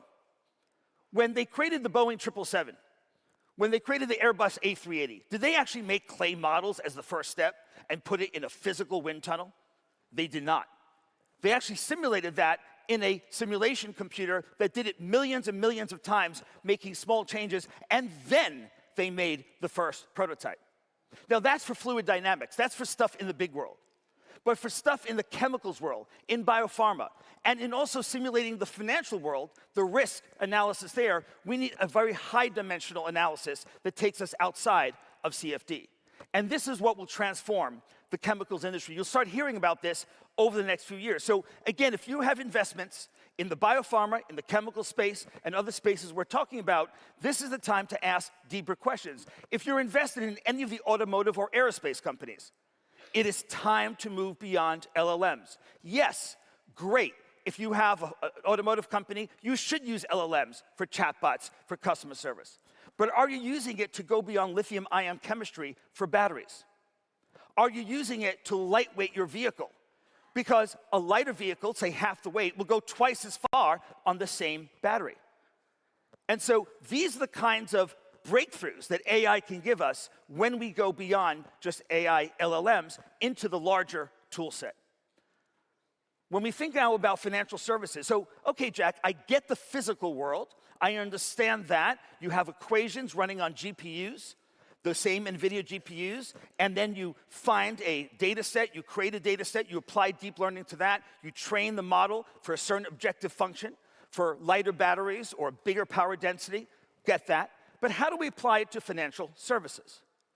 Well, what we know, so for the last 18 months, is the near miss we had in terms of calamity in the banking sector.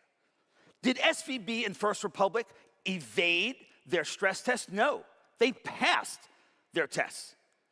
The problem is the tests are not good enough. The problem is that our economy has become so complicated, we now need higher dimensional simulation. So again, in financial services, we need to go beyond as well. Oh, sure, just one last slide. So just finish up with the threat as well. Just like this, a lot of opportunity to create stuff in the area of AI, AI is also the greatest hacking tool. So what I leave you with then is the opportunity to share this free set of 40 questions, which I hope you'll email us about, which we're happy to share with this audience here, so that you can ask, if you just email that email address right there, so you can ask more penetrating questions as you talk to management teams, as you talk to companies, as you think about investing in AI yourself in your own company. These are the key questions we recommend asking. Thank you very much.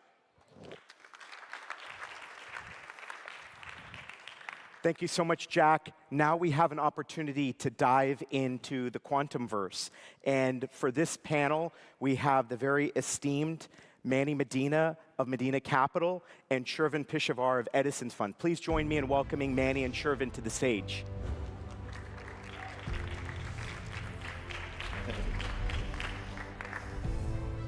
Hi, Say. Hey, welcome, gentlemen. We're going to dive right in. And obviously, we've been building to this moment to talk about quantum. And Manny, I'd like to start with you and asking the very direct question, what phase is this technology in when we talk about quantum computing? I mean, well, first of all, thank you, FII, for having me again here. But this is an early stage for quantum.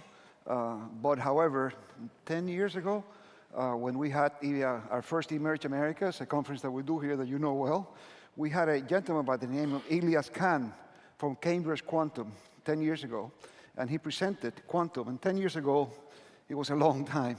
Right now, there hasn't been a tipping point for quantum yet. There was a tipping point for AI with ChatGPT, I believe, and all these technologies have this tipping point.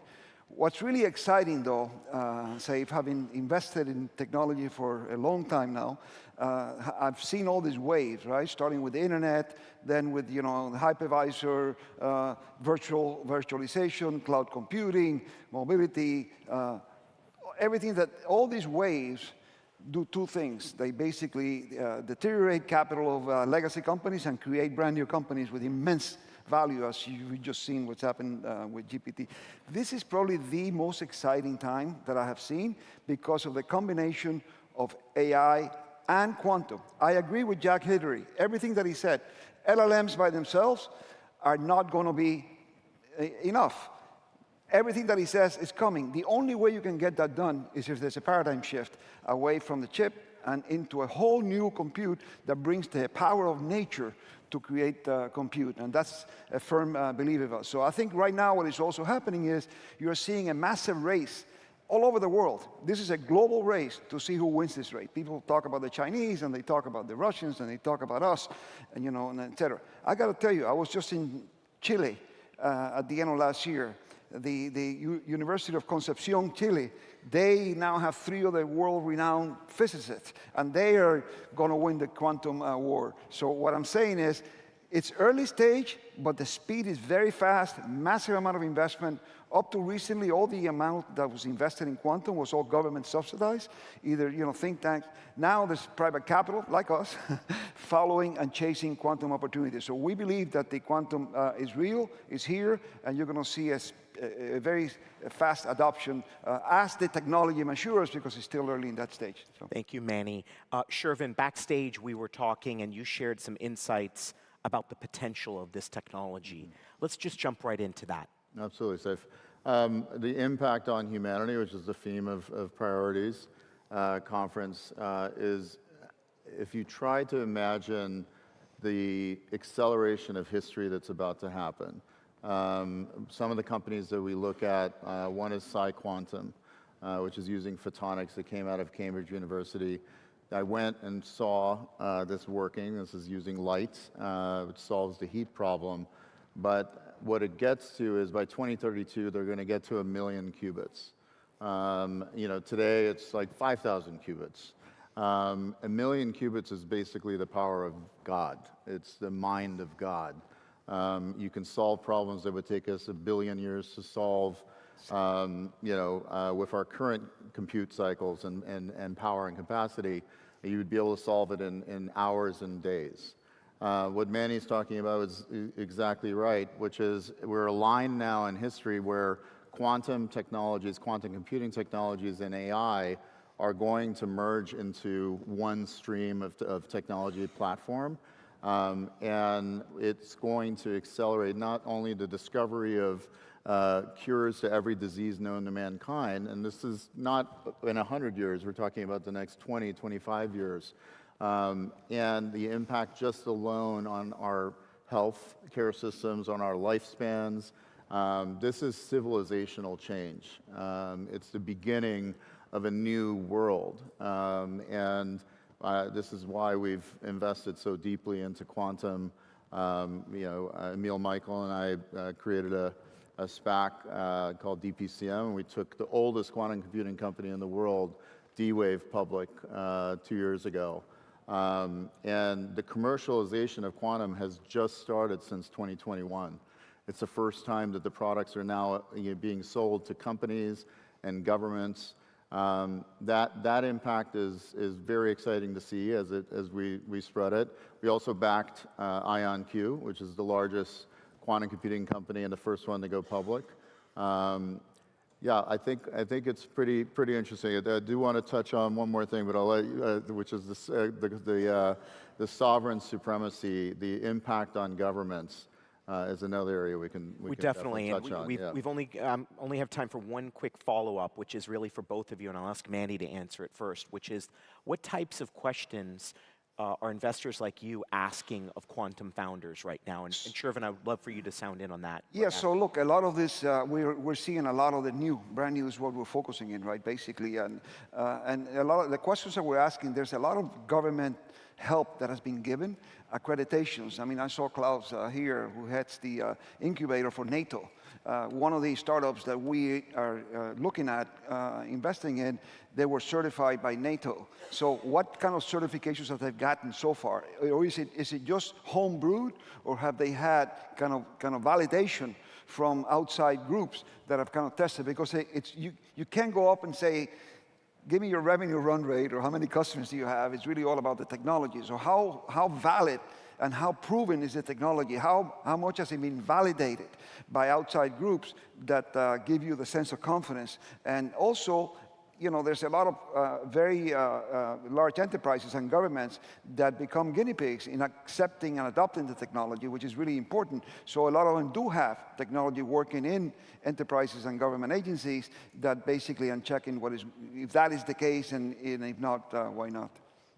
Thank you, Manny. Shervin, last word. What questions are you asking? What questions should investors be asking quantum founders right now? I mean, specifically, I mean, the biggest idea in this space for me has been searching for the founders and the researchers who are trying to build the combination of quantum computing and AI into even the chipset itself. So imagine an NVIDIA that is quantum and AI combined into one computing platform, and then put that on a cloud service and accelerate history that way. So we're searching far and wide to see which founders and which companies are working on this synthesis of quantum and AI. Please join me in thanking Manny and Shervin for their insights on quantum computing. Sure. This was just a fantastic discussion. Thank you, gentlemen. Thank you. Now, thank you, Saif. And now back over to Etna. Okay, thank you so much. And now it is my time to go back on stage. But before I go back, we're going to have the investors up here. Now, it's not every day that we get Sanibel Investments, SoftBank, 8VC, and Vision Equity Partners. We've got all of these people coming on stage. So I expect all of you, I mean, who did we have here? Adrian, Amir, Caroline, Anthony, Patty. There's got to be something you need to talk to these people about. There's got to be a few $1 billion you still could do something with. So please, be ready to just engage with them. And again, to our dear audience, Saif has been busy, but I'm going to put him to work now and maybe get some questions from you. But please, we don't have this opportunity that often. And I know it's a little bit different at the FII, but this is your show as well. So we really want to make sure that you are involved. So let me get my panel out here. This is the investment panel, really navigating the AI ecosystems. How are we going to pay for all of this? And again, who is? And again, what do the investors want? So let's see. Hopefully they're standing by and ready to go and ready to engage. From Sanibel Investments, Hani Anaya is with us. He is the CIO of Sanibel Investments. Hani, I'm going to put you here beside me. Navi Govil is with us. He is from SoftBank Vision Fund, the executive managing partner and the CFO. Lovely to see you, Navi. Thank you. You can do it. We're close to the end of the day. Joe Lonsdale joins us, the managing partner from 8VC. And here's Robert Smith, the founder and chairman and CEO of Vista Equity Partners. If these guys don't have the answers, we are in trouble. Super. Thank you all so much. And as I said, I'm hoping that we get some engagement from our dear audience here. Hani, talk to me. We have heard throughout the day, and we've heard even earlier this morning from the chairman of PIF2 talking about the great opportunities that are there for AI. It's been throughout the day and everybody's theme. I don't think we got through a panel without mentioning it. But talk to me about the sort of potential that you see for AI as, for the investment focus. Oh, amazing. Thank you so much. And it's great to be here as always. So AI will definitely be world-changing. There is no doubt about this.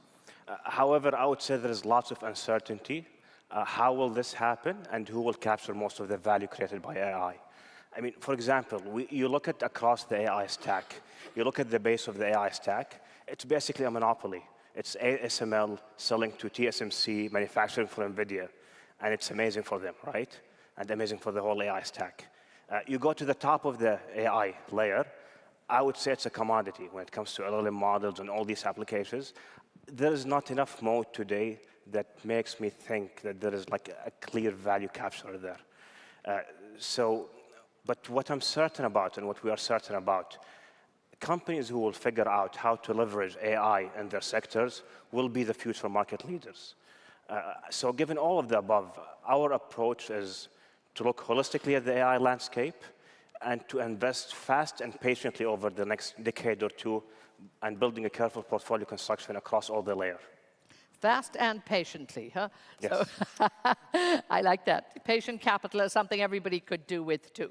Naveed, we look at SoftBank, and really, you've had sort of the ability many times, to be ahead of trends, when it comes to investments. AI really shouldn't be any different, and you're right there. What advice do you give to, other investors to capitalize on the potential, and where do you see it going? Thanks, Etna. Speaking of being ahead of trends, our founder, Masayoshi Son, has this remarkable ability to see around corners. So over the last 4 decades, very quickly, he saw the PC revolution, and in 1981 founded SoftBank to distribute software. Then we had the internet revolution, and he was one of the early investors in Alibaba. And then during the mobile revolution, he partnered with Steve Jobs to introduce the iPhone in Japan, and this was many years before it was introduced in the United States. So in 2016, he saw the emergence of artificial intelligence and believed that the core, the power of artificial intelligence is going to come from computing power. So we acquired ARM in 2016. And then in 2017, we launched the Vision Fund, our $100 billion Vision Fund in partnership with the PIF and many others, to really capitalize on the artificial intelligence. And over the last 7 years, we've invested $160 billion in over 475 companies. So where we are today is we're going from the age of computing to the age of artificial intelligence. But age of computing this is where machines would calculate, search, memorize, to the age of AI, which is to create and infer. And we're very excited about this. So to your question, when we look at investing in companies, we look for strong AI leadership, quality of the tech stack, strong product market fit, a track record of execution, and sustainable financial performance. And if they can deliver that, then they've got a good partner. Joe, when we look at it, I think there's a lot of uncertainty around, and many investors probably feeling a bit challenged within all this. AI investment at the minute, probably not for the faint-hearted. What would you advise? I think it's going to be beneficial to a couple groups of companies. There's been a lot of SaaS companies built the last 15 years. In my side, I start companies and we invest early. And if you look at the last time after the cloud and after big data was possible, you probably have 300 or 400 really big SaaS companies created. A lot of them created and built and scaled by people like Robert and his firm. But we were involved in a few dozen of those. And I think pretty much all of those that are doing well now are also going to be accelerated and do a lot better thanks to AI for a lot of obvious reasons. And then the other question is, what else can you do as a builder of companies right now? And when we were building these SaaS companies, we were kind of, it's almost like being bullies because you're going after these pre-internet companies that don't know how to do tech at all, and you're taking away things based on what's possible. The question is, what's left? There's not a lot of new areas for SaaS to go, but there are a lot of companies in the US that are services companies that suddenly, thanks to AI, you can build SaaS plus AI plus operations, and you can compete against them and do things with much higher margins. And so I think not only is this going to help a lot of SaaS companies, but there's going to be trillions of dollars of value created going after and fixing and replacing a lot of services areas in the US as well. Robert, let's have a look at the challenges, because that's kind of what makes the headlines, right? We haven't seen a headline that says AI is so easy to understand and we're all going to have a great time in this great new future. We don't see that yet. Hopefully we will. And again, a lot of players involved, the corporate investors, the VCs, private equity, public funders, all different people have to navigate this. How can they actually capitalize on it? What do you think? There's going to be a series of waves of opportunity. The first wave we're experiencing now, which is really hardware, right? And you're going to have your chipsets, your infrastructure, and they're going to express, I don't know, probably $2, $3, $5, $8 billion of value creation over the next 18 to 24 months. The next wave will be these hyperscalers. Now, there's hyperscalers that exist today, our sense is it's going to be multiples of 3 to 5 times what you see in the hardware expression.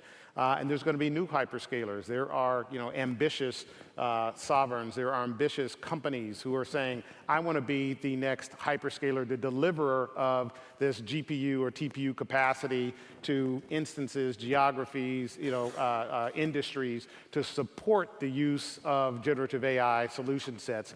And then the next wave will be the enterprise software folks. So look, a small, medium-sized company, not necessarily individual, but company, will likely not be investing in building it themselves. They're going to rely on their enterprise software vendors to deliver solutions to them at scale that evolve. Because as these tool sets, these LLMs, evolve, they're going to need to they're going to want to have the latest and greatest implementations of these Gen AI solution sets. Now, the interesting thing about it is the risk comes from if you actually do not have sovereignty and dominion over the data sets, okay, that's where you create risk of, leaking all of your intellectual property into, models and systems that can destroy value for the company that you may own. So one of the first things to do, which of course we started, years ago, was building that capacity. And from there, as Joe talked about, then you can build on top of that. Some of them are cloud native, some not so much, but the cloud native, you build the Gen AI enabled solution sets. Now you have 2 different ways to play this. One way is new product solutions that you can now sell to your customers, increase your market share. One of our companies, to give an example, the estimate is our Gen AI solutions can increase their revenues by now over 50 times what they're currently doing based on the utility, i.e. what is the ROI of the products that they sell to their customers. 50 times, not 50%, 50 times. That's the sort of magnitude that you see. The other set is, of course, how do you generate and write this code more efficiently? Code assist.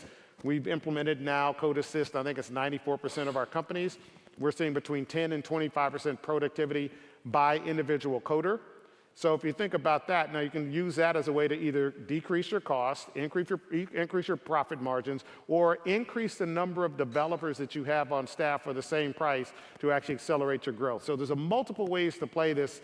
But if you get a few of these things wrong, there's huge risk. But if you get a few of these right, massive equity, upside opportunity as an investor. I hope you're following this because it's moving fast. I'm not sure everybody's ahead of it. Do we have any questions for our audience? Caroline, I know you had talked a lot about the importance of data. Anything you want to put to our dear panel here? Yeah. Any microphone here? And we've got a microphone standing by. All right. Oh, plenty of them. There we go. Thank you, thank you. We should be ready to go. How do you view, the data itself is what drives the model and creates the value.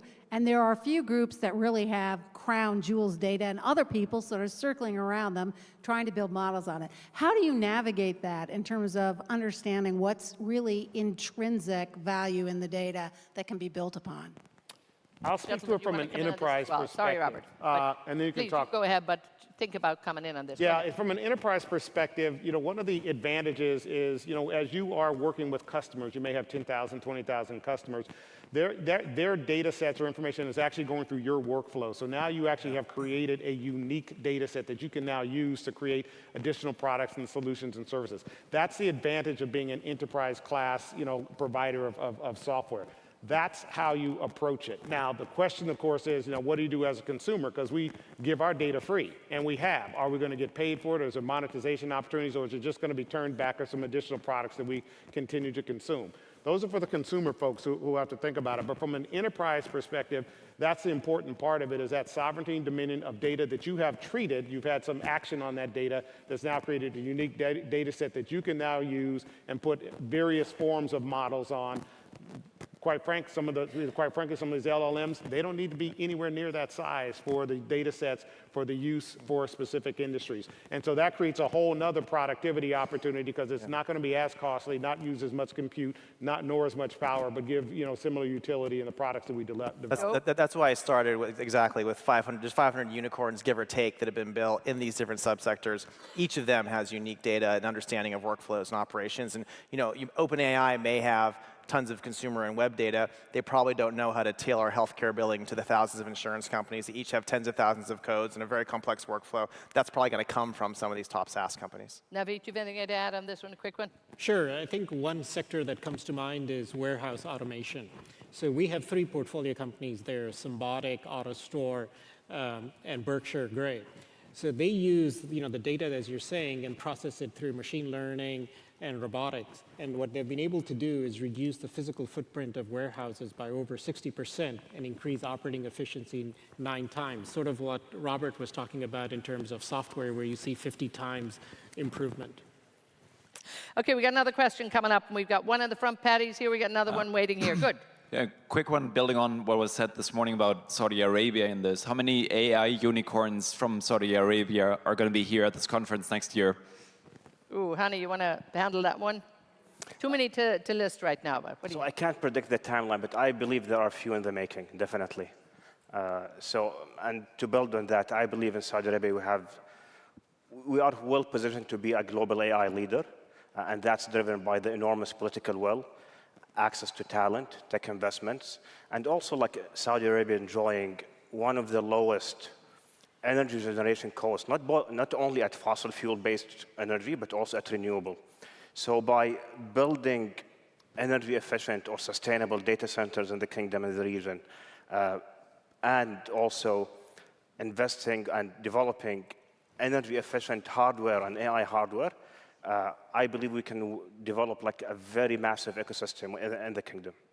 Patty, you got a question? Yeah. Direct it to one person if you can, because we really want to keep them moving. No, thank you. So Hani has already sort of gone down that road. So my question to the rest of you was going to be, one at a time, help me. To you. So all the focus has been, and even in this conversation, has been about investing in companies that are using the data, that are using the AI, advancing, improving. But without the AI delivering that through infrastructure, you won't get there. Yes. Okay? So that's where the big constraint is going to be. And there has been not many takers come rushing forward to invest in that infrastructure. And we're going to need that infrastructure at a massive scale. Huge amount. So what we have been investing in infrastructure at like $1 billion is going to now need to be $5 billion because we're going to have to add energy. Now, Saudi Arabia has figured that out, and you just now partly answered that question by saying we're going to focus on building that infrastructure capacity. So how do we fill that gap? Who do you want to do, Robert? Yeah, and the other guys, be ready to come in quick. Again, when you're living in a world of the enterprise and you have a data set, this data set, it might be a data set of, again, 10,000 customers, not 5 billion individuals. So we don't need the same amount of compute, don't need the same amount of power, don't need the same amount of infrastructure. So then it's just a question of, can you actually get the capacity? So when you add all of our companies up, we're 4th or 5th largest enterprise software company in the world. So I can actually go get capacity from the existing hyperscalers and not have to wait for the newer hyperscalers or for their capacity to actually come on stream.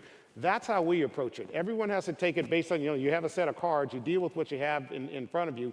Ours exists in a specific and discrete instances of companies that we already own, already control, and utilize that capacity, and then I'll use it, the girth of our overall infrastructure to get the capacity, enable our companies to be successful in that context. Joe, Naveed?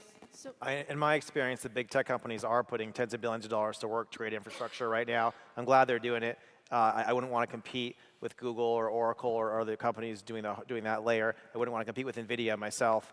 And if you go to San Francisco, there's massive numbers of groups doing software infrastructure to complement their hardware infrastructure. So I agree infrastructure is very valuable. I guess my experience is that it is a very popular thing that a lot of my friends are working on in the core of the AI world.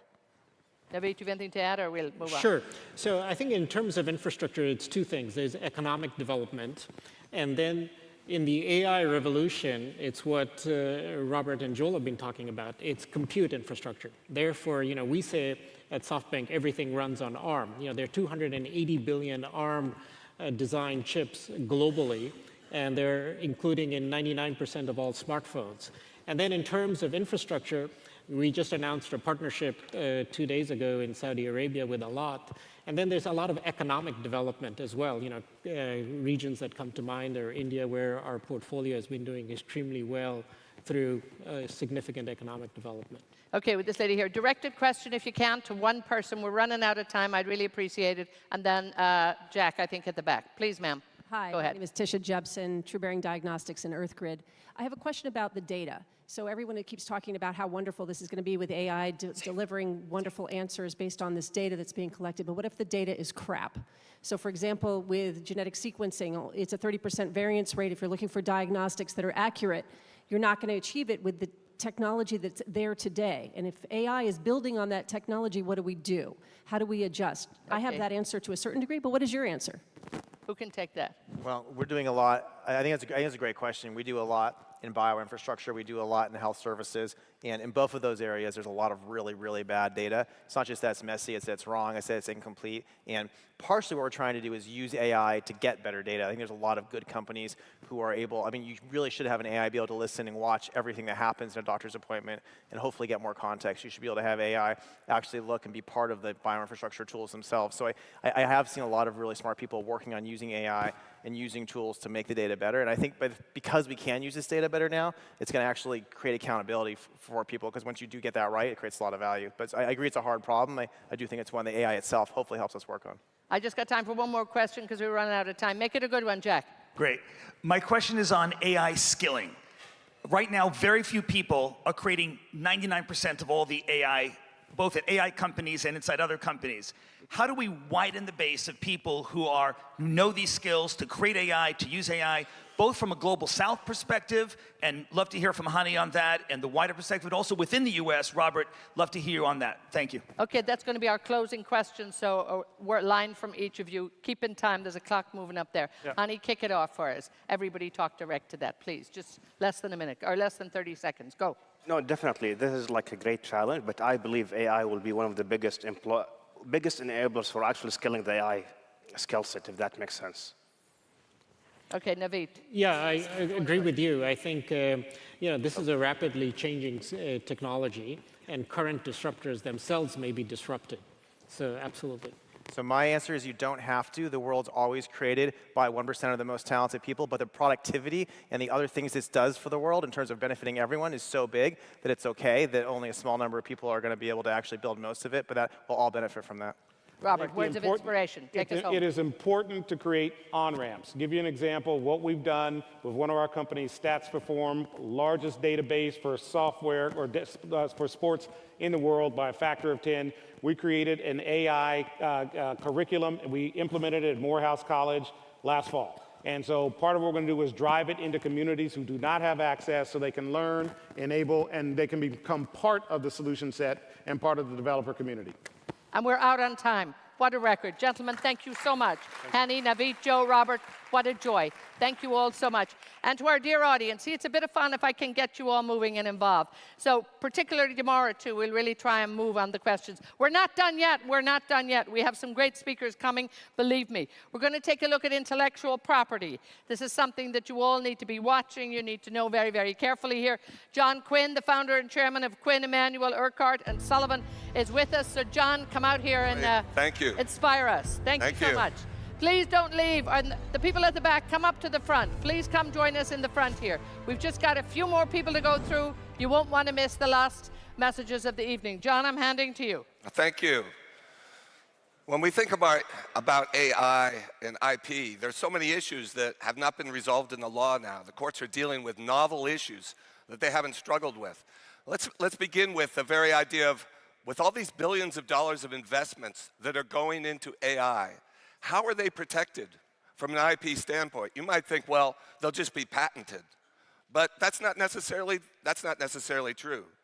You cannot patent an algorithm. You cannot patent a mathematical technique. You cannot patent a data set or some way of manipulating data.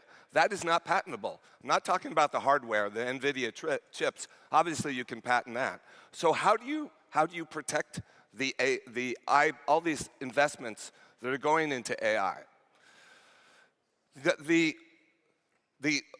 I think the answer to this is going to be an increased reliance on trade secrets, a different way of protecting information. A patent, you file something with the patent office, you get something back with a ribbon, it lasts for 20 years, but only 20 years. You have to disclose it to the world.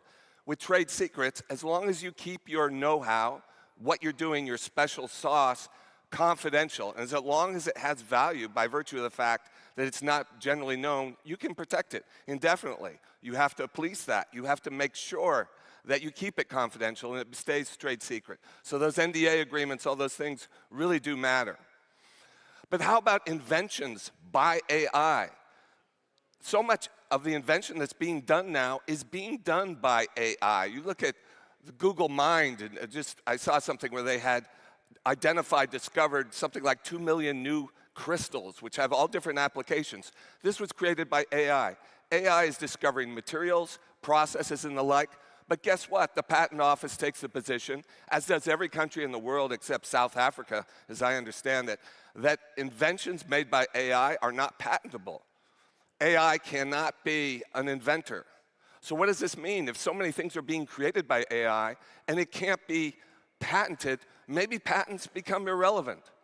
I mean, so we don't know this interaction between intellectual property law and patent law, where that's going to end up. Another issue relating to data and data sets is scraping. You know, so much of the AI is powered by large volumes of data which bots take down from the web. Now, the web hosters aren't necessarily happy about that. There's been cases brought by LinkedIn and brought by Meta trying to stop people from scraping. So far, the scrapers have been winning those cases. But I think this is going to be a battle back and forth on terms of the terms of service and the like. But the web hosts are not the only ones who have an issue with scraping. People have an issue. Their information is being taken and scraped. Now you might say, well, you put it out there in public, you put it on the website, how could you possibly have any privacy interest? But what we're seeing, and it's getting some traction in the courts, is, yes, I put it out there, I put it in the public domain, but I never anticipated that somebody would scrape it and make this other use of it, that they would monetize it, and they would get some benefit from it. I never consented to that. So we're seeing those types of claims, the issues about privacy. So scraping continues to be a very, very hot issue, and we're going to learn more about how the law develops there.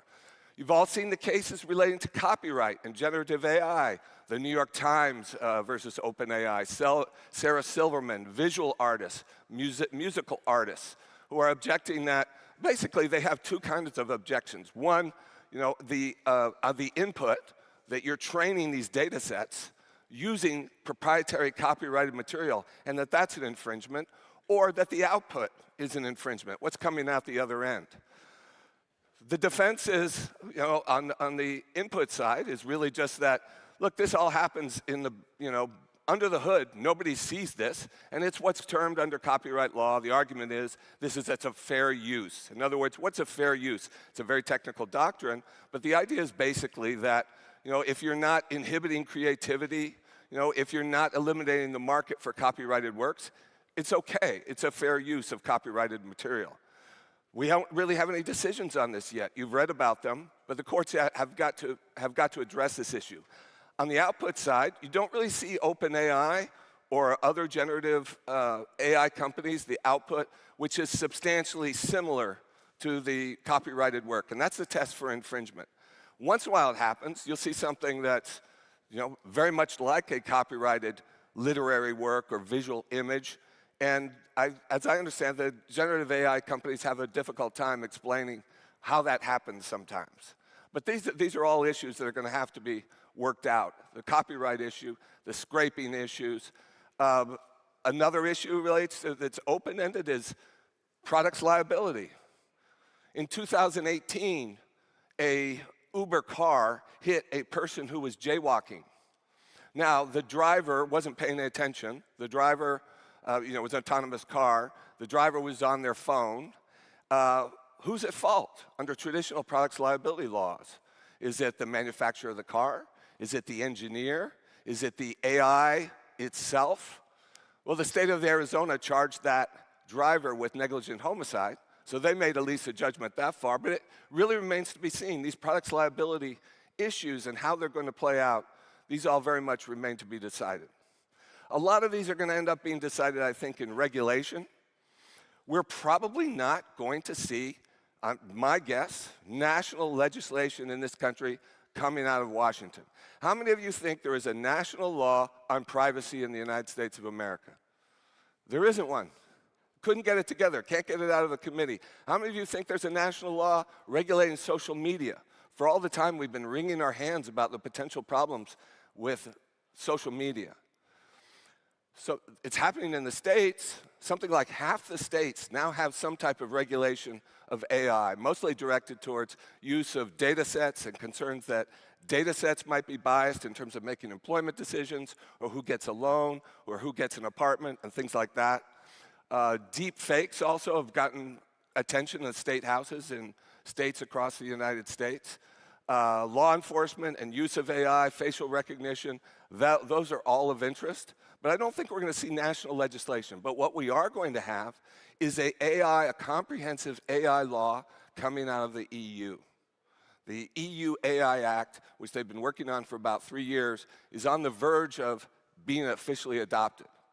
And I think, like the GDPR, the way the GDPR set a global standard for privacy, I think that European AI Act is going to set a global standard for AI. This has been termed by some people a Brussels effect. Brussels gets out in front. Nobody's going to have, major company is going to have a different policy in Europe than they're going to have in North America, or they're going to have in Asia or elsewhere. So they end up, by default, complying with what comes out of Brussels. So I think that's the regulation we're going to see. If I were giving this talk a year from now, I'd have some answers to some of these questions. The courts are going to make decisions. Things are changing so fast. The legal system, in the best of times, is not fast. It's struggling to keep up and deal with these new concepts under old legal labels. Thank you. John, thank you. And again, fascinating look at what's happening. This is very much part of, our alignment side of this, really looking at what we need to do in the industry. And a few worrying things there, but again, a lot for us to look forward to in terms of intellectual property. Be aware, make sure you guard it with your life, pretty much, because that's what's happening. Still a lot of uncertainty in the sector. Again, we have lots more to do. We have Josh Harris coming up now, Executive Vice President of Palantir Technologies. And Josh is going to be talking about workforce development. And stay with us. We have government and ethics to follow on that. Josh, you're here. Stage is yours. So I've been asked to talk about AI and the impact that it may or may not have on the workforce, which historically, I think, really has been at what point are robots going to take over for all of us and we can go home, get fatter, watch Netflix, and sort of the world ends. Sadly, for me at least, except on the fatter part, I don't think that that's happening just yet. I think that we're still required. And I'll tell you why I think that. So imagine AI is a spoiled, really excited, really smart intern. And you've just hired this intern, and they're super motivated, and they've read everything, but they have no idea what your business does. They have no context on business operations, and they have no industry expertise whatsoever. So what you need to do, like in the case of AI, is you essentially need to harness. You need to provide guardrails. You need to provide context on the data and how systems work.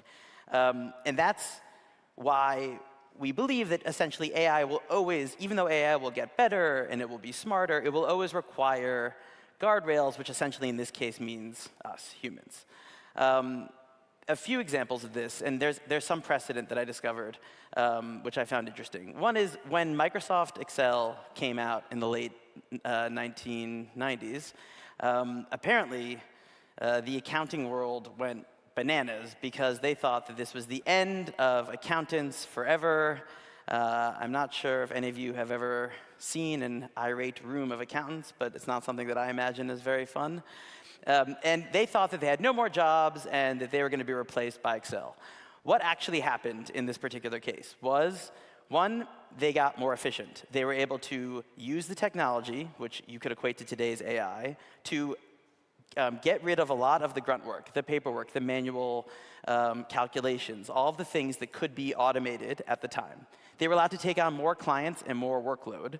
You also were able to give the employees who came to work to be accountants the actual work that they wanted to do, which was to be accountants and not some of the other work. So what did you see at accounting firms? You saw actually an increase in the workforce. You saw increased customer or employee satisfaction and retention, and you saw, and to this day, higher profitability for the accounting firms. So what was viewed at the time as this great fear of the apocalypse of accountants, which is a funny sort of thing to think about, turned out not to be true. Take that forward to a modern day application of this and look at what happened at a customer of ours, Airbus. 2016, Airbus contacts us. They have a major problem with their backlog on the A350, and basically they're at risk of hundreds of millions of dollars of fines if they don't make it in time. Imagine a group of young Silicon Valley engineers showing up in Toulouse, basically telling people who are best in class in their field, engineers, how to do their job. But what we did was we used AI tooling to take what they were really good at, help automate and systematize the parts that were cumbersome, and allow them to be good at what they do while eliminating the parts they didn't want to do. And so what happened in a year? We were able to, one, help Airbus save several hundred millions of dollars, but two, while initially the Workers' Council and everyone was sort of fundamentally against us, we became kind of the champion of this group because we allowed these people who had not gone to school to fill out form after form and PDF, but they came and they were actually allowed to do the thing they wanted to do. So, and if you look now, so that was 2016, if you look at 2024, 40% of Airbus employees, they have 340,000 employees, 40% are using AI tools. Most of these people, if not a very small minority of these people, have any sort of computer science or any other background. These are generalists, these are engineers, these are safety experts.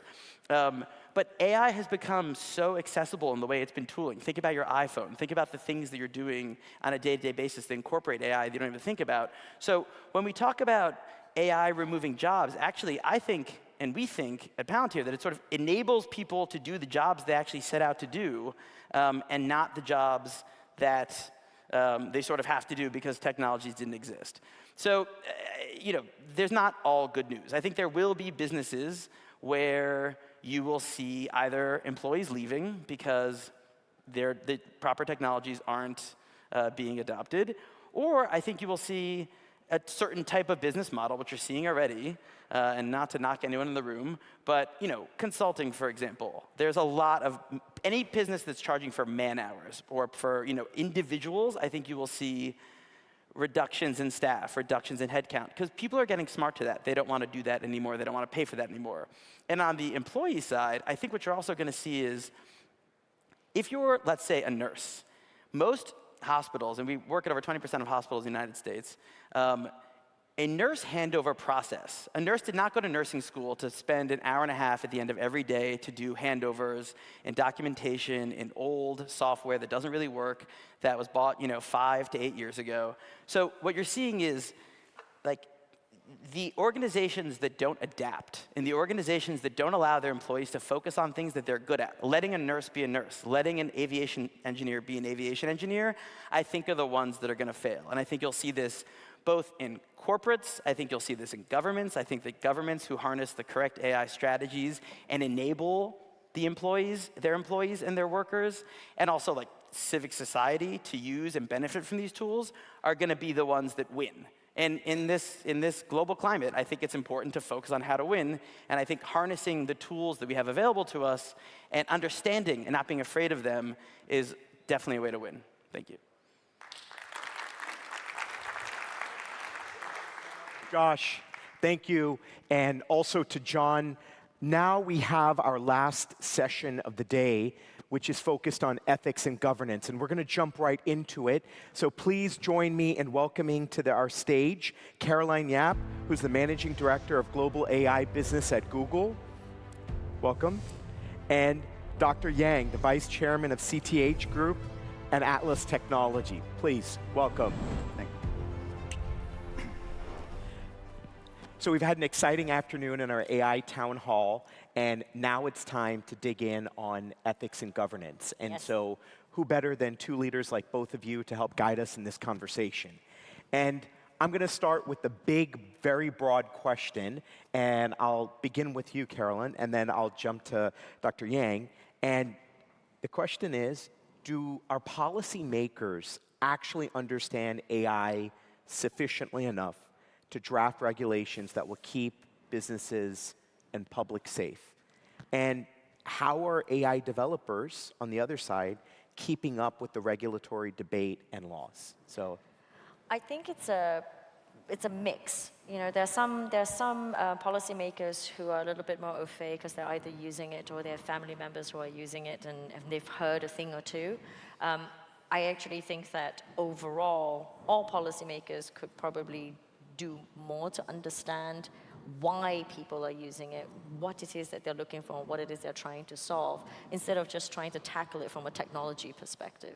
And then the experience piece being the key, because different constituents from different parts of the country, if we were to just even use North America as an example, the East Coast and the West Coast are the ones who are more familiar with the tech, but then you have Middle America who they may not even be necessarily doing online shopping yet, which is very fascinating considering, you know, the industries that drive a lot of the growth in the economy here. And so I think a better primer on what's happened since all of these generative AI things have come, and walk them through, here's what's really changed and why the policies matter. And the policies should be also focused on data and data education, not just necessarily about the generative AI aspects and why it's scary. It's more, how do we teach our citizens to be data-centric and data-first to then understand the implications on AI? I appreciate that focus back on data literacy. And Dr. Yang, you've been engaged in this area for a very long time. Do you have a take on where policymakers might be at right now in understanding the most germane issues around AI? First of all, it's nice to be back with you on your panel, Sif. Last year here at FI Miami, we talked about the intersection of two very powerful technologies, blockchain and AI. So in terms of your question, I think the government, regulators, they will be always behind the curve. Just look at what happened to blockchain, crypto industry. But in terms of the governance issue, I think there's three things we really have to look at today. Number one is the concentration of power. And number two, a fair and open access to AI. And the third is the problem of the infrastructure, computing infrastructure bottleneck. And very fortunately, I think blockchain offers a solution, a path forward. I mean, in terms of concentration power, I'm mindful to my fellow panelists here, her perspective, but I think it's an important issue. And in terms of the access, whether it's developed nation restrict certain countries, certain citizens access to the chips, to the cloud service, or authoritarian government restrict its own citizens to access AI, that's going to create a gap between haves and have-nots. In terms of the bottleneck of infrastructure right now, there is a shortage of chips, but at the same time, there are a lot of GPUs and graphics cards sitting idle. For example, in this time, early days in Asia, there are a lot of game console, in the game cafe sitting idle. So to solve all those three problems, we're one of the largest computing infrastructure provider to blockchain. So we team up with a team coming out of MIT. So we just developed a platform, a blockchain decentralized platform that would completely cannot be controlled by one entity. So we'll be able to schedule in the job, computation, validation, and the incentives. So it's really focused on solve the computation issue and the access issue, which is something we think is very important.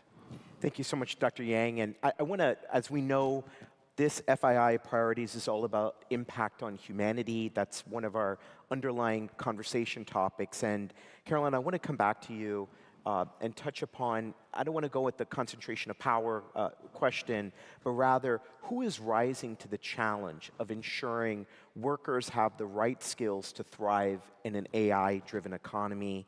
And then, what would be your recommendations for educators and respective regulatory bodies and businesses to ensure that the current and the next generation of workers are empowered? Let's talk about the people piece of where things are headed. I really like what you're saying here because, to touch on my earlier point, which is around the experiences, right? And so if you're a regulator and you're not experiencing what people are doing, how can you recommend what the next steps are? And so I also like that you bring up educators. I think there's a massive gap in what technologies and what training is even available to educators today because their students are actually going to surpass them when it comes to knowledge. We saw this same problem when we did the whole thing with Common Core as a new curriculum here in the States, right? And so the teachers didn't know how to support the students who were moving to Common Core because they hadn't been taught Common Core themselves. The parents hadn't been taught Common Core themselves. So you actually have now educators, TAs, teaching assistants, as well as parents, needing to learn about these things around AI so that they can actually support this next generation who are also going to be coming into the workforce. So I think there's a couple of elements. Schools, educational bodies, I'll talk about google.org. We have that, and it's got free public training for all the way from children up. So it's not just about learning how to be a computer scientist, it's also learning how to be a socially responsible, digital citizen and using the technologies. But it takes more than just Google to do this, right? We need other bodies who are also willing to not just contribute the content, but to ensure that it gets into the right hands of people in a meaningful way. So public-private partnerships is another key way to be able to get that, but with measurable impact. Right? And so I think some of the things that we've talked about with the FII, especially around the priorities, one of which is the social inclusivity and things like that, is how do we ensure that they are also skilled, people are also skilled.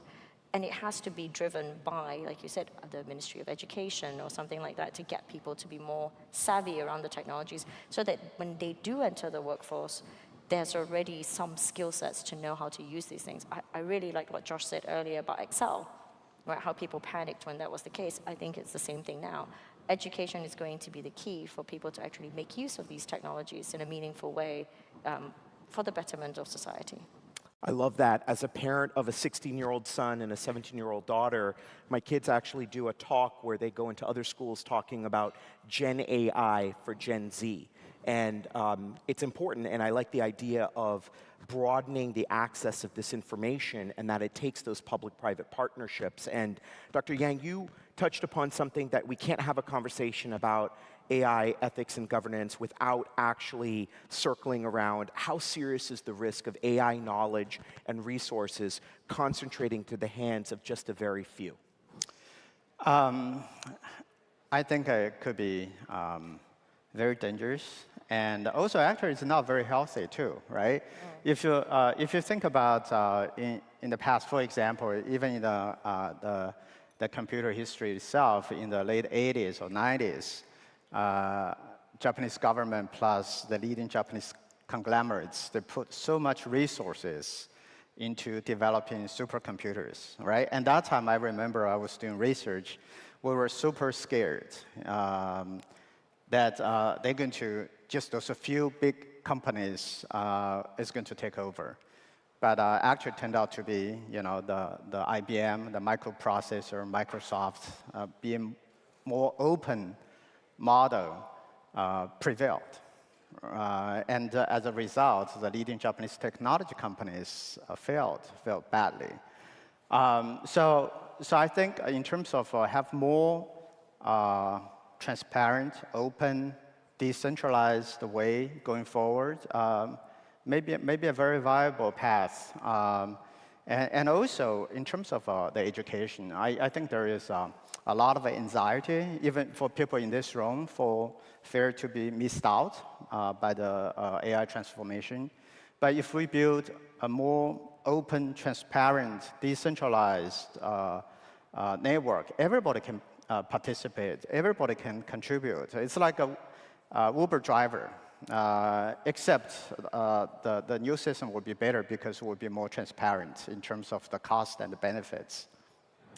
Thank you so much. We only have a minute more. And Caroline, I'd like to come back to you and ask if you had, in 280 characters, to share with our friends in the audience as well as everybody watching on the live stream, what is the single most important piece of advice that you can give on how we can all be a leader and not a lagger on this issue of AI alignment? What would those 280 characters be? Use Gemini. And of course, we open source Gemma, so it really touches on what Dr. Yang is also saying about an open ecosystem. Google's always been part of that. And so I would say use Gemini, test Gemma. If you have young children and they're interested in science, have them go to the GitHub repos and just experiment. Start to actually use it and be part of that journey. Don't be afraid. Thank you both. I love that final word of experimentation. And please join me in giving a big round of applause for our panelists. Thank you so very much. And so now I'm going to pass it right back over to Etna to close us out. Hello, hello, and I just happen to be down here in the audience with you because we've got a few short numbers here, so I thought I'd add to it. Thank you so much. Thank you for staying, and I hope you've really enjoyed today. What we really want to do, for you and for everyone else is keep you engaged in what's happening here at FII and really look at the bigger picture in the world. Look at what the impact of everything we talked about today, every sector, how it's changing so rapidly, and how it's impacting each and every one of us. This is something we can't ignore. And I didn't expect every panel to talk about AI today, but clearly it was the theme of the day. And we didn't get away without it being top of the agenda at every panel and from every speaker.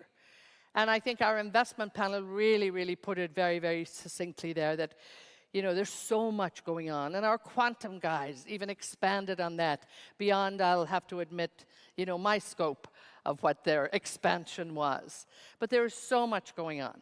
And again, we look back on the day, and I think we have to, we had a great focus from what's happening in Saudi Arabia, with His Excellency Al Ramayan here. It was great to get him here to really look at what's happening with PIF, with the tremendous investments, and with that great relationship that has actually come a long way since the inception of PIF more than anything else. I think when the investors are talking and when there's money exchanging hands, this is where, when trade is moving, life is good. There's production going on, there's peace in our time, and ultimately that's part and parcel of making that impact on humanity that we move beyond there.